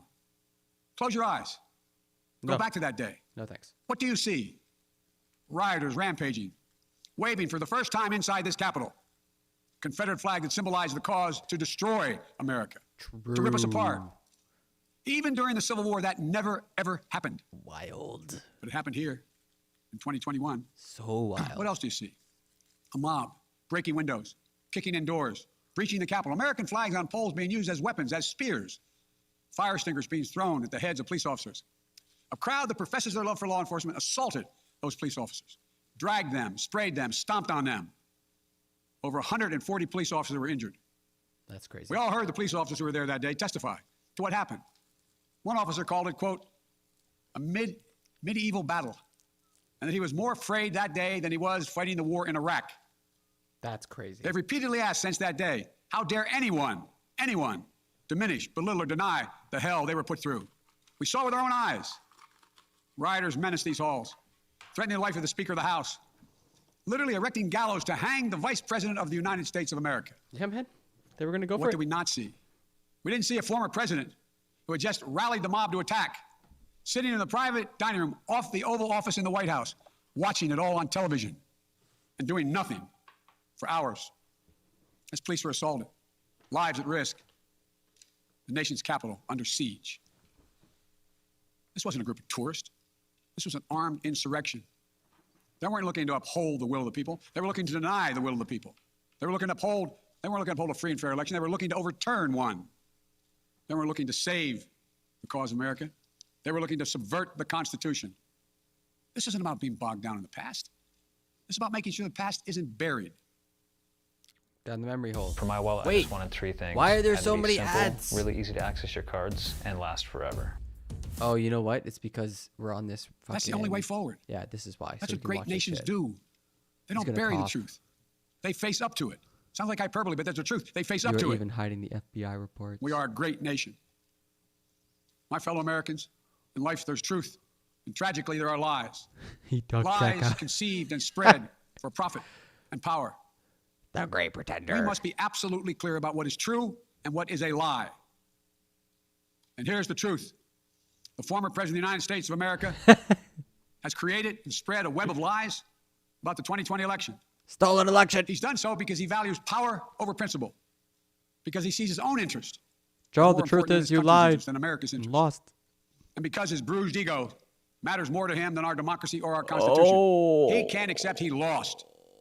Even though that's what 93 United States senators, his own attorney general, his own vice president, governors and state officials in every battleground state have all said he lost. That's what 81 million of you did as Blame you voted Trump, for Joe, a new way because he can't forward. accept you cheated. Oh, this is He has done what fucked. no president in American history, the history of this country, has ever done. He refused to accept the results of an election and the will of the American people. Well, some courageous men and women in the Republican Party are standing against it, trying to uphold the principle of that party. Too many others are transforming that party into something else. Why am I here They seem just no watching longer to a want to be man the party, sleep live? the party of Lincoln, Eisenhower, Reagan, the Bushes. But whatever my other disagreements are with Republicans who support the rule of law and not the rule of a single man, I will always seek to work together with them to find shared solutions where possible. Because if we have a shared belief in Biden, democracy, then stop. anything is possible. Anything. And so at this moment, we must decide, what kind of nation are we going to be? Are we going to be a nation that accepts political violence as a norm? Are we going to be a nation where we allow partisan election officials to overturn the legally expressed will of the people? Are we going to be a nation that lives not by the light of the truth, He's trying to but distract in the y'all with shadow Trump. of lies? We cannot allow ourselves to be that kind of nation. The way forward is to recognize the truth and to live by it. The big lie being told by the former president and many Republicans who fear his wrath is that the insurrection in this country actually took place on Election Day, November 3rd, 2020. Think about that. That's Is that the what you Rio thought? insurrection. Is that what you thought when you voted that day? Taking part in an insurrection? Is that what you thought you were doing? Or did you think you were carrying out your highest duty as a citizen and voting? Former president's supporters are trying to rewrite history. They want you to see Election Day as the day of insurrection. And the riot that took place here on January 6th as a true expression of the will of the people. Can you think of a more twisted way to look at this country, to look at America? I cannot. Here's the truth. It's pretty fucked. The election of 2020 was the greatest demonstration of democracy in the history of this country. More of you voted in that election than have ever voted in all of American history. Over 150 million Americans went to the also polls more and voted Americans. that day. Just generally. In a pandemic. Some at great risk to their lives. They should be applauded, not attacked. Right now, in state after state, new laws are being written, not to protect the vote, but to deny it. Not only to suppress the vote, but to subvert it. Joe Not to Biden's strengthen so and protect good our to democracy. dead. So- Because the former president lost, instead of looking at the election results from 2020 and saying they need new ideas or better ideas to win more votes, the former president and his supporters have decided the only way for them to win is to suppress your vote and subvert our elections. It's wrong. It's undemocratic. And frankly, it's un-American. Un-American. The second big lie being told by the former president and his supporters is that the results of the election of 2020 can't be trusted. The truth is that no election in American history has been more closely scrutinized or more carefully counted. Every legal challenge questioning the results in every court in this country that could have been made was made and was rejected. Often rejected by Republican-appointed judges, including judges appointed by the former president himself, from state courts to the United States Supreme Court. Recounts were undertaken in state after state. Georgia counted its results 3 times with 1 recount by hand. Phony partisan audits were undertaken long after the election in several states. None changed the results. And in some of them, the irony is the margin of victory actually grew slightly. So let's speak plainly about what happened in 2020. Even before the first ballot was cast, the former president was preemptively sowing doubt about the election results. He built his lie over months. It wasn't based on any facts. He was just looking for an excuse, a pretext, to cover for the truth. He's not just a former president. He's a defeated former president. Defeated. You Defeated got him. by a margin of over 7 million of your votes in a full and free and fair election. There is simply zero proof the election results are inaccurate. True. In fact, in every venue where evidence had to be produced, an oath to tell the truth had to be taken, the former president failed to make his case. Just think about this. The former president and his supporters have never been Political able to explain violence is destroying how they our accept as economy. accurate the other election results that took place on November 3rd. The elections for governor, United States Senate, House of Representatives. Elections which they closed the gap in the House. They challenged none of that. The president's name was first. Then we went down the line. Governors, senators, House Representatives. Somehow those results are accurate on the same ballot. If only Joe would just flip through the Presidential race comments. was flawed. Fuck. Fuck. Hope this hog watch is worth it. And on the same ballot, the same day, cast by the same voters. Look at those empty black eyes. The only difference, the former Fake president didn't votes. lose those races. Ballot he just lost harvesting. the one that was his own. Finally, the third big lie being told by a former president and his supporters is that the mob who sought to impose their will through violence are the nation's true patriots. Is that what you thought when you looked at the mob ransacking the Capitol, destroying property, literally defecating in the hallways, Literally. rifling through the desks of senators and representatives, hunting down members of Congress? Patriots? Yeah, that was scary. Not in my view. To me, the true patriots were the more than 150 Americans who peacefully expressed their vote at the ballot box. The election workers who protected the integrity of the vote. And the heroes who defended this Capitol. You can't love your country only when you win. You can't obey the law only when it's convenient. You can't be patriotic when you embrace and enable lies. Those who stormed this Capitol, and those who instigated and incited, and those who called on them to do so, held a dagger at the throat of America and American Ooh. democracy. They didn't come here out of patriotism or principle. They came here in rage, not in Wow. service of America, but rather in service of one man. Those who incited the mob, the real plotters who were desperate to deny the certification of this election and defy the will of the voters, if their plot was foiled. Congressman, Do you think he's mad? National interest? Look at him. He's just posted over. Oh, this dude is so mad. Democrats and Republicans stayed. Senators, representatives, staff, they finished their work the Constitution demanded. Oh, what's They that? honored their FD oath block. to defend the Constitution against all enemies, I don't foreign recognize and that emote. domestic. It's a new one. Look, How's it folks. going, DK? Now it's up to all of Or us, DFK. we the people, to stand for the rule of law, to preserve the flame of democracy, to keep the promise of America alive. The promise is at risk, targeted by the forces that value brute strength over the sanctity of democracy. YouTube and the media outlets won't allow comments. This admin is dangerous as our freedoms have been taken. Welcome to Little China. He is on YouTube commenting live and Fear over hope. Personal gain over public good. Make no mistake about it. We're living at an inflection point in history, both at home and abroad. We're engaged anew in a struggle between democracy. Oh boy, let's see here. 2017, look at the ABC poll and whether Trump was legitimately elected. It was about 6 to 8 points off of this one right now, not that far off. Hillary Clinton asked in 2017, was Trump legitimately? Point blank. She did not say yes. She said she had questions. You think Democrats, if Trump wins, Donald Trump wins in 2020, you think Democrats are going to think he was legitimately elected?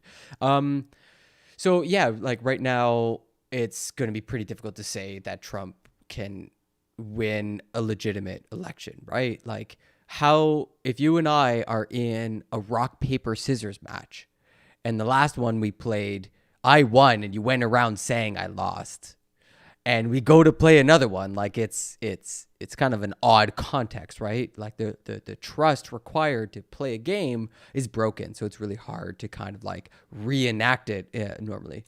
25% of Democrats said violence was acceptable in that poll in 2017. A third of Hillary Clinton voters said Donald Trump was not legitimately elected. Let's see if we can pull that. I mean, this is a deep cut. 2017. We're in 2022, my guy. So that's 5 years ago. But let's see if we can pull this. ABC poll 2017. What else we got? Trump legitimately elected, Democrats. Right. Let's see. 2016. Except Donald Trump's a vast We have partisan. a shot here of Trump Tower in mid. Vast partisan decide. 58% says who didn't support. Okay. The 74% who see the outcome as illegitimate is overall very near the 79% of elected voters who said in the pre-election MC polls that they were prepared to accept whatever result occurred. But there's both a partisan flip and a far bigger gap in the new results. For the election, 87% said they were ready to accept the result as legitimate. Okay. Today, its acceptance of the outcome is 29% lower among Clinton supporters than they anticipated and 31 points higher among Trump's. So let's put a little pin in that. Do we have like a very clear, how do they do it? Landline and cell phone interviews, 865 plus or minus 4. It's not exactly the best, but that's fine. Okay, so at some point they were a little like 25 said violence was acceptable. I mean, I just want to be super clear here. We are talking about violence that was done, right? Like, I understand that there was a poll at some point about how Democrats, might have felt, a minority of Democrats might have felt that violence was acceptable, but can you draw a straight line from that poll to some violence? Because it's really easy for people on the left to draw a really straight line from Trump saying, we're going down to the Capitol, and then, they're being violence. People making T-shirts saying like, yeah.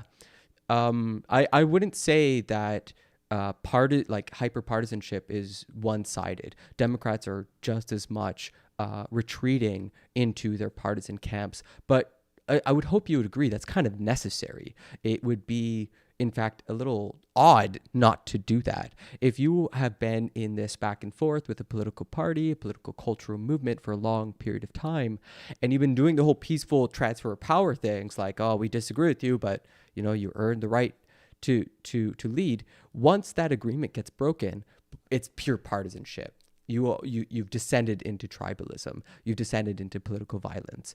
It's the whole reason you have democracy, is to prevent violence. Her own words, she has questions. That's a non-answer. What do you mean that's a non-answer? What's the question?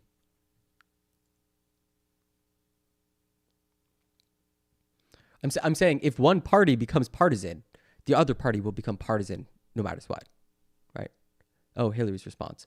Well, sure, she's a politician. She plays the game. She's one of the most dyed-in-the-wool, like, weirdest fucking creepy people on the planet.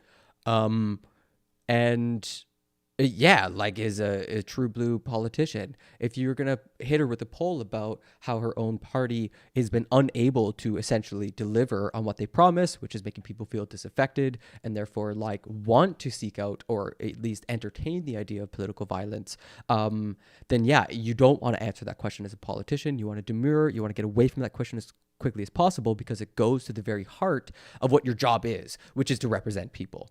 The higher that number ticks up of like people saying my representatives don't do their job and political violence is the only way, is like basically you've lost your job as a politician. There's no need for you anymore. So to ask that question to a politician is a good question, but like for her to demur on it, yeah, I mean, of course, yeah, like that's what do you expect?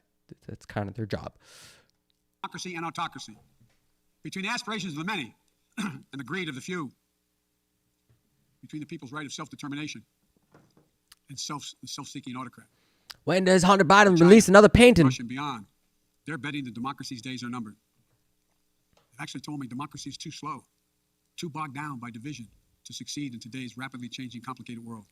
And they're betting America will become more like them and less like us. True. They're betting that America is a place for the autocrat, the dictator, the strongman. Yep. I do not believe that. That is not who we are. That is not who we have ever been. Prove and that it. is not who we should ever be. Prove it. Quebec homeowners, before you start planning... Look, you're getting Quebec ads, and they're in English. Weird. Our founding fathers, as imperfect as they were, so gold and silver, buy platinum. Changed the world. Literally changed the world. Platinum prices rising like gold. Here in America, the people would rule. Buy crude oil. We'll save lives in this winter. Buy platinum. Prices rising like gold. Power would be transferred peacefully, never at the tip of a spear or the barrel of a gun. They committed to paper an idea that they couldn't live up to, but an idea that couldn't be constrained. Yes, in America, all people are created equal. We reject the view that if you succeed, I fail. If you get ahead, I fall behind. If I hold you down, I somehow lift myself up. Lock Trump up. Former president who No lies COVID about this deaths. election and the mob that attacked this Capitol could not be further away from the core American values. They want to rule, or they will ruin. Ruin what our country fought for at Lexington and Concord, at Gettysburg and Omaha Beach, Seneca Falls, Selma, Alabama. What we were fighting for? The right to vote, the right to govern ourselves, the right to determine our own destiny. I literally, we're at 150.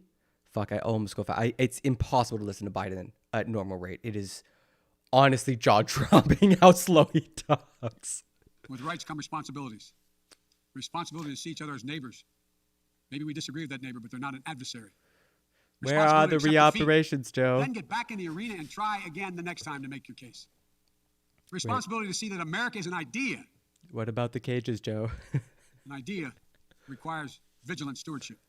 As we stand here today, 1 year since January 6, 2021, links are the not. lies that drove the anger and madness we saw in this place. Bye, Max. Have a good one. I'll see you later. Play some Valheim sometime, maybe. Thanks for watching the stream. So we have to be firm, resolute, and unyielding in our defense of the right to vote and to have that vote counted. Some have already made the ultimate sacrifice in this sacred effort. Jill and I have mourned police officers in this Capitol Rotunda not once but twice in the wake of January 6th. Once to honor Officer Brian Sicknick, who lost his life the day after the attack, and the second time to honor Officer Billy Evans, who lost his life defending this Capitol as well. We think about the others who lost their lives and were injured, and everyone living with the trauma of that day. It's clip of Biden calling his VP. No. When I had links enabled, I was getting flooded by bots and shit, so I have it off for now. Defending this Capitol, to members of Congress in both parties and their staffs, to reporters, cafeteria workers, custodial workers, and their families. Don't kid yourself. The pain and scars from that day run deep. I've said it many times, and it's no more true or real than we think about the events of January 6th. We are in a battle for the soul of America.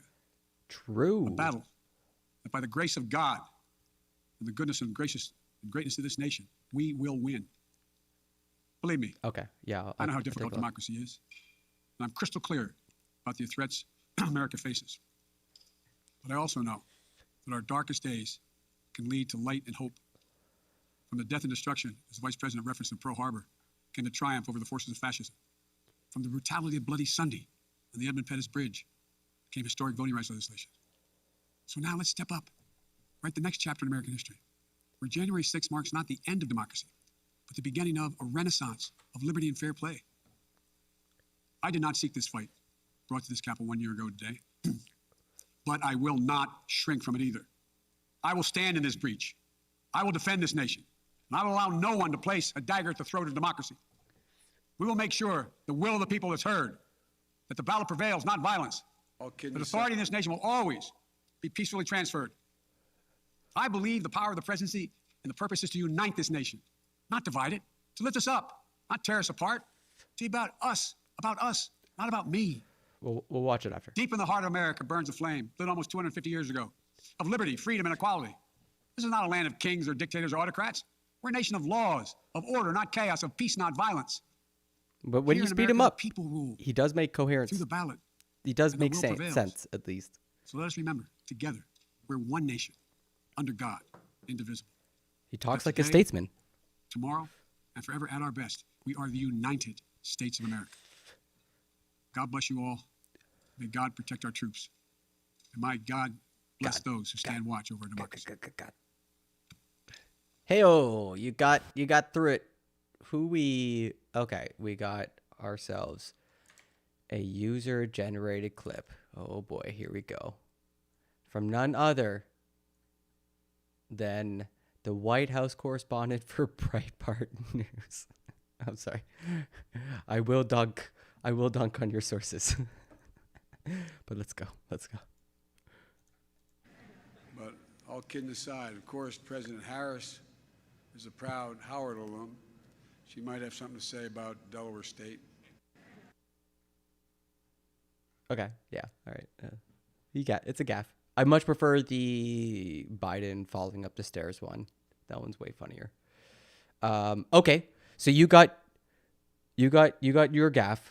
Now we gonna hear from the 45th president of the United States of America. First versus ABC. Yeah, I mean, it doesn't change very much. He is a walking, talking gaffe machine. Like, Biden is so fucking old. It's embarrassing. But this is beautiful. To watch Biden speaking is very hurtful to many people. They're the ones who tried to stop the peaceful power with the rigged election. Just look at the numbers.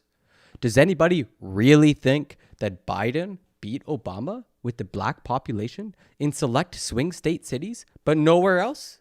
That he would lose 18 out of 19 bellwether counties, bellwether spelled wrong, and 27 out of 27 toss-up House races, but somehow miraculously receive the most votes in American history with no coattails? That he would lose Florida, Ohio, and Iowa and win, even though it has never been done before? They spread a web of lies about me and Russia for 4 years to try to overturn the 2016 election. And now they lie about how they interfered in the 2020 election too. Big tech was used illegally. Where did all those votes show up from in Georgia, where it was just revealed they sold ballots for $10 apiece? Or in Pennsylvania and Arizona and Wisconsin? No question mark. He acts like he's aggrieved, but we're the ones who were aggrieved, and America is suffering because of it, with poisonous borders.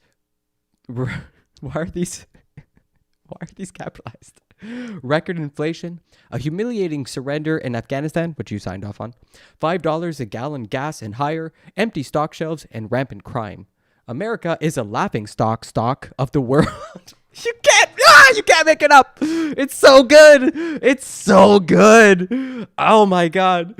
America is a laughingstock of the world. And it's all because of the real insurrection, which took place on November 3rd. But this is an election year, and MAGA Republicans should get elected and work with me to fix this horror that Joe Biden and the Democrats have brought us. Never forget the crime of the 2020 presidential election. Never give up. Yes, America is a laughing stock. Yes. Jesus Christ. How is Biden surpassing Obama's?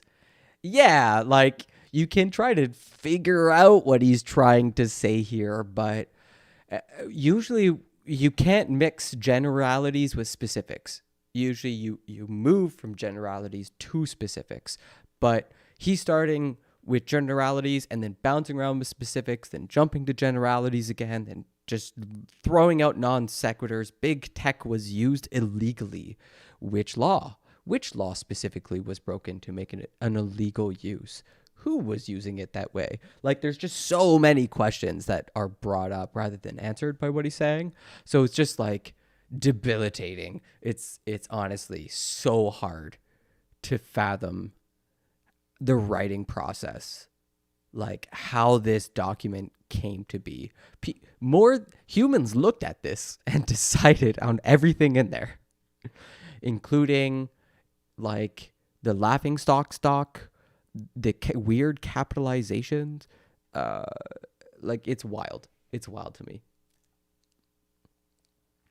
Okay, so that's that. We got why Trump's hold on the GOP is unrivaled after the Capitol riot. This is Maggie Haberman. Whatever your thoughts are on her. 1 year ago, on the very same day when fevered supporters of Donald Trump breached the United States Capitol in a violent riot that defiled a symbol of American democracy, the leadership of the RNC happened to gather almost 700 miles out of Ritz-Carlton on Amelia Island, Florida. In Washington, Mr. Trump's political future had never appeared darker and was dimming fast. He was an electoral loser. Top staff were resigning in protest. Prominent allies were repudiating him. Social media giants would soon banish him. But the seeds of a political revival, at least within his own party, were there from the start. With broken glass and debris still scattered across the Capitol complex, well over half of House Republicans voted against certifying the election, echoing Mr. Trump's false claims of fraud. There was also a journalist who went around asking House Republicans yesterday, hey, did Biden win? And if so, do you regret your vote to not certify his electoral victory? And only one of them said that he regretted that vote. And I think only two even answered the question at all. It's wild. Wild. Even as the National Committee drafted a statement condemning the violence, it did not mention Mr. Trump by name. Some committee members pressed to add an expression of sympathy for the views of the crowd that had mobbed the Capitol. They had to be overruled. The next morning, Mr. Trump called into the committee's meeting via speakerphone. "We love you," some of the attendees shouted. I'm actually just going to switch it to slate.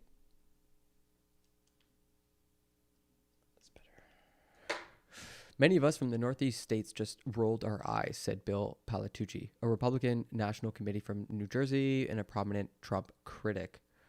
But more common was the view of members like Corey Steinmetz of Wyoming, who said in the interview that blaming Mr. Trump for the events of January 6th is nothing more than a sham from the get-go. You heard that Hillary is going to run for president again. Okay, who did you hear that from? And also, that would be hell. That would be pure hell. I don't think anyone wants Hillary to run again. Please, God, no. It's more likely going to be Kamala Harris and Pete Buttigieg. Even worse. Somehow the Democrats just cannot put up a ticket. It's insane. I hear, as one does, that Trump's going to run again, from this article, Seems like some reporting was done about what's going on. Today, the Republican Party is very much still Mr. Trump, so golly gee, transforming his lies about a stolen 2020 election into an article of faith, and even a litmus test that he is seeking to impose on the 2022 primaries with the candidates he backs. He is the party's most coveted endorser, its top fundraiser, and the polling frontrunner for the 2024 presidential nomination. Yeah, that would be the dream. Trump v. Hillary 2022 election boogaloo. Oh, God. That's a mouthful. Mr. Trump is also deeply divisive, unpopular among the broader electorate, and under investigation for his business practices and his interference with election officials in Georgia. He remains the same politician whose White House oversaw years of devastating. Okay. Yet his unrivaled power at Syracuse 1 year after the sacking is a testament to his unrelenting hold on the loyalty. Kamala has 28% approval rating. Kamala approval rating. I'm also curious. What? Ooh, wow. Oh, that's Daily Mail. What else we got? LA Times. Oh, there we go.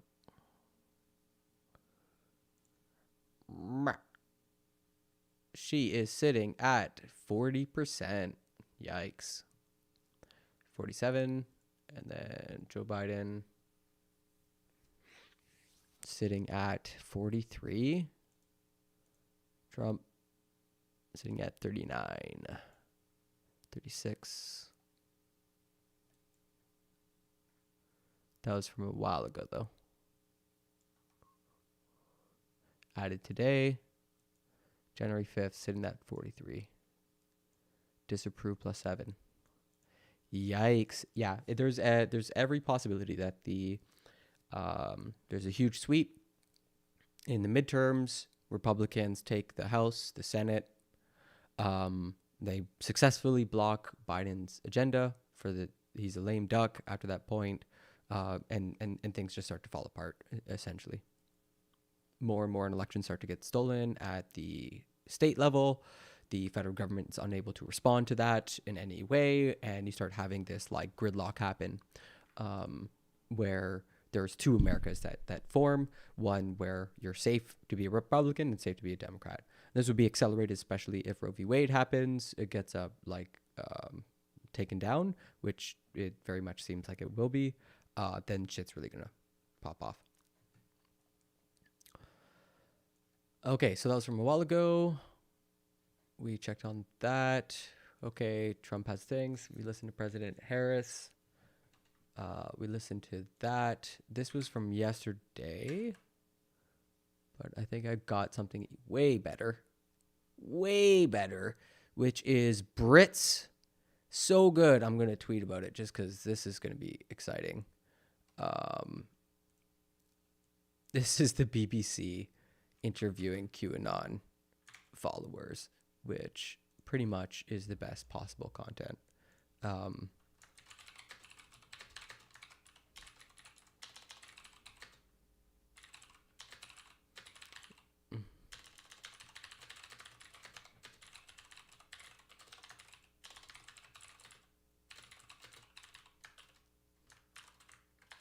Yeah, so good. All right, let's watch it. When everything unfolded on January 6th, what were you thinking? Get us off national television. What are we doing? Is that a shaman? I've been on this tight rope between sanity and falling off the deep end. It's been a year since the mobilizing power of a conspiracy theory nearly brought the US to its knees. I would love a physical battle, but I know Who what are you I'm going to be seeing. fighting? Elites or whatever, yes, please. In 2020, I reported on the dramatic rise of interest in QAnon during the pandemic. Sacrifices, children babies being sacrificed. A year on from the attack in Happy Capitol peaceful Hill protest day, that my the movement friend. played Hey, such an Glizzy. important How you part doing? in.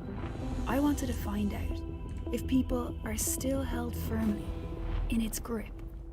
Peaceful protest. The sentencing of the shaman is moments away.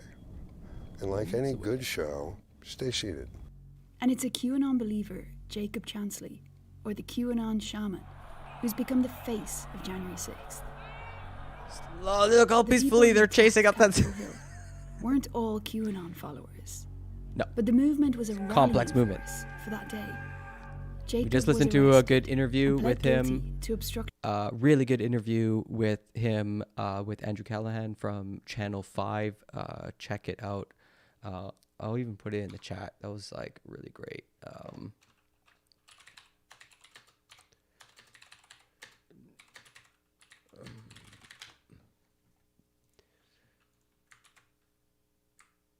Pretty sure this is it.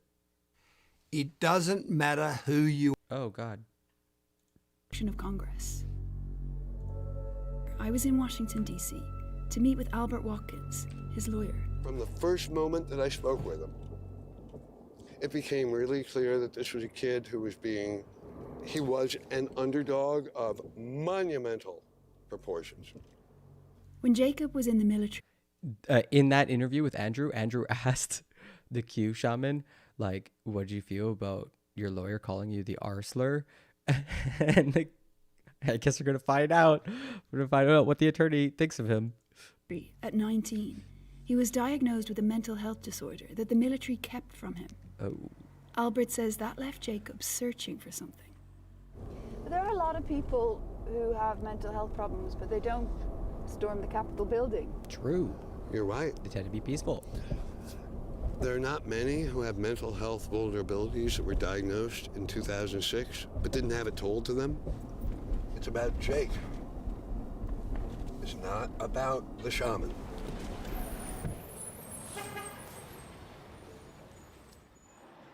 But what is it that Jacob got wrapped up in? Oh, boy. QAnon followers believe that a cabal of Satan-worshipping pedophiles run the government and the media, and that they traffic children for satanic rituals. Oh, here's some good editing. They claim that a group of military officials, together with Donald Trump, are fighting back. A survey by the polling organization Ipsos Mori found that 7% of Americans still believe this conspiracy is true. That's down from 17% last year. but it's still 22 million people. And 1 in 3 Americans say they don't know if it's true or false. Oh my god. While I was in the US, I wanted to catch up with Nick Natoli. Because back in 2020, I met Nick on the internet. The pandemic wasn't real, and the race war isn't real.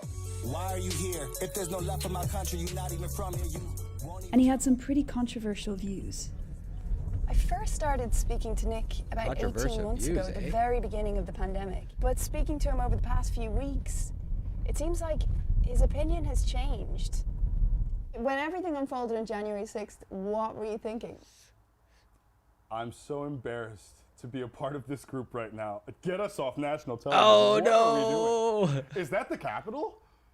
Is that a shaman? Lol. Things have changed for you, I think, a bit. I don't want to believe in some of these nefarious, terrible Look at things. him. The information that I've researched has led me there. So when the Look at this information guy. that I've researched has not led me to there, and President Trump is not the president, and Joe Biden's our president, then yeah, like I'm going to be a realist and say that this isn't what I thought was going to happen. You know? A lot of people were supposed to get arrested. That didn't happen. Recently, Nick hasn't been consuming as much QAnon content because it's been banned from a lot of mainstream social media, but it's migrated to less popular platforms. I've been in touch with a lot of different QAnon followers, mostly through the messaging app Telegram. Many of them were hostile, and I was blocked from the app after some complaints. Oh, wow. They But got, some were really got onto you. friendly and obliging, keen to help me understand the gravity of what it is they think is going on in the world. Desperate for attention. The Alliance has gotten rid of the dark entities that were with our government. Oh, Sacrifices, children babies being sacrificed. Do your family know about it? No, I can't let them know. I Do your received hundreds family of members messages, know you're links. cute? It's like a fucking addiction. Like, have you come out to your family members that you're a QAnon or oh no? And videos, evidence, they said, of the conspiracy. Fellow truth seekers. It looks to me like a portal opened. More than once, someone agreed to meet in person, and at the last minute, they backed out. And he seems so willing and open to talk to us and to share all this stuff that they think is so important. And then I'm just afraid that we're going to twist their words. All except Kim.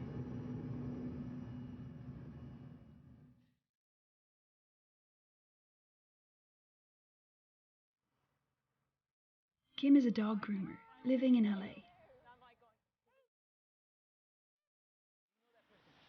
She got into QAnon just over a year ago, Oh, as many no. other people were starting to have doubts. It's like they're I've always talking been about one for the meth. underdog, even when I was a kid. And they were like I having was, these like, interviews really- with these I was a cracked really out odd child. meth heads. I'm a deep thinker. And they're all What deep is it that you thinkers. think is going on in the world right now? What is going on? It's not think. Mm. It's out in our faces. What is going on? The elites. We've been suppressed. We've been lied to all of our lives. And now our eyes are open. We're taking our country back. We're going back to a republic. Facts, only facts. Suez Canal. Remember that? Mm. It was deliberately knocked into that and lodged in there. Because what was on it? Thousands and thousands of children and women, the sex trafficking, and adrenochrome. And also those Adrenochrome. vaccines.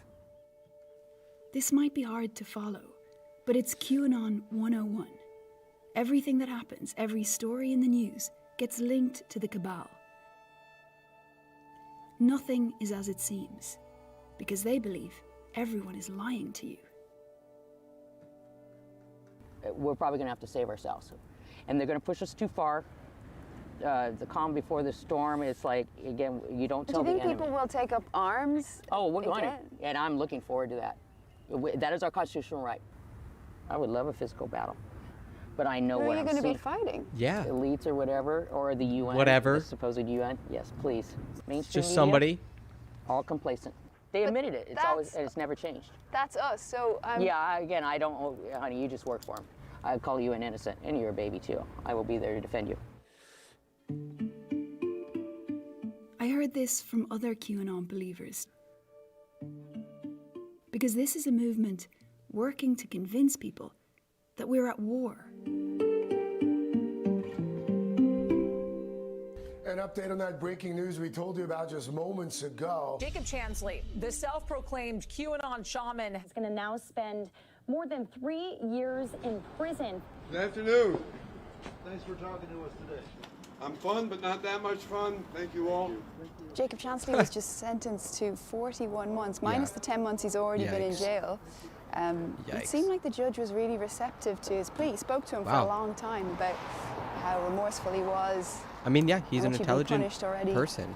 Seems like the judge He's coherent. took it on board. And only gave him 5 years. It's wild, man. Jacob spoke at length about his abusive childhood and his mental health problems.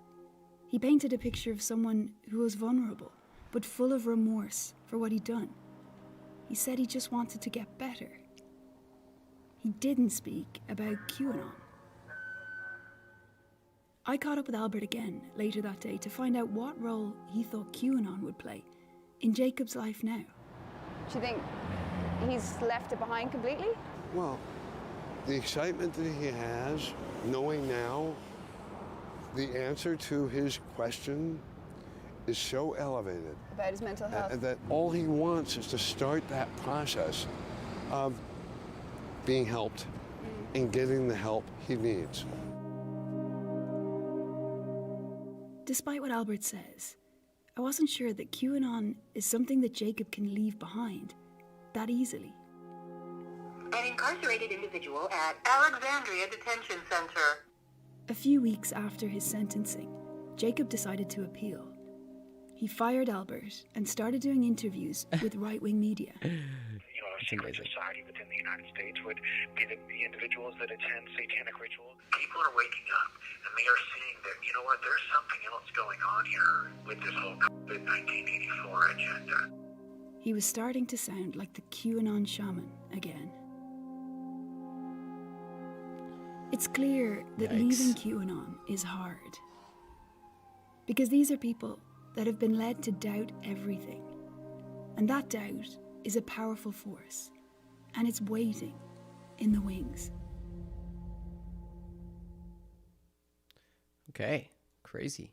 So, yeah, they actually did a worse job than Channel 5 News, which was far more in depth, much more interesting. Okay, we got a couple news items up real quick. DeSantis admits to finding 1 million expired COVID-19 tests stockpiled in a warehouse.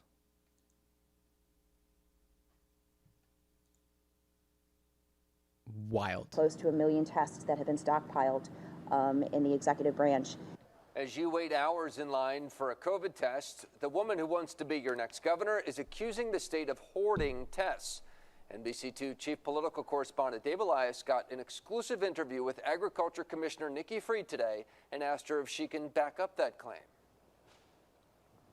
Well, Nikki Fried visited this plant farm here in Alva to announce her clean water initiative and the fact she wants to start randomly testing for nutrients that are being used around the state of Florida. But perhaps what was most newsworthy was the allegation she made saying the state is stockpiling COVID tests. Obviously, I wanted to know what proof she had. This is definitely something that we have concrete information that's coming from inside of the governor's office, and maybe not his executive suite, but certainly under the different agencies that he oversees, that there is a stockpile of these tests that were either set to expire on the 31st of December or soon thereafter.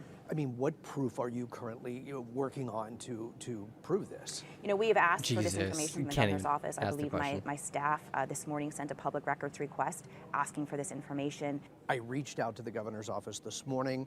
His press secretary, Christina Pushall, says this is a very bizarre allegation and they don't have a stockpile. Your reaction? You know, it's not a bizarre allegation when I know it's to be true. We've not alleged that the governor's office has them. It's the governor's, you know, the agencies that he controls. We've sent in teams to go in and do monoclonals. The governor in Collier County Tuesday downplaying vaccines and testing while pushing more monoclonal treatment. Your thoughts on the way the governor is handling this? His leadership on this is void. The governor believes people are hysterically running out to get tested. Do you believe that? I don't know a single person that would sit in 4 or 5 hour lines over hysteria. Now, I reached out to the governor's office. They called this a bizarre allegation, said they were not stockpiling any COVID tests. However, they were asking for the Department of Health to weigh in. So far, I haven't heard back. In Alva, Dave Elias. That's a bad sign. Huh. Okay. So something's afoot. Trump enjoyed the riot so much, he rewound TV to watch it twice.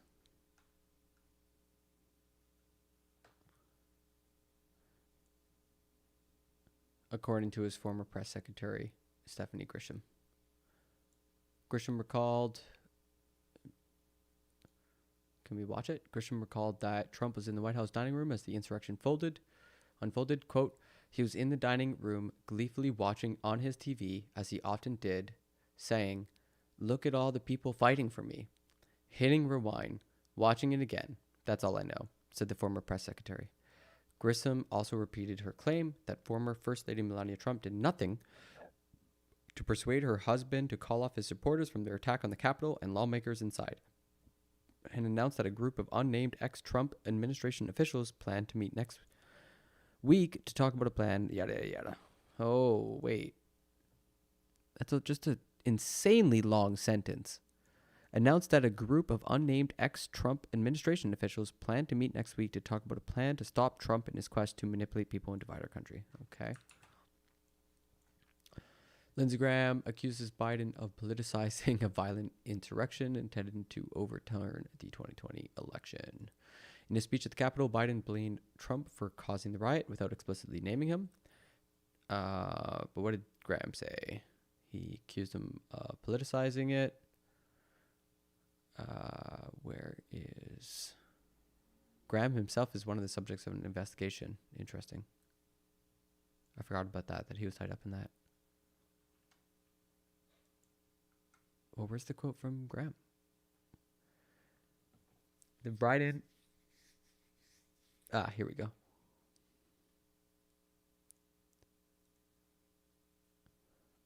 Lindsey Graham.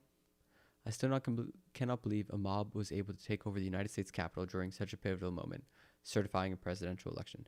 It would have been so easy for terrorists to bootstrap onto this protest and wreak even further destruction on the U.S. Capitol. Regardless of the reason for the assault on the Capitol, to lose control in such a fashion 20 years after 9/11 is stunning. Those who defiled the Capitol on January 6th are being prosecuted as they should be. I've consistently condemned the attack and have urged that those involved be prosecuted to the fullest extent. Dang, man. Dang.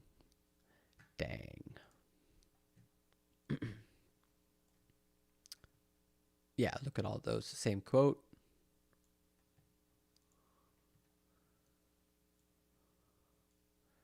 Dick Cheney comes to the Capitol.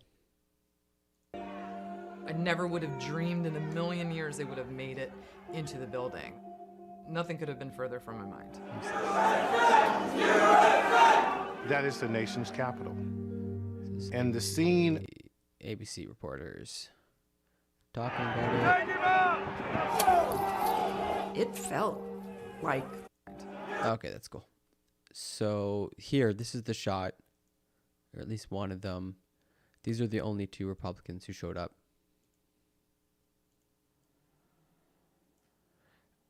It's an important historical event. You can't overestimate how important it is. I'm deeply disappointed we don't have better leadership in the Republican Party to restore the Constitution.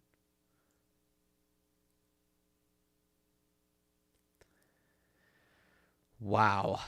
Less than 10 years.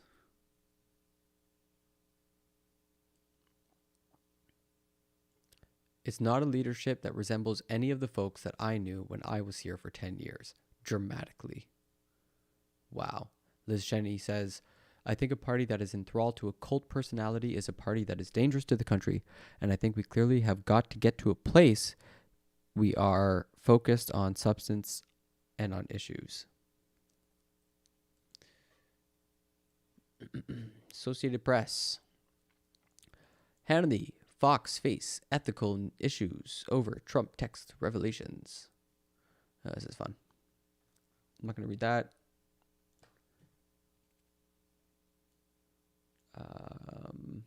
What else we got? Oh yeah, here we go.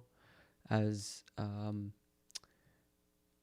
Glazy pointed out, happy peaceful protest day. Let's watch this peaceful protest unfold.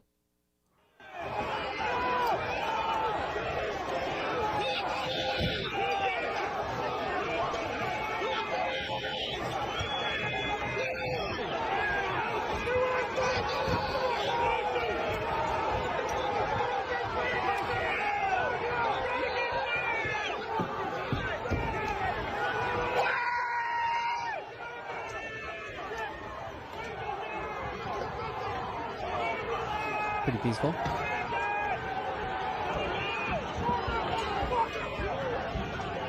Looking like a peaceful protest right there. Oh, look, I found some peace happening. There's some peace being delivered. Oh, there's some more peace. That's a good little piece happening. Let's see what happens to Boo Bag. Does he get away?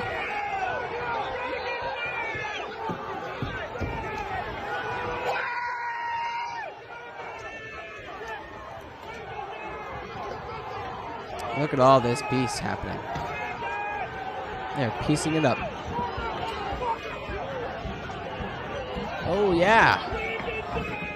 That's some real freedom loving.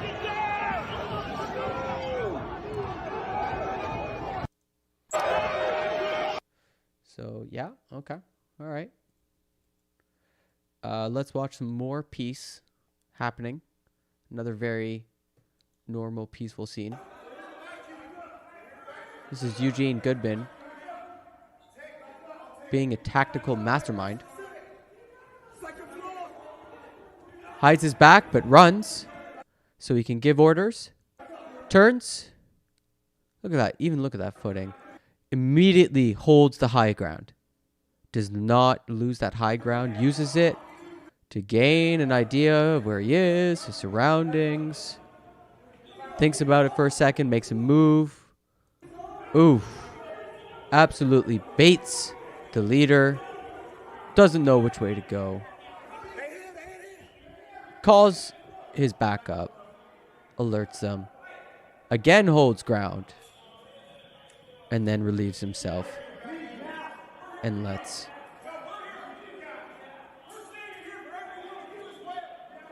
And now there's an actual standoff. No ground's being lost. Losing ground. Holds the high ground. Look at it again. Holds the high ground. Man.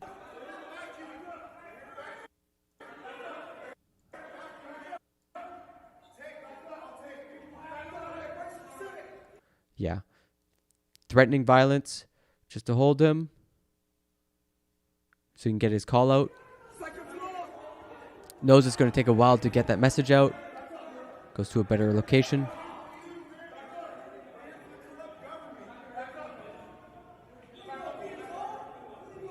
That move right there.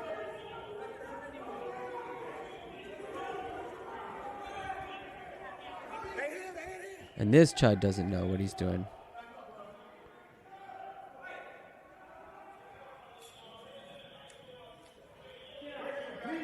Yeah, now he's considering.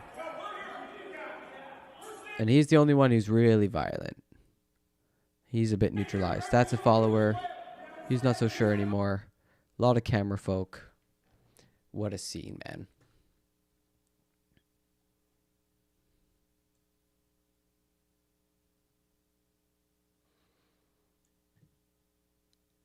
Oh boy.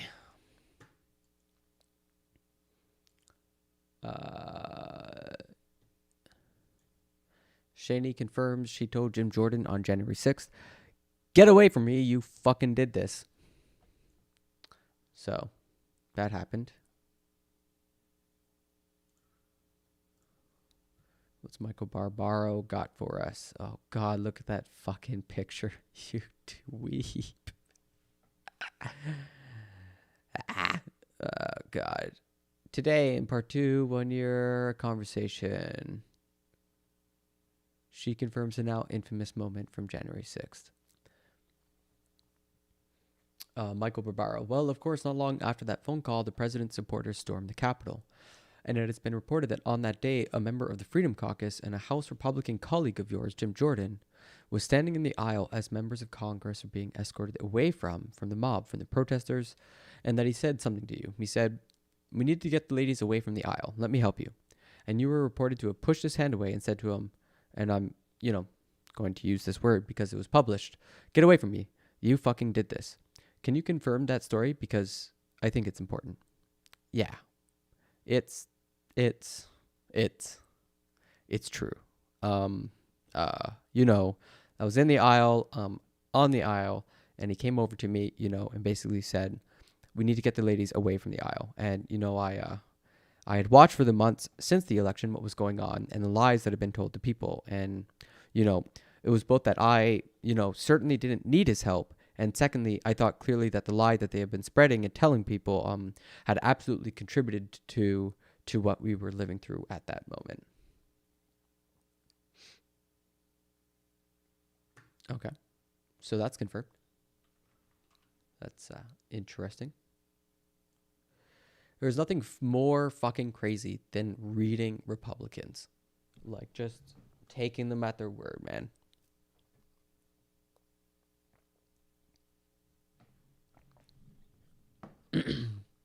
Karl Rove is criticizing Republicans.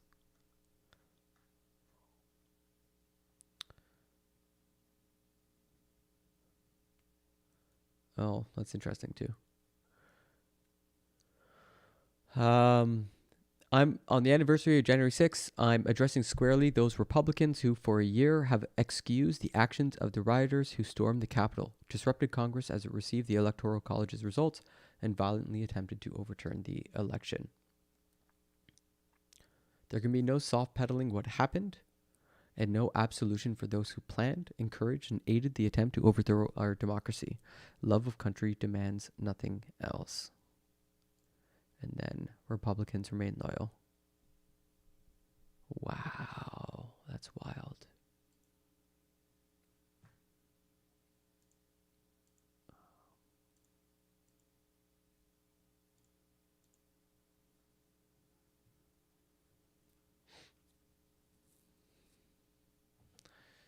Odd. Huh.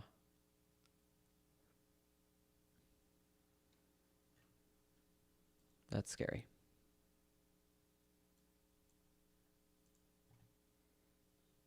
Okay, what else we got?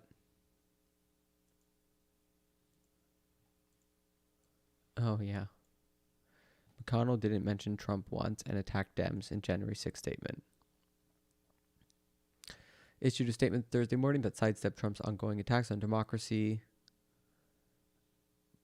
1 year after pro-Trump rioters besieged the Capitol.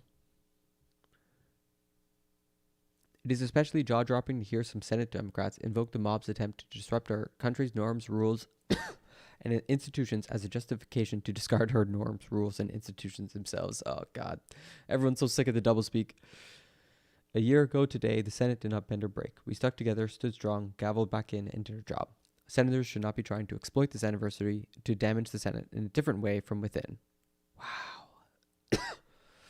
Former President Trump's actions preceding the riot were a disgraceful dereliction of duty. That's what he said back then. There's no question that President Trump is practically and morally responsible for provoking the events of that day. Holy shit, you couldn't have dug a deeper hole. We have the internet. We can see what you've said. Okay, I'm going to take a little break from talking and listen to him talk about Twitch politics.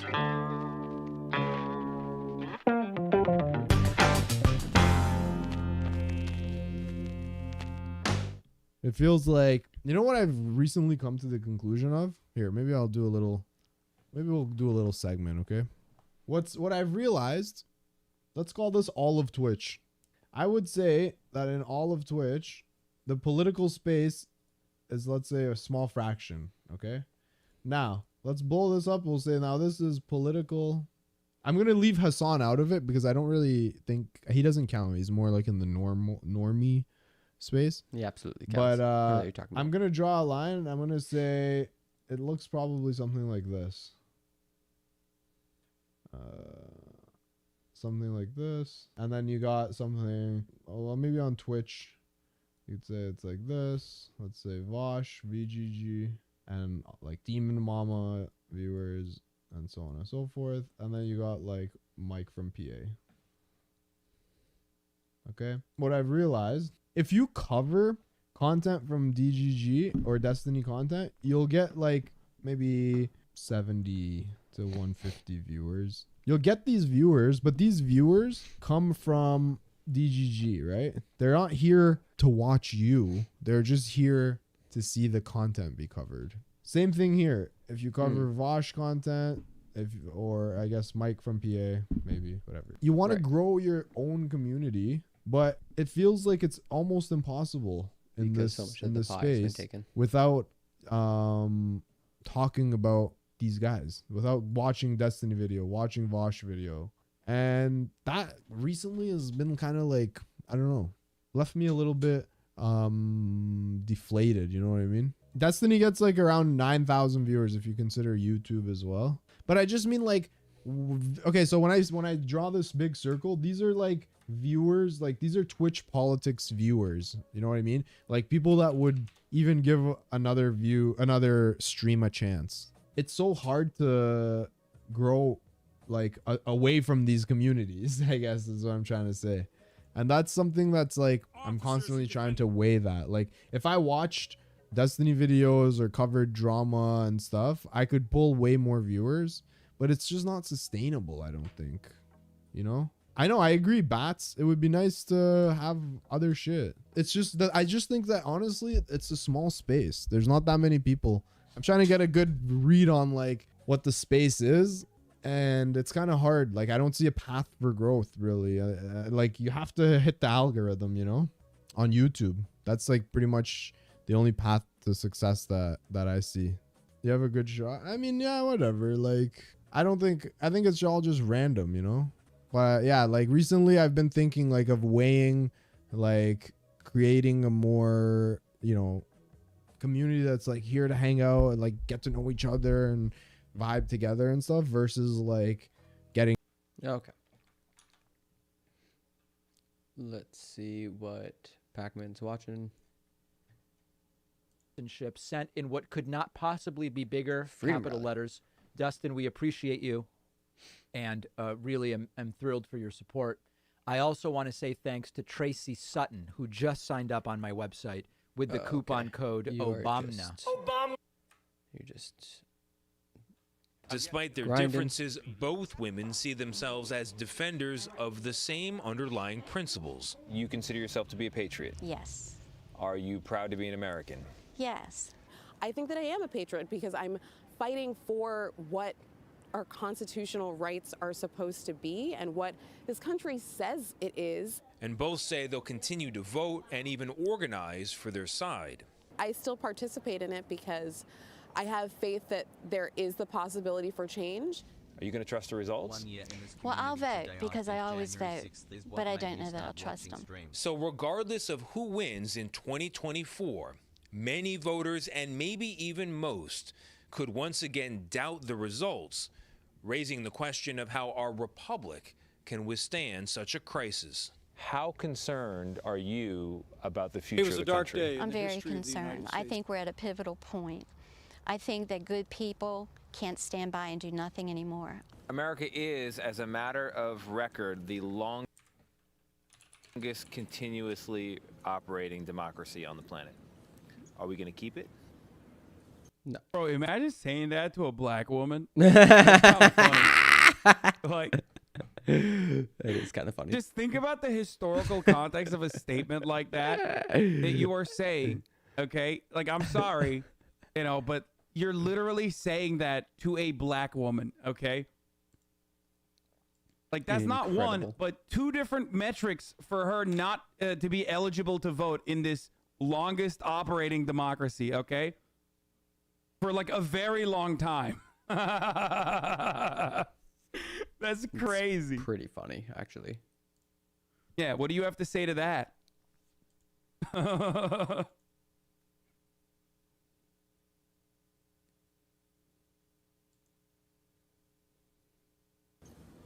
mean, all empires fall. True. Yeah, and that's a scary thought All there. empires Alicia fall. does leave us And with a note of also, hope, like- everyone since like the 2nd century has lived in an empire.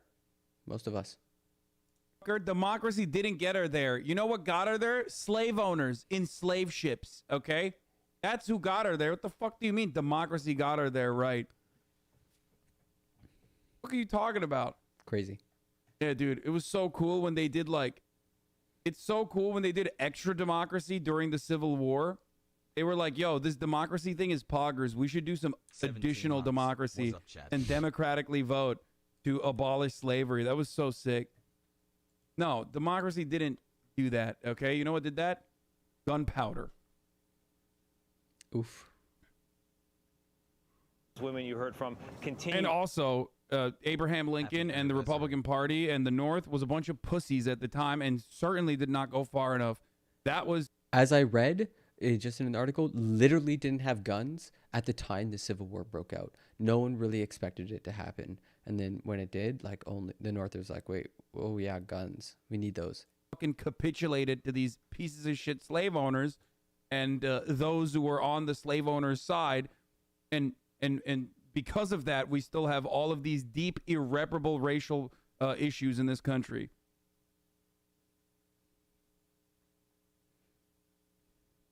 To vote, so they have some hope that the system can recover.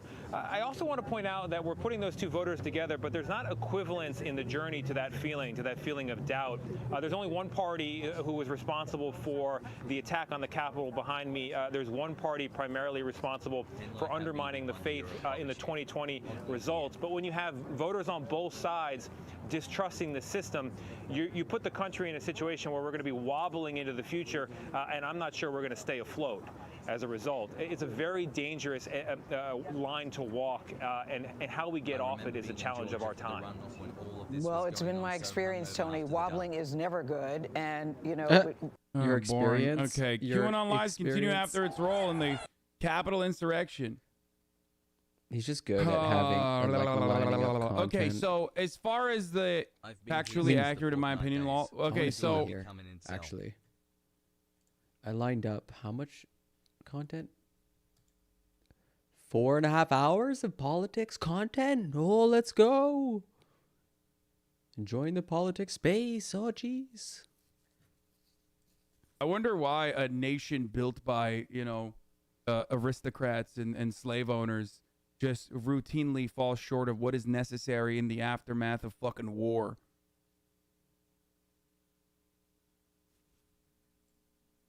And then, all of those, all of that only continues to fucking flame the fires.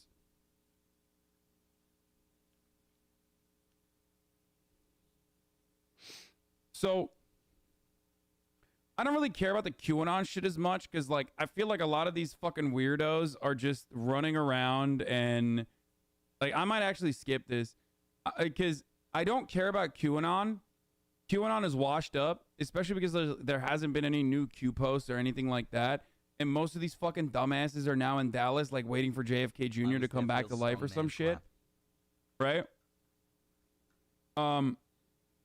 What I do care about is way more damaging than QAnon, which is the wave of conspiracies have moved beyond QAnon bullshit, but instead now revolve around anti-vaxxer conspiracies, obviously.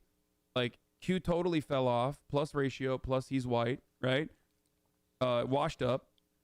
What is way worse than QAnon now is, one, obviously the stuff that we talked about with respect to people thinking that the elections are stolen, blah, blah, blah.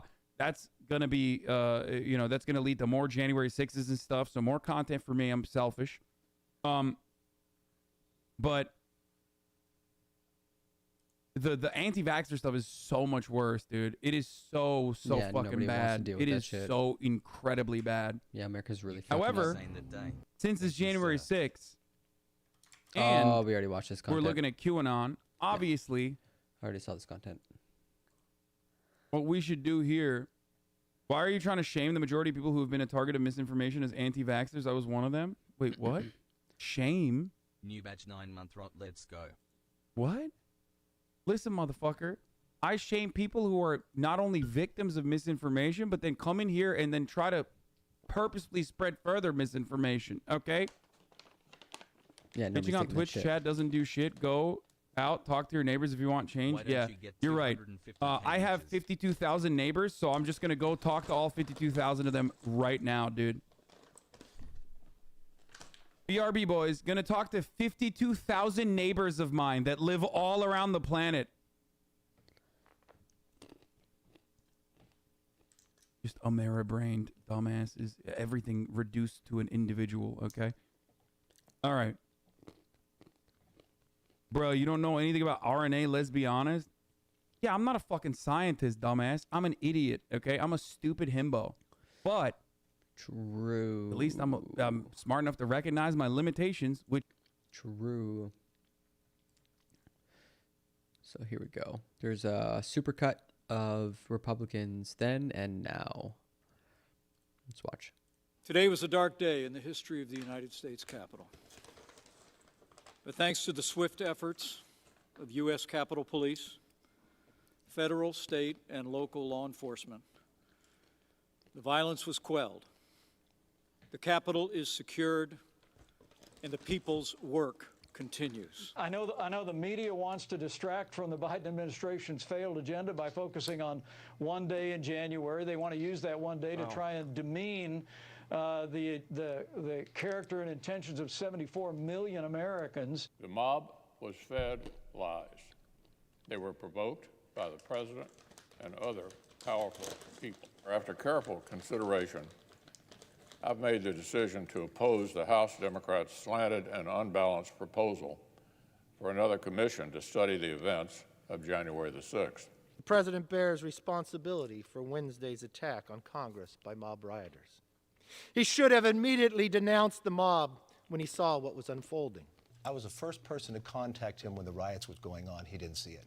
What he ended the call was telling me he'll put something out to make sure to stop this.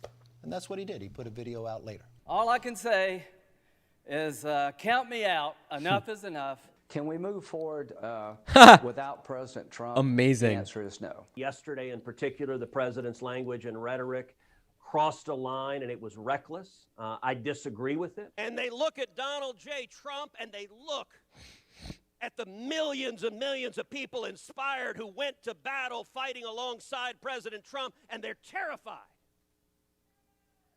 And they want him to go away. Let me tell you this right now, Donald J. Trump ain't going anywhere.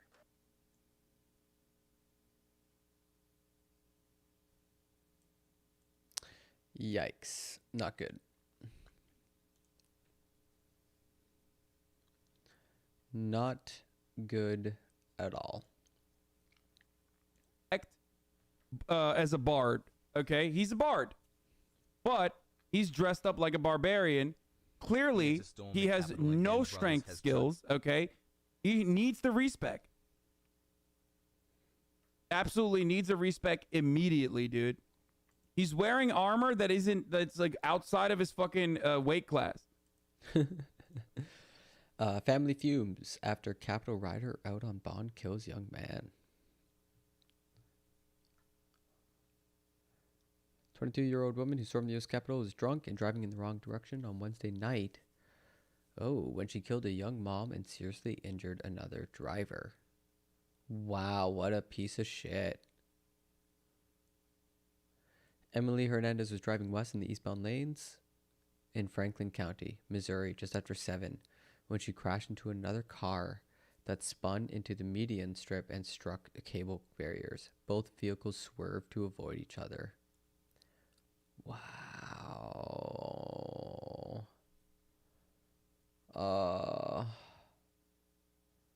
That's fucked. So yeah, we just watched that. What else we got?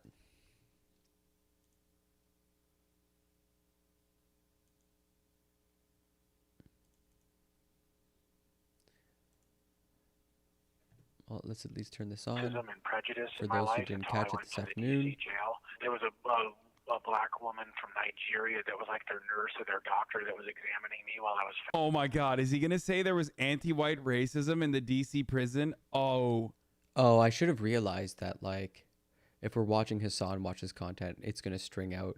It's a 44-minute content. It's gonna go on for hours. that's a really Literally that's hours. a really special thing that we have arrived at. Fasting for 11 days because they weren't feeding me organic. She thought I was a racist and a white supremacist and all this crap because she believed what was on the mainstream Mockingbird media. And when I told her that I was not racist, that I was not white supremacist Mainstream whatsoever, Mockingbird. that I've actually, dated all sorts of women of all sorts of races. I've had all sorts of friends of all sorts of races. And I said, I've even dated several black women. She said, I can't believe a black woman would ever date you. And I was like, oh my God, like this woman. This woman is racist.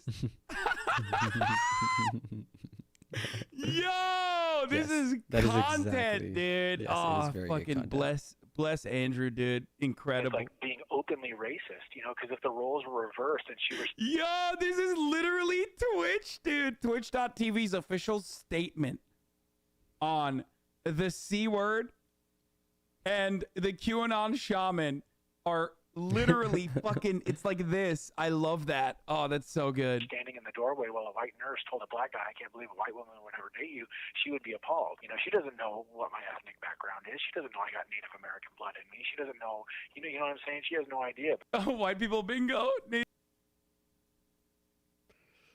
Oh God! Wait, what the fuck? Native American blood in me. Oh, this is so good. She's judging me by the color of my skin. There was also a guard over there that wore a Black Lives Matter mask. So he was taunting the Trump supporters and, like harassing them and, messing with them and stuff. I didn't know you had a Native American in you.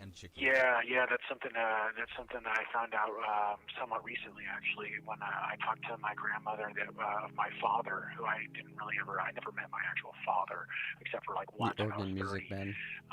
But my grandmother on that side, she told me that we have Cheyenne blood in us. For sure. Have you been able to make any friends in there? Oh no, dude. No offense to anybody in here, but jail is not the place to make friends.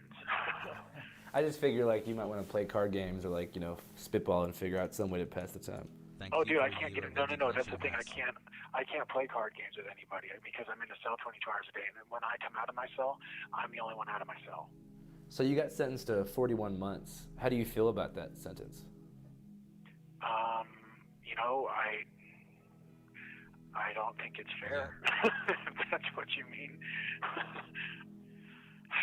I think that they thought an example had to be made, and I don't think they anticipated that example being a double-edged sword. That is really fucked up, for the record. God damn, dude. American prisons are so fucking brutal and so incredibly fucked that, like, homie's just in 22-hour, like, solitary confinement for months on end. That's torture, by the way. There's a reason why Norway refuses to extradite prisoners to the United States of America, because they declare it, like, inhumane and unlawful to extradite prisoners to America because of the conditions here. It's fucking awful. That's worse than the UK prison, by the way. Yeah, no shit. And he is most likely, I don't know what the prison he's in, but it's probably better considering he can do a fucking 44-minute collect call. That's probably a little bit better than most other fucking prisons and the most of the conditions in other prisons too. So, like, it's even worse than that. Where, they tried to make an example out of me, but in the process they made it clear to the American people that the justice system is not fair or balanced. What do you mean by that? That, there was a guy that threatened to shoot Pelosi in the head, and he brought 2 guns and a bunch of ammo, and he got 28 months. I never threatened to hurt anybody. I never vandalized any property. I never hurt anybody. I didn't assault anybody. I didn't steal anything. WTF, mate. Right. So why do you think they picked you to make an example out of? Because I think that I became a symbol, not just so much of January 6th, but because I became a symbol for freedom, a face for freedom of sorts. And, What? Freedom! I stood out the most, to say the least. Freedom, my brother. Bro, this dude is not learning a lesson in there, okay? Not that any fucking prison in the American prison industrial complex ever actually is slanted towards teaching people and educating them and, you know, rehabilitation. But like, he's extra not learning anything. Okay. He's like, you know, there was anti-white racism happening to me in DC. Also, I'm a symbol of freedom. Like, just focus on the high notes, homie. Like, for example, the fact that like another dude who actually had a fucking gun getting, you know, half of your sentence, that's crazy. Okay, that is crazy. I energized a lot of people, not just in the United States, but all over the world, to stand up for their freedoms as well. How do you feel about the nickname QAnon Shaman? Well, it's not anything I ever asked for. It's one that was given to me by Alex Jones. Alex Jones gave you that nickname? He's the one that called me the QAnon Shaman for the very first time when I did an interview with him. I think it was on the 8th of January. Damn. So it just caught on from there? Yeah. Maybe you're not QAnon Shaman, but you are a shaman, right? And you also... I do practice shamanism, yes, sir. Can you tell me more about what shamanism means to you? The shaman is like a ancient monk or priest, psychologist, pharmacologist, historian, storyteller, artist, astronomer, tattoo artist. Like, here's the thing. Okay. I'm actually, I think I'm getting close to ending stream. It's been a long go.